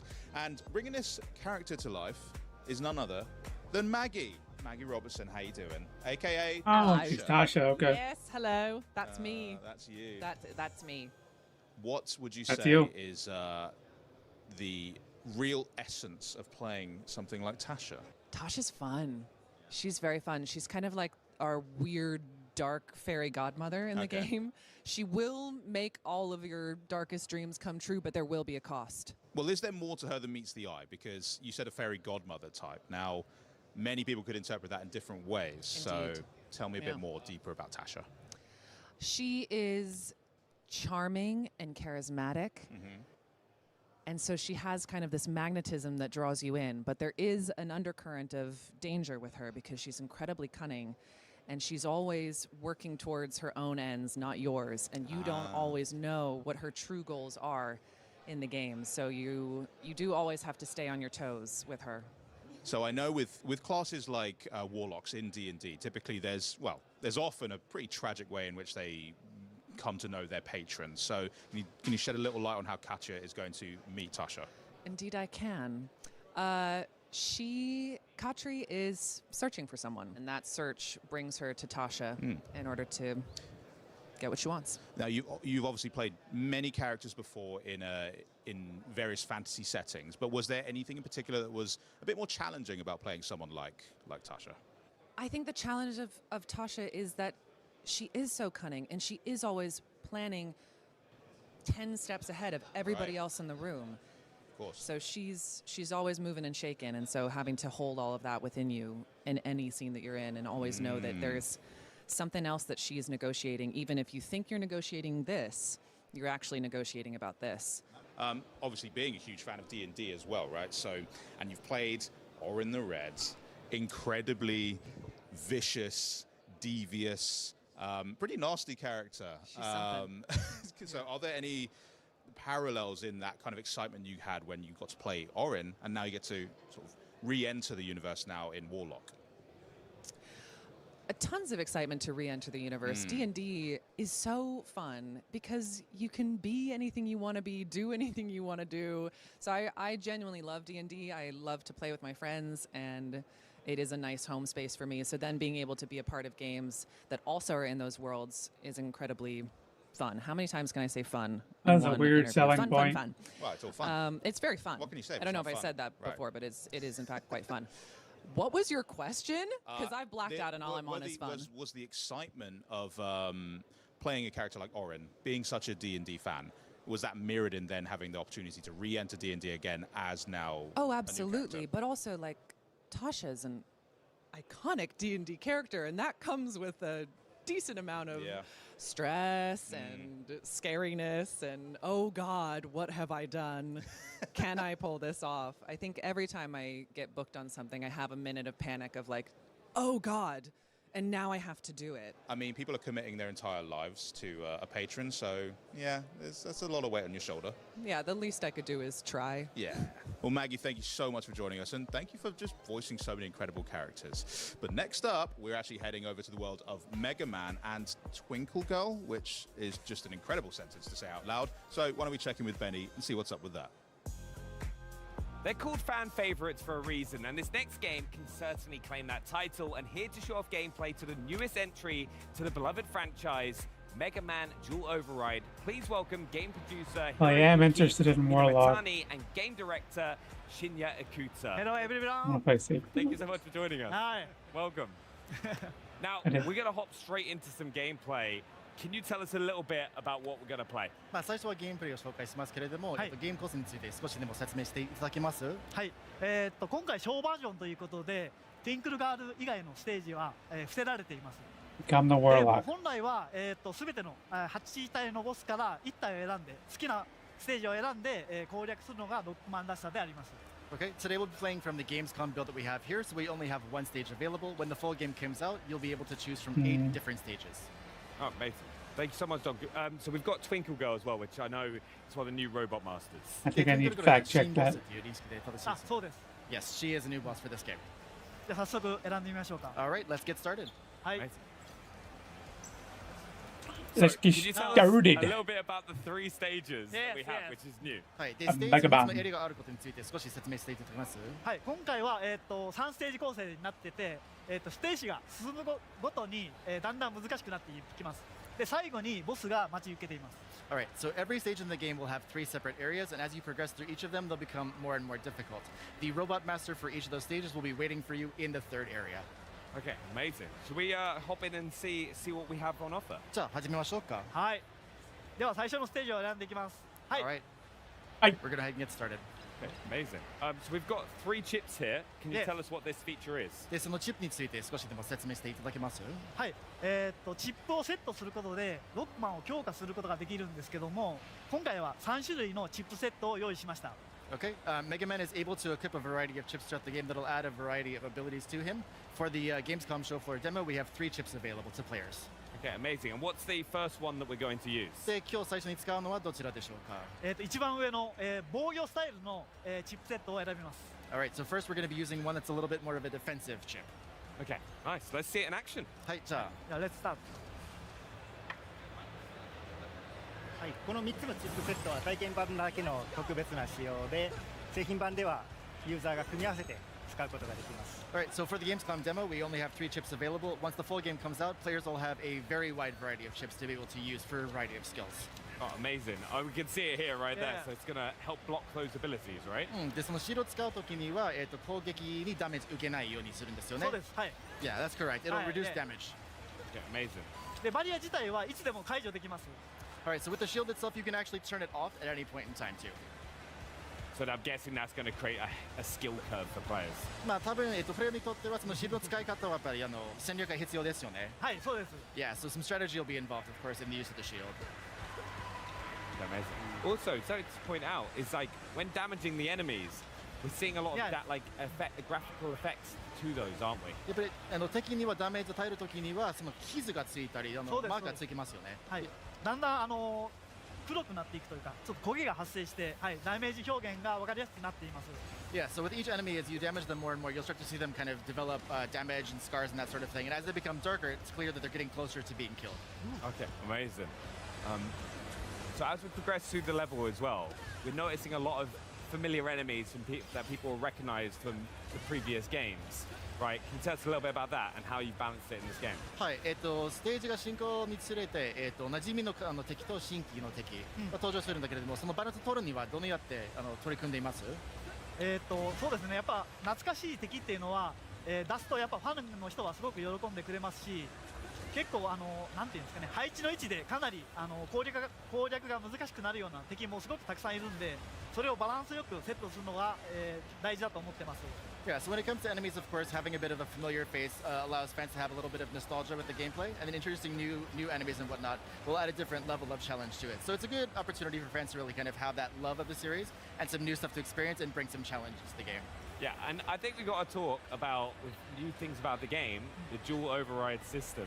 Can you tell us a little bit about that in the top left corner? はい、で新規要素について話してるんだけど、オーバーライドについての説明少しでもいただけます？はい、わかりました。ではまず実際に使ってみますね。ちょっとお待ちくださいね。Alright, we'll use it in just a second. すでに今の時点でオーバーライドゲージは溜まってます。Alright, so at present, the override gauge is still building up. 敵を倒したり、ダメージを受けたり、いろいろな、能動的な行動でゲージが溜まっていきます。And the override gauge will build up in a variety of ways, taking damage, damaging enemies, and whatnot. How many times can you... Oh, here we go. では、オーバーライドをして強化した状態でかっこよく敵を倒したいと思います。Alright, so once the override is activated, you'll actually become more powerful, and you'll be able to unleash some really cool looking attacks, like you've seen here on the screen. Destroyed. Amazing, and that's our first level stage complete. はい、それエリア1完成ですね。あ、そうです。Yes. Amazing. The way these guys talk versus how they talk override system. How many during times are the they able to charge it? でそのオーバー Tomb ライ Raider ドのゲージは video. 何回まで蓄積できます？一定量、 Who sounds more passionate about their 段階 game? 的にゲージが上がっていって、3段階が、最強のオーバーライド状態になります。So the override gauge has 3 phases to it, and as you hit each of those kind of levels, you'll be able to build it up for stronger attacks as you go. So once you get that third tier, it's pretty powerful. As we just saw, it just destroyed them. So we're going to try the second chip now, aren't we? はい、じゃあ2つ目のチップ使いますよね。はい。 Yes. 今回攻撃タイプ、火力重視のチップを選びます。Alright, this time around we're going to be doing more of an offensive chip. It's called the weapon chip. Okay, amazing. And what is the difference between the weapon chip and the shield chip that we saw in the first area? で、ウェポンチップとシールチップの違いは何でしょうか？まずこれオートガードです。オートチャージです。So one big difference that players will But notice the is Mega that Man once you have fans the are weapon happy. chip equipped, you'll be able to charge automatically rather than holding down the attack button. 通常はこうボタンを押さないとチャージできないんですけども、自動的にチャージされるので、ロックマンのアクションに集中しやすくなります。Yeah, so when you're playing normally, you'd have to hold that attack button down to be able to charge your Mega Buster, but now that it's done automatically for you, you're able to focus a little bit more on Mega Man's movements and attacks. Okay, amazing. And like, what might be the, as you just said there, what would be a reason for a player to choose this chip over the defensive chip? はい。で、シールドチップよりも、ウェポンチップを選択する理由は何かございます？やっぱり火力でどんどん敵を倒していきたいという人に向いていると思います。Yeah, there are some players who like to take down enemies pretty quickly, so the weapon chip is really good for those who are more of an offensive type player. Okay, brilliant. じゃあ次は特殊武器をお見せしたいと思います。Also, we're going to do a quick introduction to a special weapon that is available to players in the game. Oh. 特殊武器を使うと敵を吹っ飛ばして画面外に弾き飛ばすこと So が。 with that special weapon, you can actually cause enemies to go flying off of their platforms and whatnot too. Will players have a lot of other weapons to be able to have access to them? で、その通常のロックバスターに加えて、特別な武器いくつかあります？通常のロックバスターに加えてかなりありますよね。そうですね。はい、たくさんあります。Yeah, there will be quite a few other weapons available to players outside of the standard Mega Buster. And how are players going to gain access to those weapons? で、その特別の武器を取得するのに何が必要ですかね？最後の、ボスを倒すことが必須条件となります。はい。So as players defeat robot masters in every stage, they'll get a special skill from those robot masters. I've also noticed, as you've just collected it, these screws. What are they for, and how are players going to use them? はい。で、ステージにはネジも集めれるようですけれども、そのネジはどのように使います？ネジを貯めるとショップで、チップを購入することができます。So as players progress through the game and they collect various chips, they can actually use them to purchase additional chips throughout their gameplay experience. Okay, amazing. なのでネジはどんどん貯めていって自分をロックマンをどんどん強化していくことが攻略の鍵となります。So one cool strategy about that is the more screws you collect, the more powerful Mega Man will become. So we recommend doing your best to collect them and powering up as you play. この先に強敵が待ち受けています。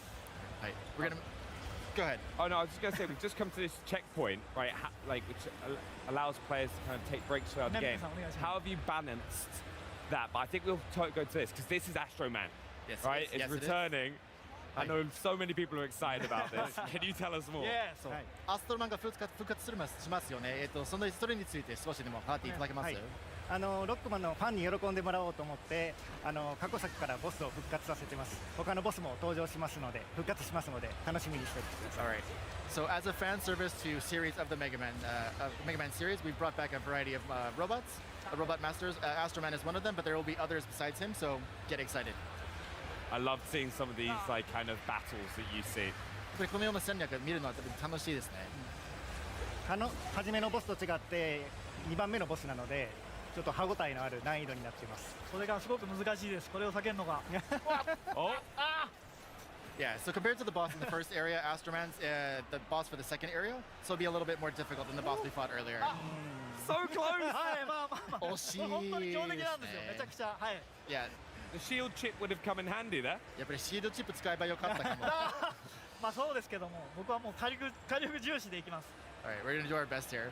Well, I believe.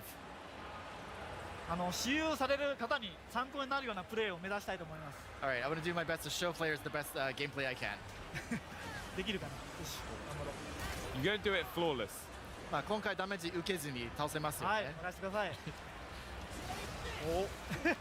It's one of the things. It is hard to talk and play these boss fights at the same time as well. やっぱりプレイしながら話すの難しいですよね。もうちょっと無口になっちゃいますね。本当はもっと上手いんですけど、喋りながらプレイするとやっぱりダメージ食らってしまいますね。やばいですね。Truth be told, Equal Up Director is a lot better than what you're seeing right here, but it is again tricky for him to play and talk at the same time. Oh. Okay.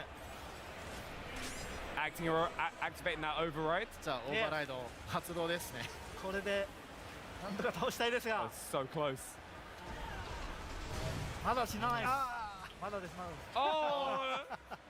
あまり最後まで見せちゃうとね、ちょっとユーザーの楽しみもなくなるので、次のステージに移りたいと思います。Alright, so for the sake of the fans, let's move on to the third area and show that a little bit too. Okay, yeah, let's do it. Let's go because the third area is where we're going to see the new robot master, Twinkle Girl. そう3つ目のエリアで、やっぱりロボットマスターの紹介も入りますよね。じゃあ最後のステージとなります。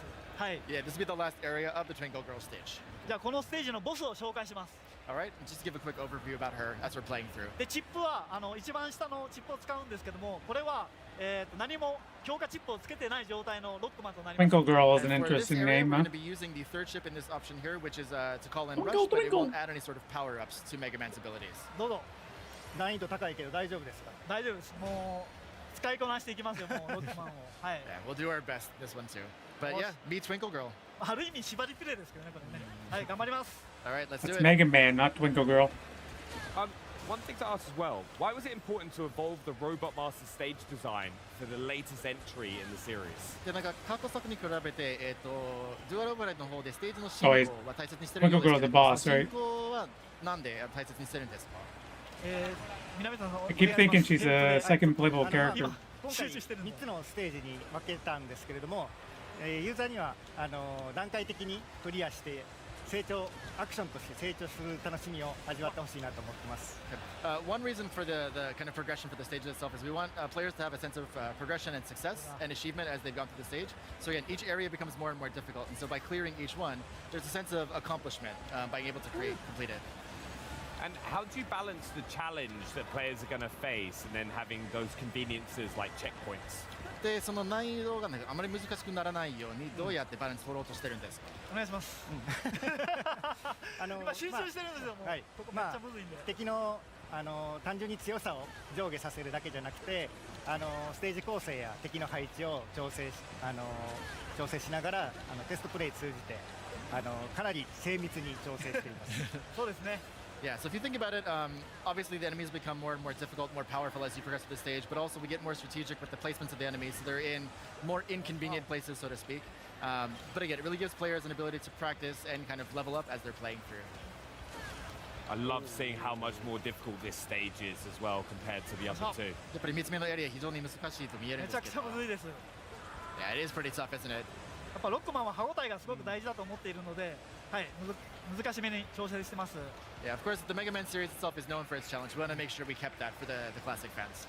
Do you have any tips for players picking it up for the first time? ロックマンシリーズを初めて遊ぶユーザーにとって何かアドバイスあります？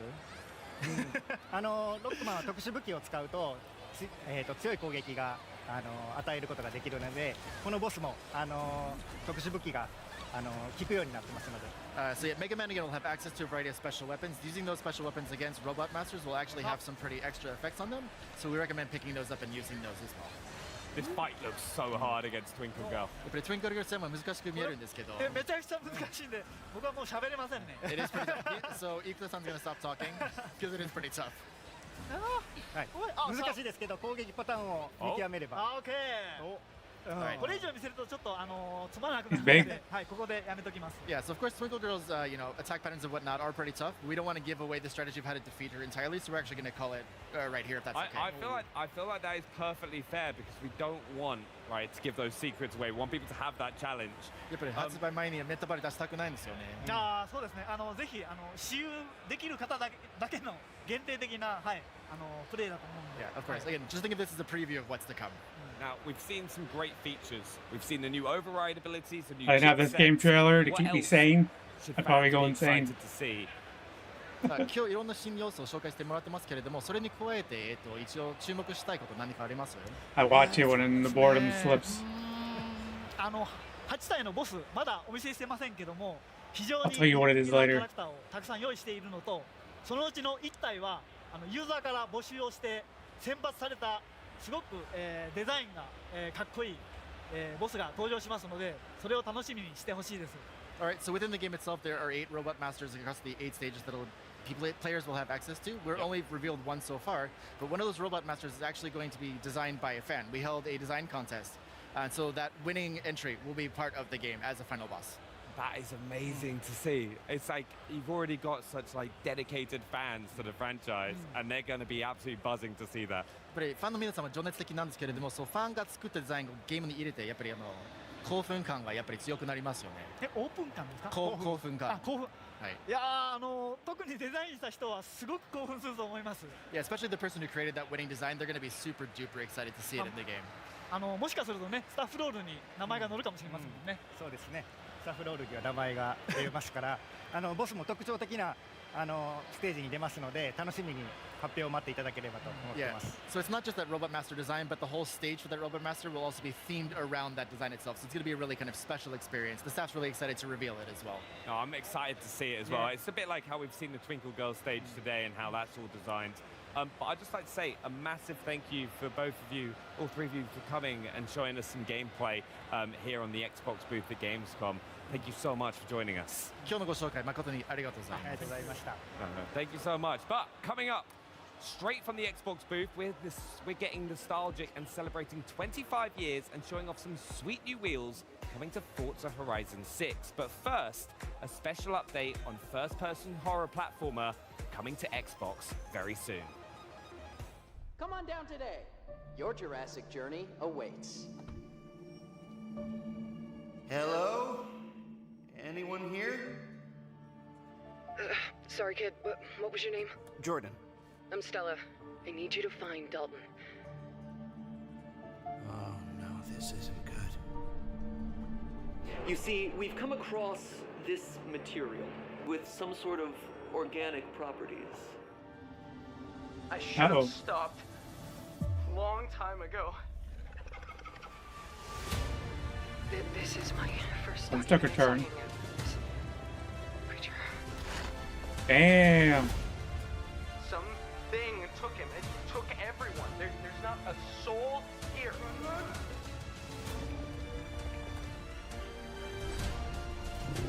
How many of these things are there? There are other areas that can get you back to the surface, but you gotta go deeper. Suppose the only way out is through. Don't look back! Guys. This operation must be contained.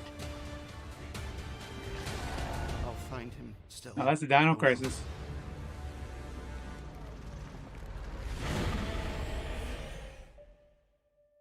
Terrible lizards. It's a partnership made in gaming heaven. IKEA helps create spaces for real life. Xbox is where the world plays. Put them together and you've got a collection that makes it easier to bring play into the living room. Plus, with a name like Ixtabi, it promises to be an unforgettable collaboration.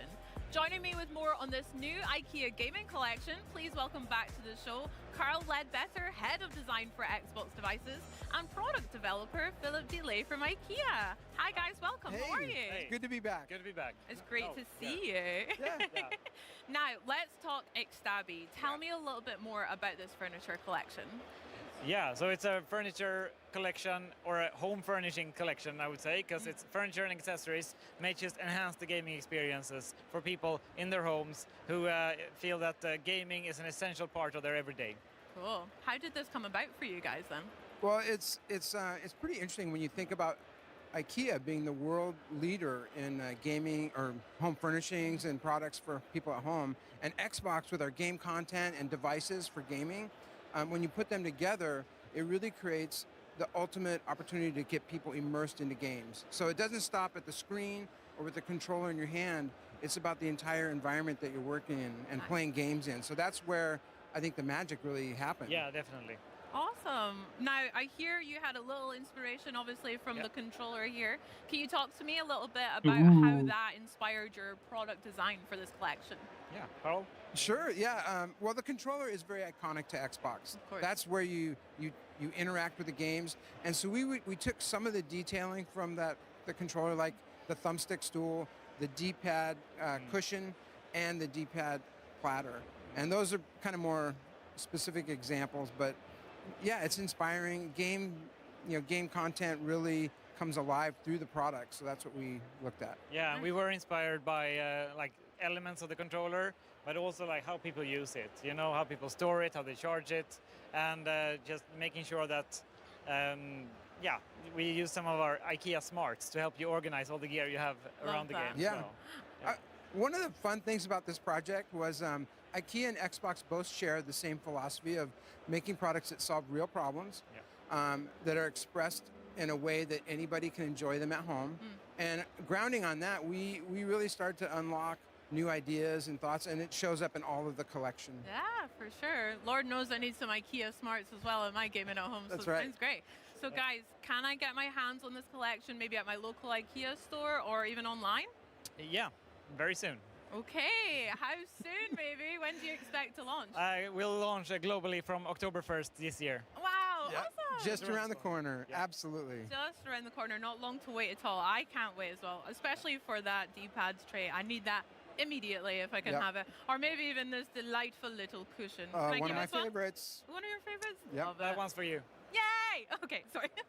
Thanks, guys. Well, I mean, Xbox and IKEA feel like they've officially leveled up the gaming space for us at home as well. How does it feel to finally reveal this collection here at Gamescom for you both?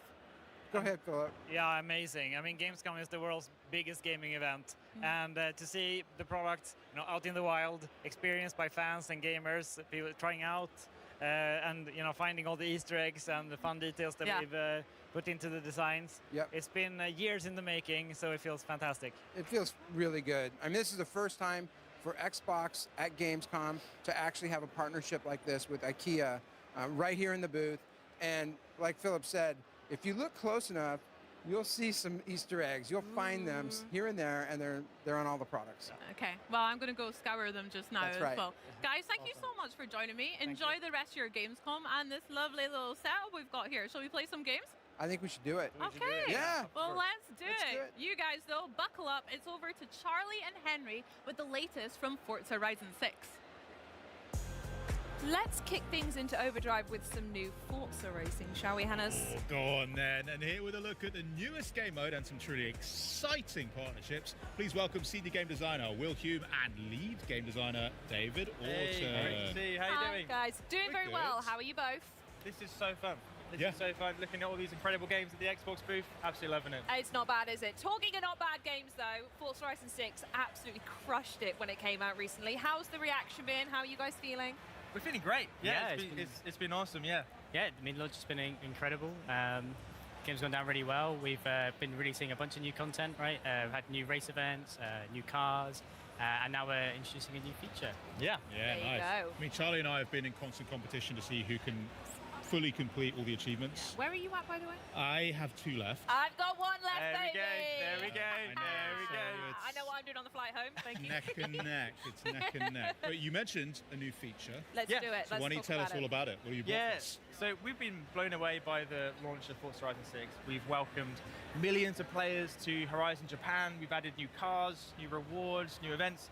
And today we're really excited to give you a first look at a brand new game mode, which is Drift Attack. So this will be free to all players. And I'm accompanied by Will. He'll be driving. Our beautiful assistant today. There is no way that I can drift and drive at the same time and talk. So it's worth saying this is all live, so no pressure, Will. No No pressure, at all. yeah. So We're going to be really nice and polite to you, whatever happens. we're trying okay? very well. Yeah. So here we are. We're at the sort of drift pan circuit. Yep. We've kind of upgraded it a bit, put some aftermarket cars in there. You can see people driving. It's worth saying this is all live. Wow, So okay. the people at the Gamescom booth, that's the people we're seeing Here here. they So we come. go, shout out to Forza real. Gamescom 1. You made the stream. You made the stream. There you go, the dev kit. So to start a drift attack, all we need to do is drive through the gantry and away we go. It's all about setting the highest drift score on one lap and then trying your hardest to beat it every single time. Nice. Okay, so we're going to get our first taste of it right here. Here we go. Oh, yeah, I see the score going up. I see the score going up. And then, okay, first thing we noticed as well is those blue boxes on the floor aren't normally there. What are those? Yeah, so they are clipping zones. Okay. So right now, Will is getting a drift score. And if you're drifting within the sort of blue lanes there, it will actually increase your score. Oh, yes, I can see the multiplier at the bottom. Nice. Yes, you get a times 2 multiplier. The thing is fun. The way that works is kind of for 2 reasons. One of them is it's to kind of reward those players who are really good at the game. But also, they've been strategically placed for sort of the best drifting line. So it's there to sort of encourage where you should be kind of getting your angles. Bit of and how you should be education, approaching bit of it. accessibility. Yeah, bit of education. Love. And obviously, number go up is always good fun. It is. It's always good fun. So right now, Will has locked in a score. What have you got? You got 158,000. Okay. Very is that respectable. Is it respectable? I say it's modest. Modest. It's modest. You gonna take that? We can do better. I think we can do better. Okay, let's get another run real quick. Yeah. And I saw as well there was some little pop-ups on the side, on the right. They look like collection journal entries. Ah, yes. So we have actually expanded the campaign with Drift Attack as well, and we'll show that in a bit with our collection that sounds journal. good. Absolutely. I'm excited. And a key thing about this is it's all in the shared world. So you're not loading out, you're not instancing out into another space. Yeah. We wanted to make it as frictionless as possible. So all you need to do is drive through the gantry and away you go. And right now, Will is sort of taking the score against himself. If you wanted to, you could actually join a convoy of people and you'd be put on a leaderboard with them as well. Beautiful. And it's how we kind of wanted that competition to be more opt-in. So Yeah. you can rock up and you can just drift for as long as you A like. scotch better. A scotch. I did see the leaderboards on the side as well. Yes, In-world the leaderboards, in-world right? leaderboards. Yeah, so this is all very similar to Time Attack, really. So the in-world leaderboards you see, we'll go drive to them now. How are Gamescom doing? How are Gamescom doing? Well, okay, so Oh, Will. I've got quite a way to go. Oh, to get darling. there to 29,000. whoever was 2 Forza Gamecom 6, Yeah. whoever that was, they got the best score. So this Doing is actually really well. live, and these leaderboards, they reset each week as well. Nice. So this looks across the entire community as well. So you could be driving past a drift attack circuit and you see your friends on the leaderboard and they've swapped your score. And you wanna- it's like Oh, a you great wanna- way. Yeah, exactly. Yeah. And then away you go. You start And as you drifting. said, it's a permanent mode, so you can constantly keep your eye on it, right? Come back to it, have another go. Exactly. Yeah. Yeah, So beautiful. With that, this is a game mode you can play today, and in the future you don't get left behind. This is all ready for players from the moment it goes live. And with that, we've got some permanent rewards. So let's look at those. Yeah, let's do it. This is the collection journal that you mentioned, right, Hem? Yeah, Yeah, I mean, beautiful. one other thing I did see that was quite cool was similar to Time Attack, you've got kind of splits. as Yes. well. Okay, So yeah. you know which segments you're kind of improving What you need to work on. too. Yeah. That's Absolutely. nice. Yeah. I like that. You kind of see if you're Here doing we better. go, or here we worse. go. Go on, Will. Yeah. There we Oh! go. There we go. Jack. It's working. He's There we beginning go. to believe. Can I just say, by the way, the collection journals, I've not had a chance to speak to you since. I love them. I'm Great. hooked. I'm a tick box list kind of gal. I love that. And knowing what to go in and having some sort of direction is so helpful. Yeah. So you mentioned that Drift Attack has its own element within the journal, right? It does. Let's take a look. So Drift Attack's permanent new mode, as we've said. So we've integrated it into the collection journal on the Horizon Festival campaign. So once you get your yellow wristband, you'll have unlocked it at the Shimano circuit, and you can take part. So it's got a whole new category for Drift Attack. Beautiful. With its own collection items. Similar to Time Attack, you'll get them for completing laps, but instead of PI classes, we've kind of focused on different car buckets that make sense for drift. So you've got drift cars, sports cars, retro super saloons. I think that adds an element of like thinking about it. Because you can make an S1 or whatever and find someone else's tune and then go and do it, and then hey, well done, you're great. But actually applying to a specific car type, that's the challenge. I really like that. That's the hope. It encourages people to try different cars as well they might not have tried. Amazing. But it comes with that as well. Obviously, we have brand new rewards for this category. So we've got a Drift Attack race helmet and suit, which is super cool. People want more of that sort of stuff, so you'll be able to apply that to your character. Then the coolest reward is a brand new Forza Edition, the Jaguar XJS Forza Edition. So this is our first post-launch new Forza Edition, similar to the ones we did for the game's launch. It's a complete kind of rework of the car. You can see this is what we've been driving throughout this stream, so we can kind of see it in action. Yeah, here it is. It's not bad looking. You've done all right there. Well done. We'll confirm you've done all right with that. Can we get closer to it? Learn what's so special about it? Let's have a look at it in Forza Vista. Yeah, because one of my favorite things is just how wildly detailed the Forza editions are. Like, I look at my Mazda and I'm like, hell yeah. Engine block, love that. Yeah. I look at the Terreno and like when you're looking at it in first person, there's the coffee cup. And it's the details unreal. So let's see what the details are on the Jaguar. Yeah, absolutely. The vehicle art team and handling team are incredible at Playground, and they've kind of knocked it out of the park again with this car. So this was inspired by kind of grassroots. Virgin oil. So they wanted to build something that felt like someone had built it themselves and kind of had that personality to it. So they've got these amazing decals like this, the unit cat who's on the windows of the car. We've got stuff like, you can see like they've taken out the side windows to reduce weight on the car, and they've taken off the door handles as well and put kind of little clips in there you can see. If we go to the rear of the car and take the back kind of boot off, we'll see the inside as well, where they've got these massive kind of air vents for the drift internals so that to keep the car cool when it's hitting the limiter all the time. And even like the detail, you can see these kind of metal blocks at the edges, which is where the rear wing mounts onto. So it's kind of like that attention to detail again there. You can see like where it kind of cuts in. Love it. So have a look at the interior as well. By the way, if you guys need like a, I don't know, like a Charlie edition horn for the car, it being a Jaguar, it could be like a or something, right? Yeah, maybe. Should we try and get it in? Stunt Maybe. silence is a great reaction too. We'll need everyone to be quiet for a sec while we record it, but sure. We might be able to sample that and get it in. All right, well, let's get some big wigs on that, See what we can do. One of my favorite things about this is that the vehicle art team, they sort of set themselves a challenge to make this pass an MOT and be road legal. So they've done all the things to make this incredible drift machine, but at the same time, you could just nip to the shop and get some milk. With this car, I'm sure I'll see this on the forecourt of a dealership. Somewhere. Exactly that. Now, obviously, this is a really cool Almost car. done. Yeah. When am I going to be able to unlock this? Yes, so Drift Attack will be launching on the 7th of September, so super soon, only a week or two. Nice. The car will launch at the same time, and the same as the feature, cars permanently added. It will always live in the collection journal, so whenever you join the game, you'll be able to play Drift Attack and unlock the Forza Edition Jaguar. Cool, so not a seasonal unlock, it's there no matter what time you come in. Car's there forever, mode's there forever. Absolutely. Do you mind if either me or Henry have a go right now? Absolutely, go for it. Is that all right? Do you want to rock, paper, scissors for it? Okay. Yeah? Okay, you You're ready? going down. Yeah? 1, 2, 3. 1, 2, 3. Alright, Charlie. Your turn then. Hang on. Alright, here's something you can play with. Oh, yeah, I'll tell you what then. Have fun with What's that. this? This is the Lego technique, right? Yes, it is. Yes. I'll pass over to you. Ready? Let's not. This is going to go badly. I would love it. Yeah, Can you imagine if it broke live on stream? Yeah, you have that one. There we go. This is ours. That's yours. Yeah, so we've these are the Lego Technicar. We've got the 488 Pista and the Dodge Viper. Right now, if you go to your message center, you can get a version of these cars with a sort of replica livery that looks very similar to these cars you see here. They look very cool. I wonder who's going to take these home. No one's ever said that. Like, we've got these props, and I'm kind of like, well, who's Whose are they?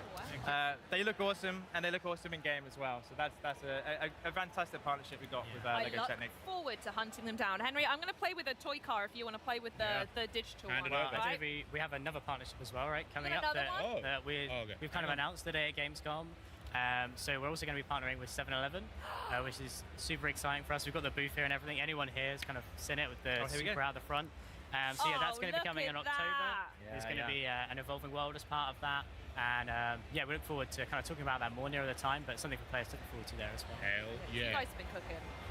Honestly. Well, what we're looking forward to now is seeing drifting skills. Your turn, Henry. We've seen the leaderboard set by Will. Do you mind if I change the settings? No. That's the sound of a pro. That's the sound of a pro right there. Do you mind if I switch No, changing the settings. I think we need an equal comparison. You know what? You're right. Oh, this thing's got some. Okay. Yeah, it's fierce. It's fierce. What can we do to put off Henry? Like, Absolutely I can keep making the noises again. Yeah. Yeah, that is really I'll cut not the helpful. show if I keep doing that. Actually. Yeah. Okay. All right, Henry. Yeah. I think you're focusing a bit too hard on staying in the clipping zone. Well, I'm all here for the clipping zone, baby. Something else to mention about the car that's super cool as well. So obviously we built it as a drift car to match the feature. Players will be able to upgrade it and tune it themselves. So if you want to turn it into a more track-focused car, put some slick tires on it, you'll be absolutely be able to do that as well. I've taken out put way the too Forza tight. Aero on. So yeah. Henry. Okay. It's not Have we good. left damage on? No, we're good. We're clean. You're good. You're good. Yeah. It's already Did you back like how I across changed the camera while I was driving?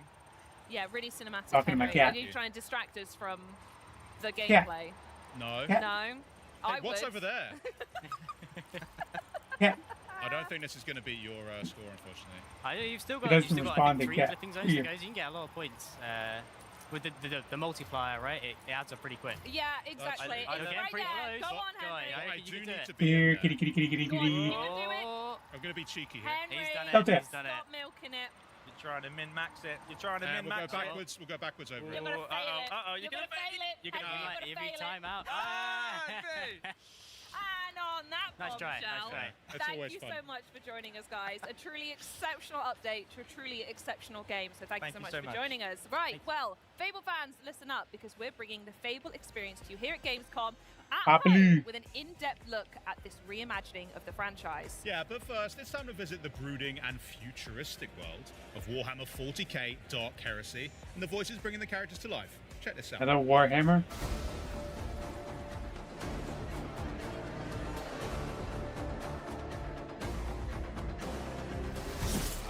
Wow. Killing Xenos, not talking to them.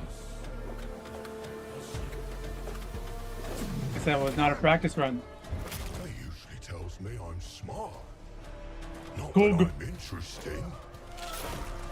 Numerous signs of bruising, superficial damage to the surface layers of Wow. the skin, apparent loss of integrity in some of the smaller bones. The heresy of pride, which spurs one to believe in one's own exceptionality, and the heresy of consorting with the enemies of humanity. You expect me to object, Otvaka? I am Rah. not part of the tip vein.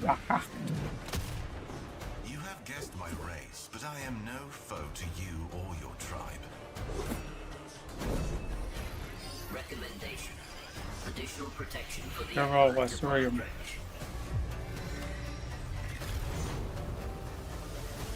Dark Heresy.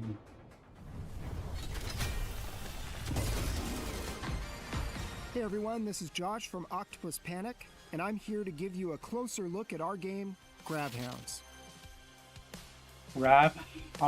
Grabhounds is a 1-to-4 player co-op action builder starring a crew of blue-collar working dogs who are lost in space and trying to find their way home. Each shift starts aboard the mining ship, where the crew gathers before heading out. Throw a dog a bone. We'll pick a job and launch the mission. Here we go. Once we're planetside, everything starts from the collector. This is our dropship, and it's the center of our operation. To begin, we'll lay out some pipeline, which is the power network that allows us to expand across the planet. With the pipeline in place, the first thing we want to build is the fabricator.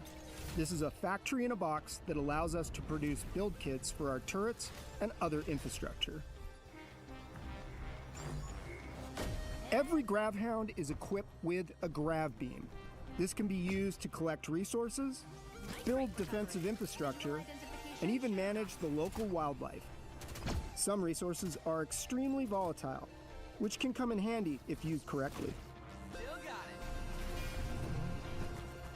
Collecting resources earns us build credits, which can be spent to expand our operation. Okay, with defenses in place, we can move on to our main job. An excavator has been dropped from orbit near a buried artifact.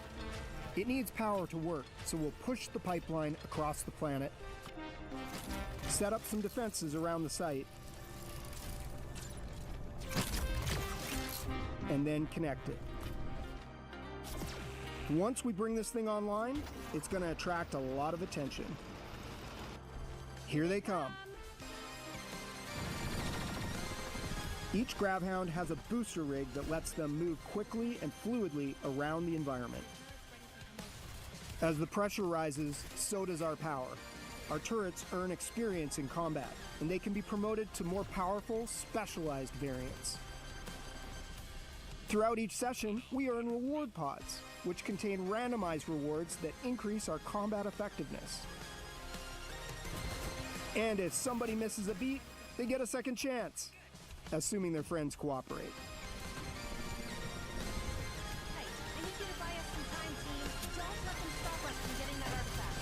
Okay, once we survive the wave, the excavator finally reaches the artifact. Now we just have to get it home. It's too heavy for one Gravhound, so the crew has to work together to get it back, while everything in the world is still trying to kill us.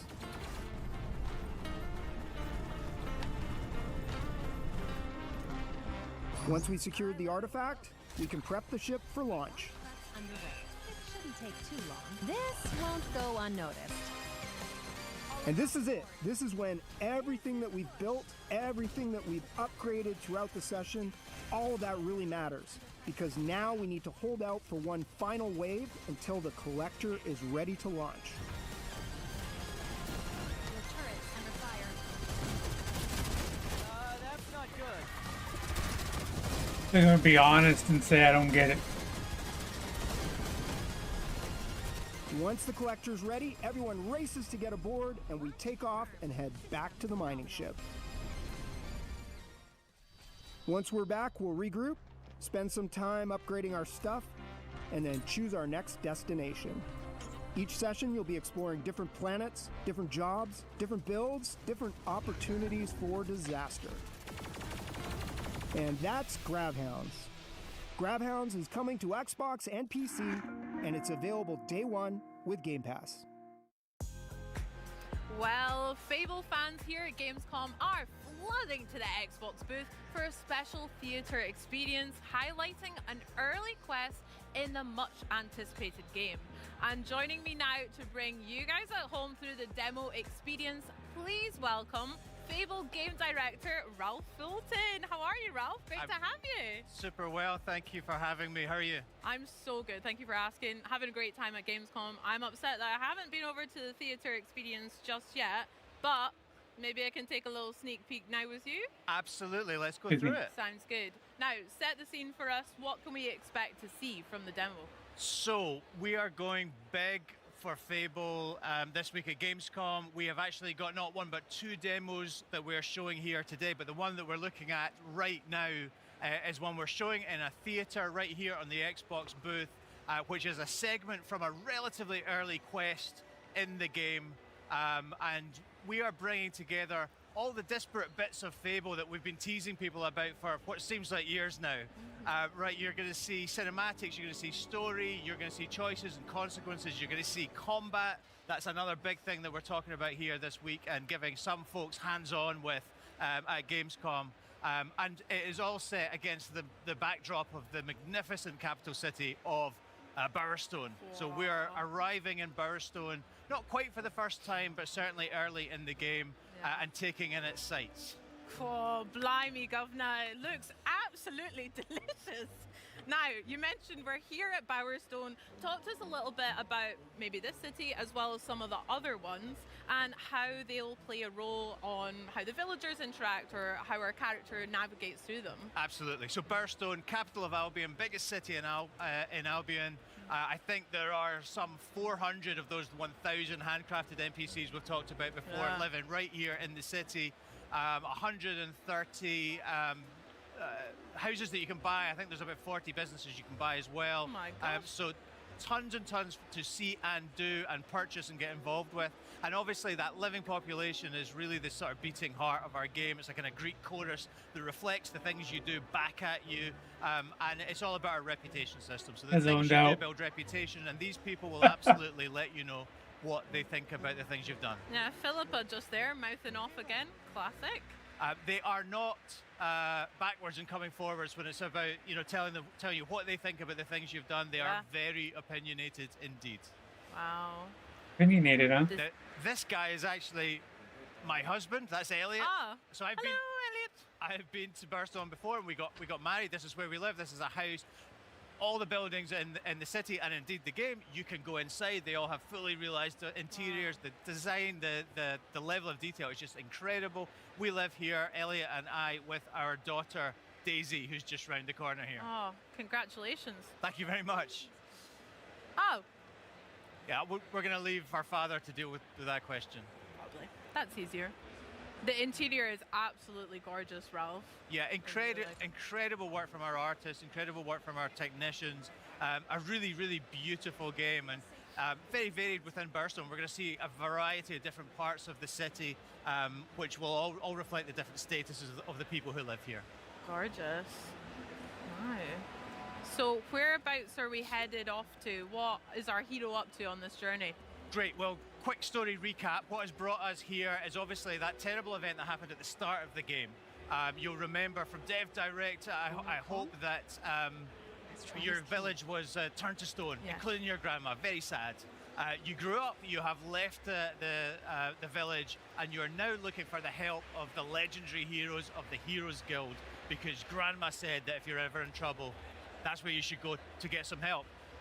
We couldn't quite get into the Heroes Guild earlier. We went and got a key from our brother Connor, and now we have used that key to access the Heroes Guild. We're looking for Humphrey the Golden, who you might remember from a trailer we did a couple of years ago. Yeah. We believe he's the guy that can help us save our grandma and our village, and we're about to meet him right now. Let's find out. Poor grandma. Indeed. I should know more about body language, because I feel like there's something going on here.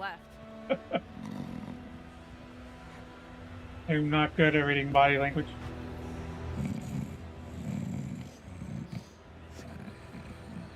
I'm not good at socializing, regardless.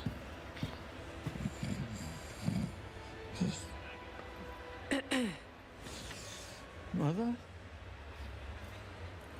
I know that her face model would change. Can I get a large beer, please? Thank you.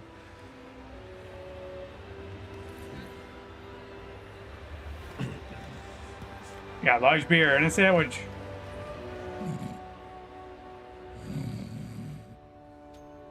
Roast beef. Large beer. Right.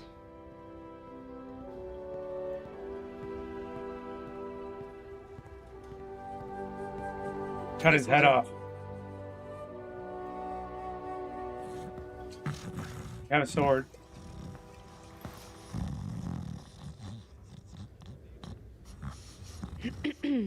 Oh.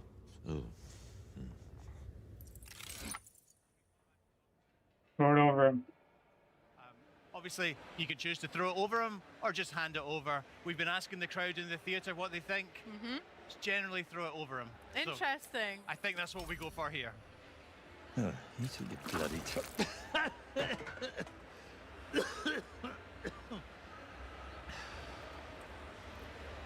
Arsehole. Oh, right. Hero. Yeah, of course you are. I need your help. Now I'm finished. Guild's closed. My nan used to tell stories about you. She said... Nan? If you're some kind of mega fan. I think I've still got some merch out the back. Got shields with my face on. Sort of tabard things. She's trapped. They all are. My whole village. There was a woman in red. She could have been a hero. Or... You're a hero. You'll work it out. And what about you? You're being evicted. You gonna tell me what happened? I mean, I'm not particularly proud of it, but I ran up a few debts. I don't like to talk about that. I reached out to a local sculptor in town, commissioned him to capture my image in a raw and marble. Anyway, I don't know what I did wrong, but geezer wouldn't pay me in the end. I did what anyone would do, and I went down to Ronnie's place. You lost the Heroes Guild on a bet.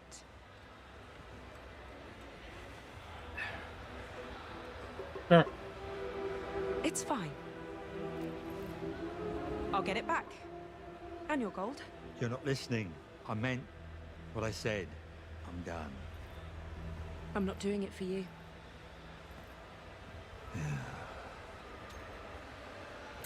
Well then. Oy vey, yeah. Yeah, they say never meet your heroes, right? What a letdown. Yeah. Yeah. So we saw a choice there. Obviously, that's not a massive choice in the scheme of things, but it does result in a reputation. Humphrey now thinks you're an arsehole. What can you do? It's fair. Yeah, you throw a beer.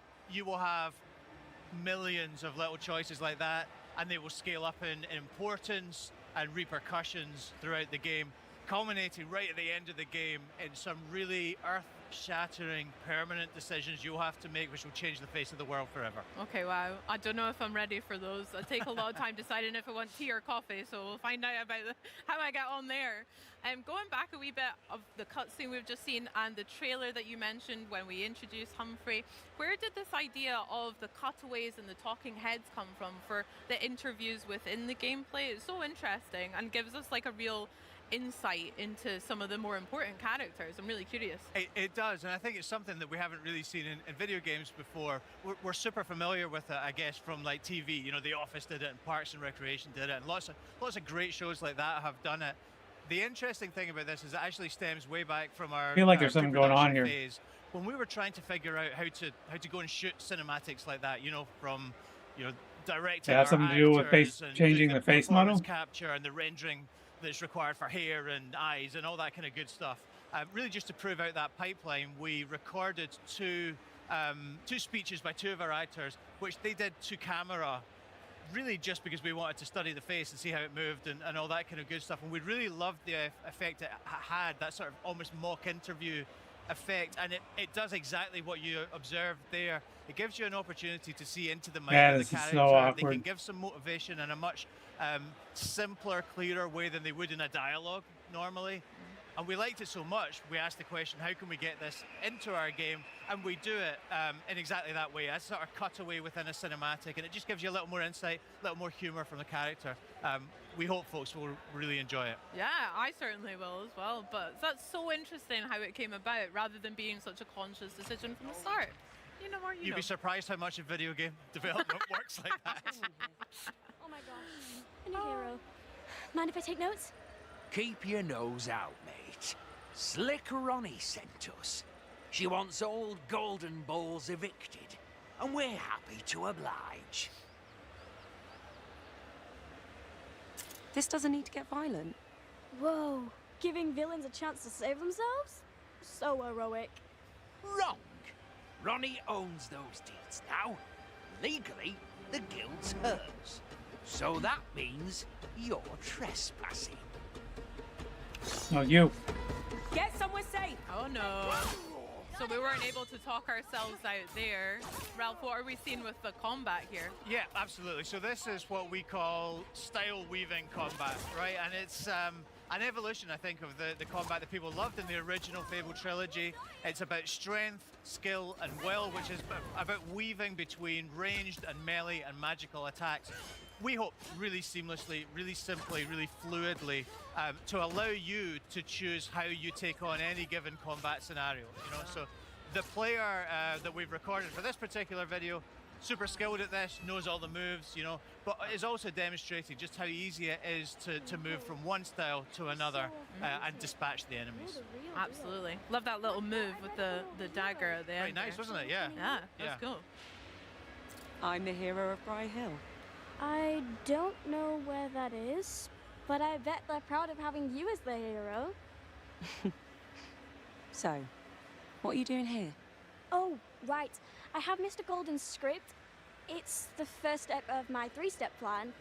Write the musical, get Mr. Golden to star in the musical, make Mr. Golden happy again. So this character, this adorable little child called Billy, Best of luck with that. we're describing her as a part-time playwright, full-time orphan.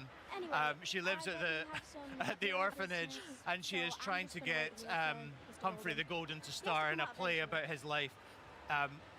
The point of showing this quest is to show people exactly what it's going to be like to play a quest, but all our quests are super varied. In the quest after this one, you'll actually take part in that very same musical. So we'll meet Billy again.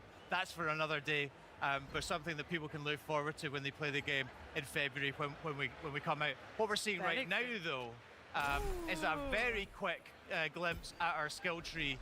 We're spending a skill point we earned from that last combat encounter on a new spell called Blades, which is great for crowd control, but I'm sure people will be freeze framing and screen capping that screen just to see what else might be contained within. Yeah, can you give me some tips maybe about how I should build my hero, or what should players focus on with their talents and skills? So that's a great question. I think honestly the answer that we would always go to is we want you to be the hero you want to be, right? And we've set up this combat system, the way progression works, the way that you'll build skills and new moves and upgrade your weapons. It's based on how you want to develop as a hero, and I guess also your particular style in combat. You know, so you're not bound by any specific class. You can basically build the loadout that you want. Personally, I'm all about power, so a big hammer, damage dealing spells. There are lots more skilled players than me who use crowd control and teleports and what have you, so it's all about how you want to take on a combat encounter. Nice. I am impressed by some of the magic we've seen here and earlier in the year as well. I'm quite pretty, excited to get my hands on it. Very pretty. Yeah. Okay, so we've made it to a tavern, a wee pub vibe? You got business with Ronnie or what? That's right. This is the hangout of tell me. The gang. Me? Tell you. The Silks? Is it the Silks? I think it's the Silks.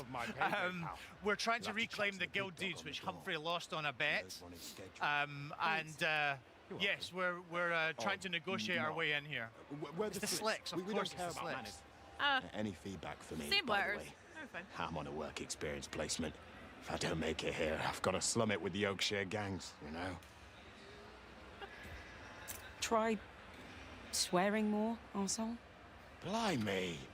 I could give it a shitting go. Cheers, hero. Yeah, fair enough. He doesn't seem like the most confident criminal I've ever come across, our friend Stan, but I think our advice will stand him in good stead. I think so too. I think actually we're going to kill him in just about 45 seconds time, but spoilers. That's a little bit of a spoiler, yeah. So this particular challenge you can play any number of ways. When you actually play it in the game, I think in the interest of time, we pay our way through this next particular blockage. But there are different ways you can go and speak to people and find different ways through this locked door. What? Amazing. I'm here to see Ronnie.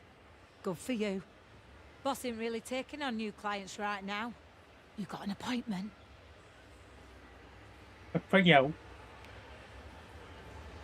So yeah, we're cash rich, so we're just going to pay the $2.5 grand. Easy way. There you go. Can't you look the other way?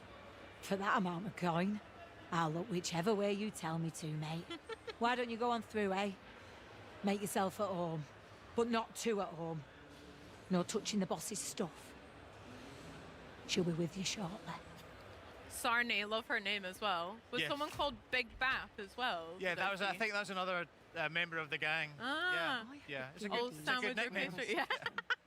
Could be worse. So we're looking for the guild deeds, and I guess the likelihood is that they're behind this locked door. But you know, Yeah. our hero is resourceful. We're gonna pick this lock. She did give us a wee clue to have a look about. Well, tell us not to, but what are you going to do in this scenario? Not open the lock I'll be door? right back. Exactly. Oh, I love all the trinkets we've got around here. Yeah, and Very pretty. we don't do it in this video, but there's a lot more to rummage through in this Better get this back to the guild. in this particular room. But yeah, in the interest of Cool. time, we're just going to grab the guild deeds and go. Yeah. Ralph, I'm really guilty for that. I'll check in every nook and cranny. I did That'll the be same. Good, Yeah. good. I think it's good player behavior. Me too. Thank Yes. you. Vindication. I like that. I had a few too many pints, actually. You smug git. That's quite funny. I tell you what, though, it takes stones robbing from me in my own poorhouse. Humphrey used to be like that, back in the day, before he shit the bed and fell apart. Not that I haven't enjoyed watching the guild slowly bleed out. Well, you're bleeding out next. Now you're speaking my language. This hero causing you grief, boss. Nothing you lot can't sort out. Humphrey should have warned you not to fuck with me, hero. Bit late now. Sort them out. Okay, another wee look at combat, another fracas on our hands here. We spoke about some of the different various combat that we can use for tools, melee, range, etc. How do they complement each other? And Ralph, what's your preferred style? You mentioned that big hammer earlier. So I love a big hammer. Yeah. I think exactly. And like I say, I tend to go for big damage dealing spells, like blades, like fireball. But you can play the game in a bunch of different ways. We actually had somebody playing in hands-on over in our behind closed doors demos today, who absolutely blitzed through it. Incredible skill level, did it on the highest difficulty level. So our team were sort of standing around applauding. Kind of thing. Wow. So you can bring a lot to it. I think one of the things we're trying to show this week with the demos we're doing is that you can come to this with whatever skill level you have, and the game will meet you at it. We have a bunch of different difficulty levels, and also a range of enemies that will challenge you in different ways. Yeah, that sounds class. Speaking of a range of different enemies, we've got quite a large gentleman here with maybe a different level of threat than our heroes face. What are we seeing? Yeah, he's a big lad, isn't he? I wouldn't go as far as to say he's like a mini boss or anything like that. He's just a particularly large human enemy, of which we have a bunch. We absolutely do have what we class as mini bosses, really large enemies that are going to give you even more of a challenge than this guy. And then we have proper boss fights as well, as you can imagine, against Isabel, who we met in June in our showcase trailer, and who knows, Proper boss perhaps fights. against someone else as well. Proper. But yeah, this dude is just a really, really large guy with an axe, and as you can see, takes a bit of wearing down, but is ultimately no You match big for our fella. hero. Obviously. Oh, absolutely sparked. Oh, shame about that beautiful mustache. Indeed. Oh well. Is that Big Bap? He should be called Big Bap. I wonder if it was Big Bap, actually. We didn't see Sanj there. Hopefully he got away. Maybe ran away from the criminal afterlife. Well, this looks absolutely stunning. I know I won't be alone in saying that, Ralph, so congrats to you, the team at Playground, everything for Fable. I can't wait to actually get my hands and play. But if there's anything you'd like to share with the folks at home, what are you hoping that they take away from this? Well, look, I mean, people have been saying to us for ages when we put out a bunch of trailers for this game over the years. People have been saying to us, show us the gameplay, show us the gameplay. That's exactly what we've been doing this year. In June, we showed 30 minutes of our life simulations. Here, we're showing what it's really like to play a game and a quest in our game. This is a genuine quest from our game. And it combines all those things, right? There's conversations, there's choices, there's moral dilemmas, there's freedom, there's combat, there's humor, there's cinematics, there's people from Peep Show. So it's kind of got everything. We're getting a really great reaction from folks in the theatre at Gamescom this week. I hope many more will continue queuing for it tomorrow. And yeah, we're just hoping folks at home enjoyed this sneak peek at the game that we're building. I hope they did too. I'll be first in queue tomorrow. Ralph, thank you so much for sharing, and thank you for joining us as well. This has been lovely. Not at all, thank you. Well, guys, we've had such a great first day here at Gamescom. I hope you've enjoyed it just as much as I have.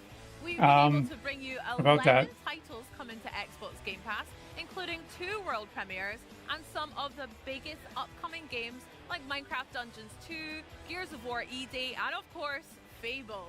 But this is merely day 1. Tomorrow, day 2 kicks off with the frenetic survival combat of PUBG's latest venture, Deadnet. Plus, you can look forward to more world premieres and exclusive gameplay walkthroughs from the latest titles making a splash here at Gamescom. Before we go though, let's check in with Benny and Charlie. This is the world of Halo Campaign Evolved, a fitting place to end the day as fans take the fight to the Covenant in this incredible life-sized Warhog. Of course, this is just too good not to get a photo op. Right, Charlie? Yeah, very right there, Benny. So keep it right here and we'll see you all tomorrow. This is Xbox Gamescom 2026. And Benny, let's go outside! Get him! Even have a driver.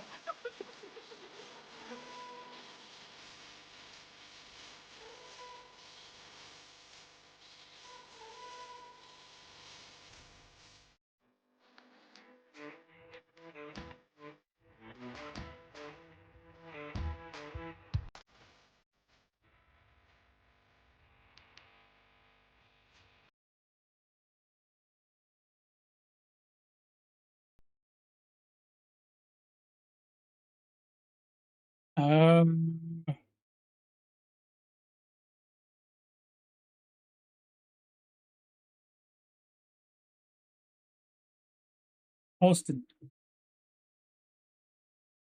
What is that?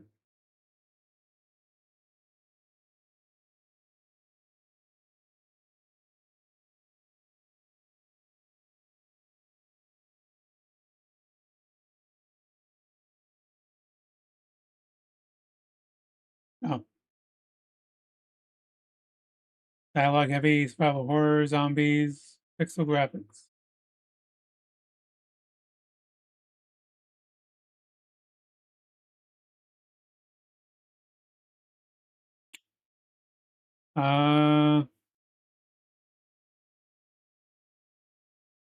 Direct Origins.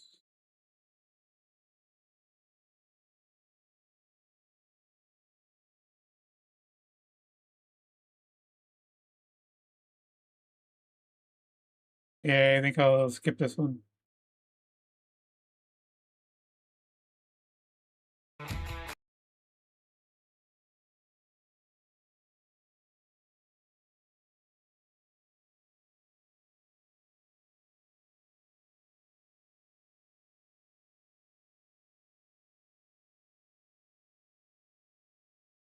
They left out some games.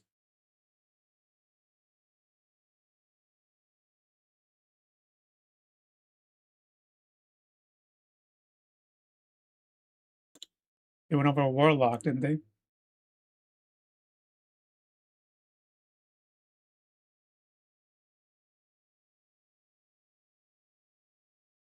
Tomb Raider. God, that was awful.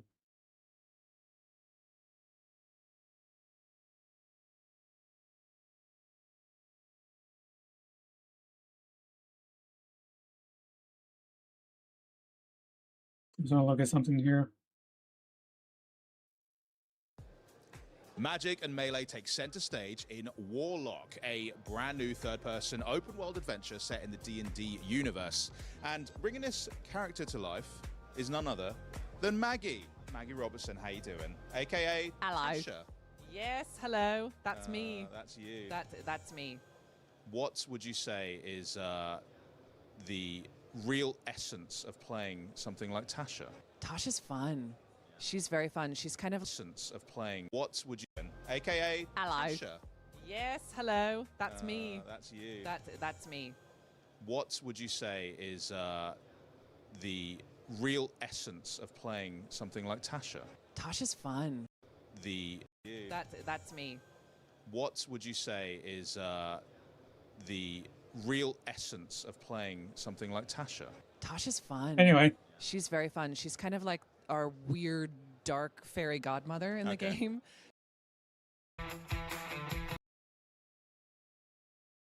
Oh, that's weird. This is gonna be the weirdest showcase I've ever seen. Don't get me wrong, they're all weird, but this was...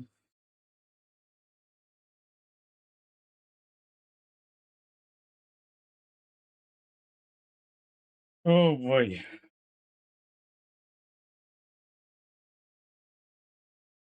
Yikes.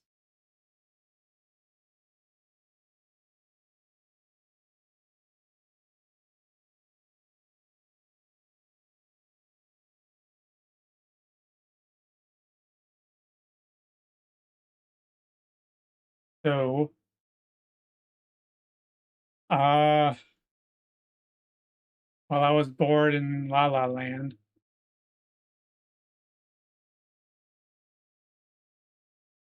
I was looking at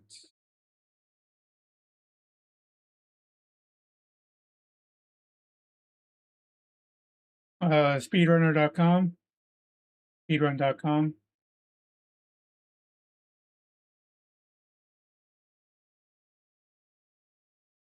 And there's Sinking City 2.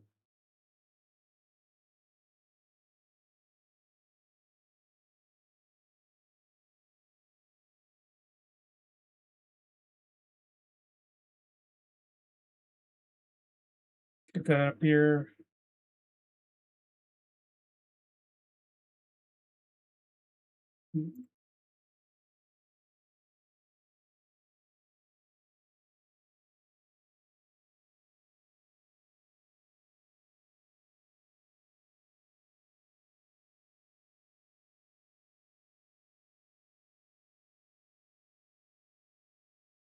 Go down a minute.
All right.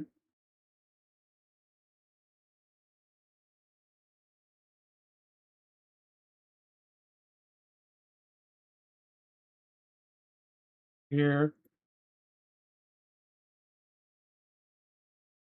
We have the Middle open in 17 hours.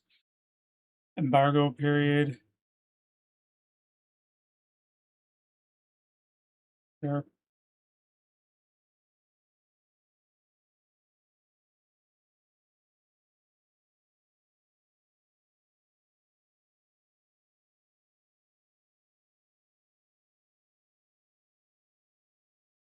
There's a...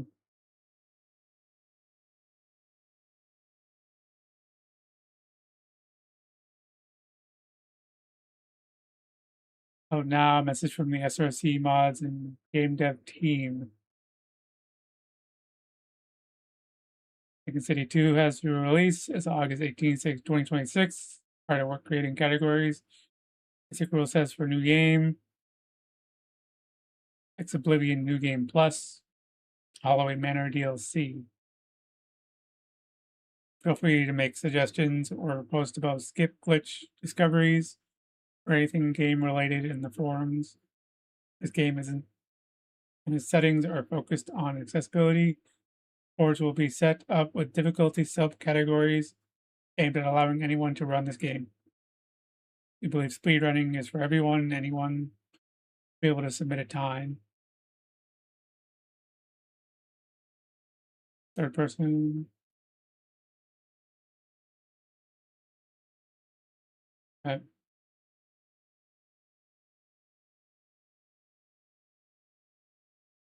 So 17 hours.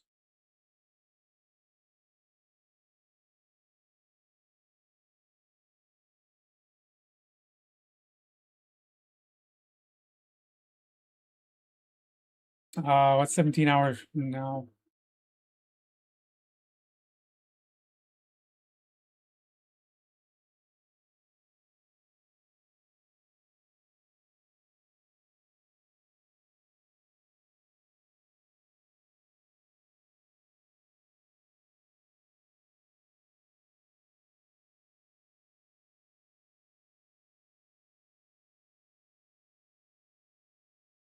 Seventeen hours.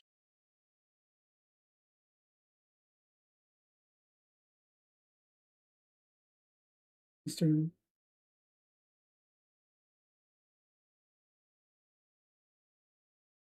Huh?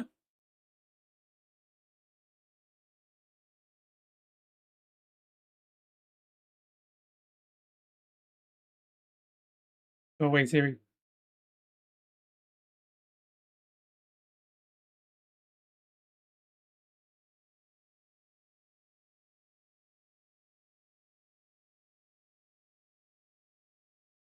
It'll be 11:46 a.m.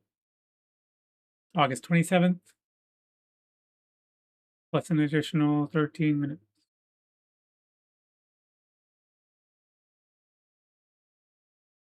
Around noon tomorrow.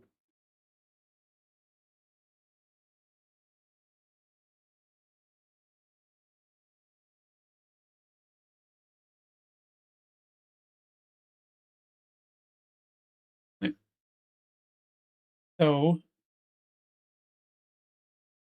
I'm gonna watch. Let's see if anybody posts anything. See what the categories are.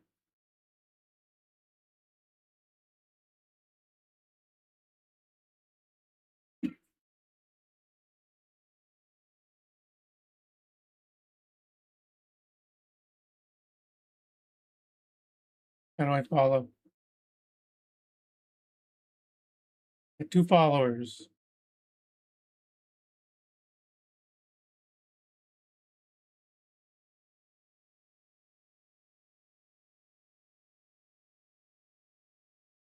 I want to do Rainy Sleep Demon. But I want to do New Game Plus.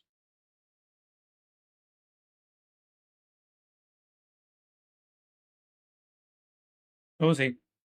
I'll experiment. I want to work on mapping out my own route.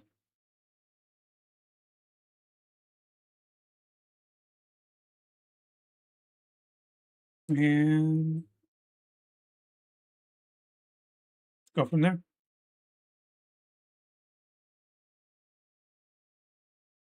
And now I'm done. I'm going to go eat.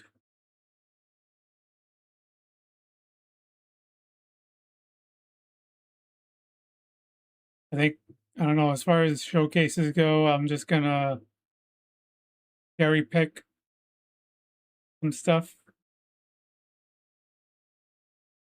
Because I'm mostly just a horror game streamer. And the horror games are far in between. So.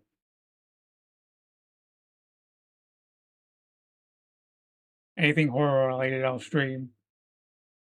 And when I put timestamps into this one, I'll just highlight the trailers that I liked. Just in case anybody's curious.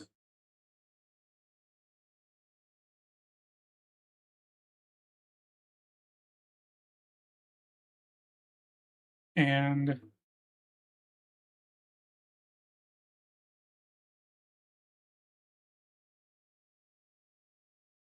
I will be playing Sinking City 2 again starting Saturday.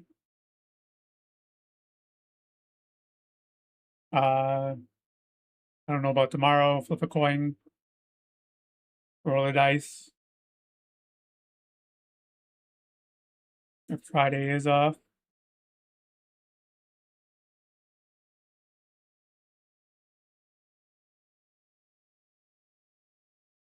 This Friday is off, but next Friday is Halloween.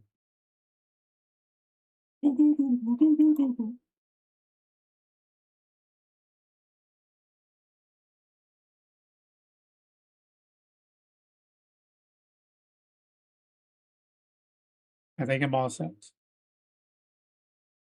We have a schedule, we're sticking to it. I got some new horror games coming out.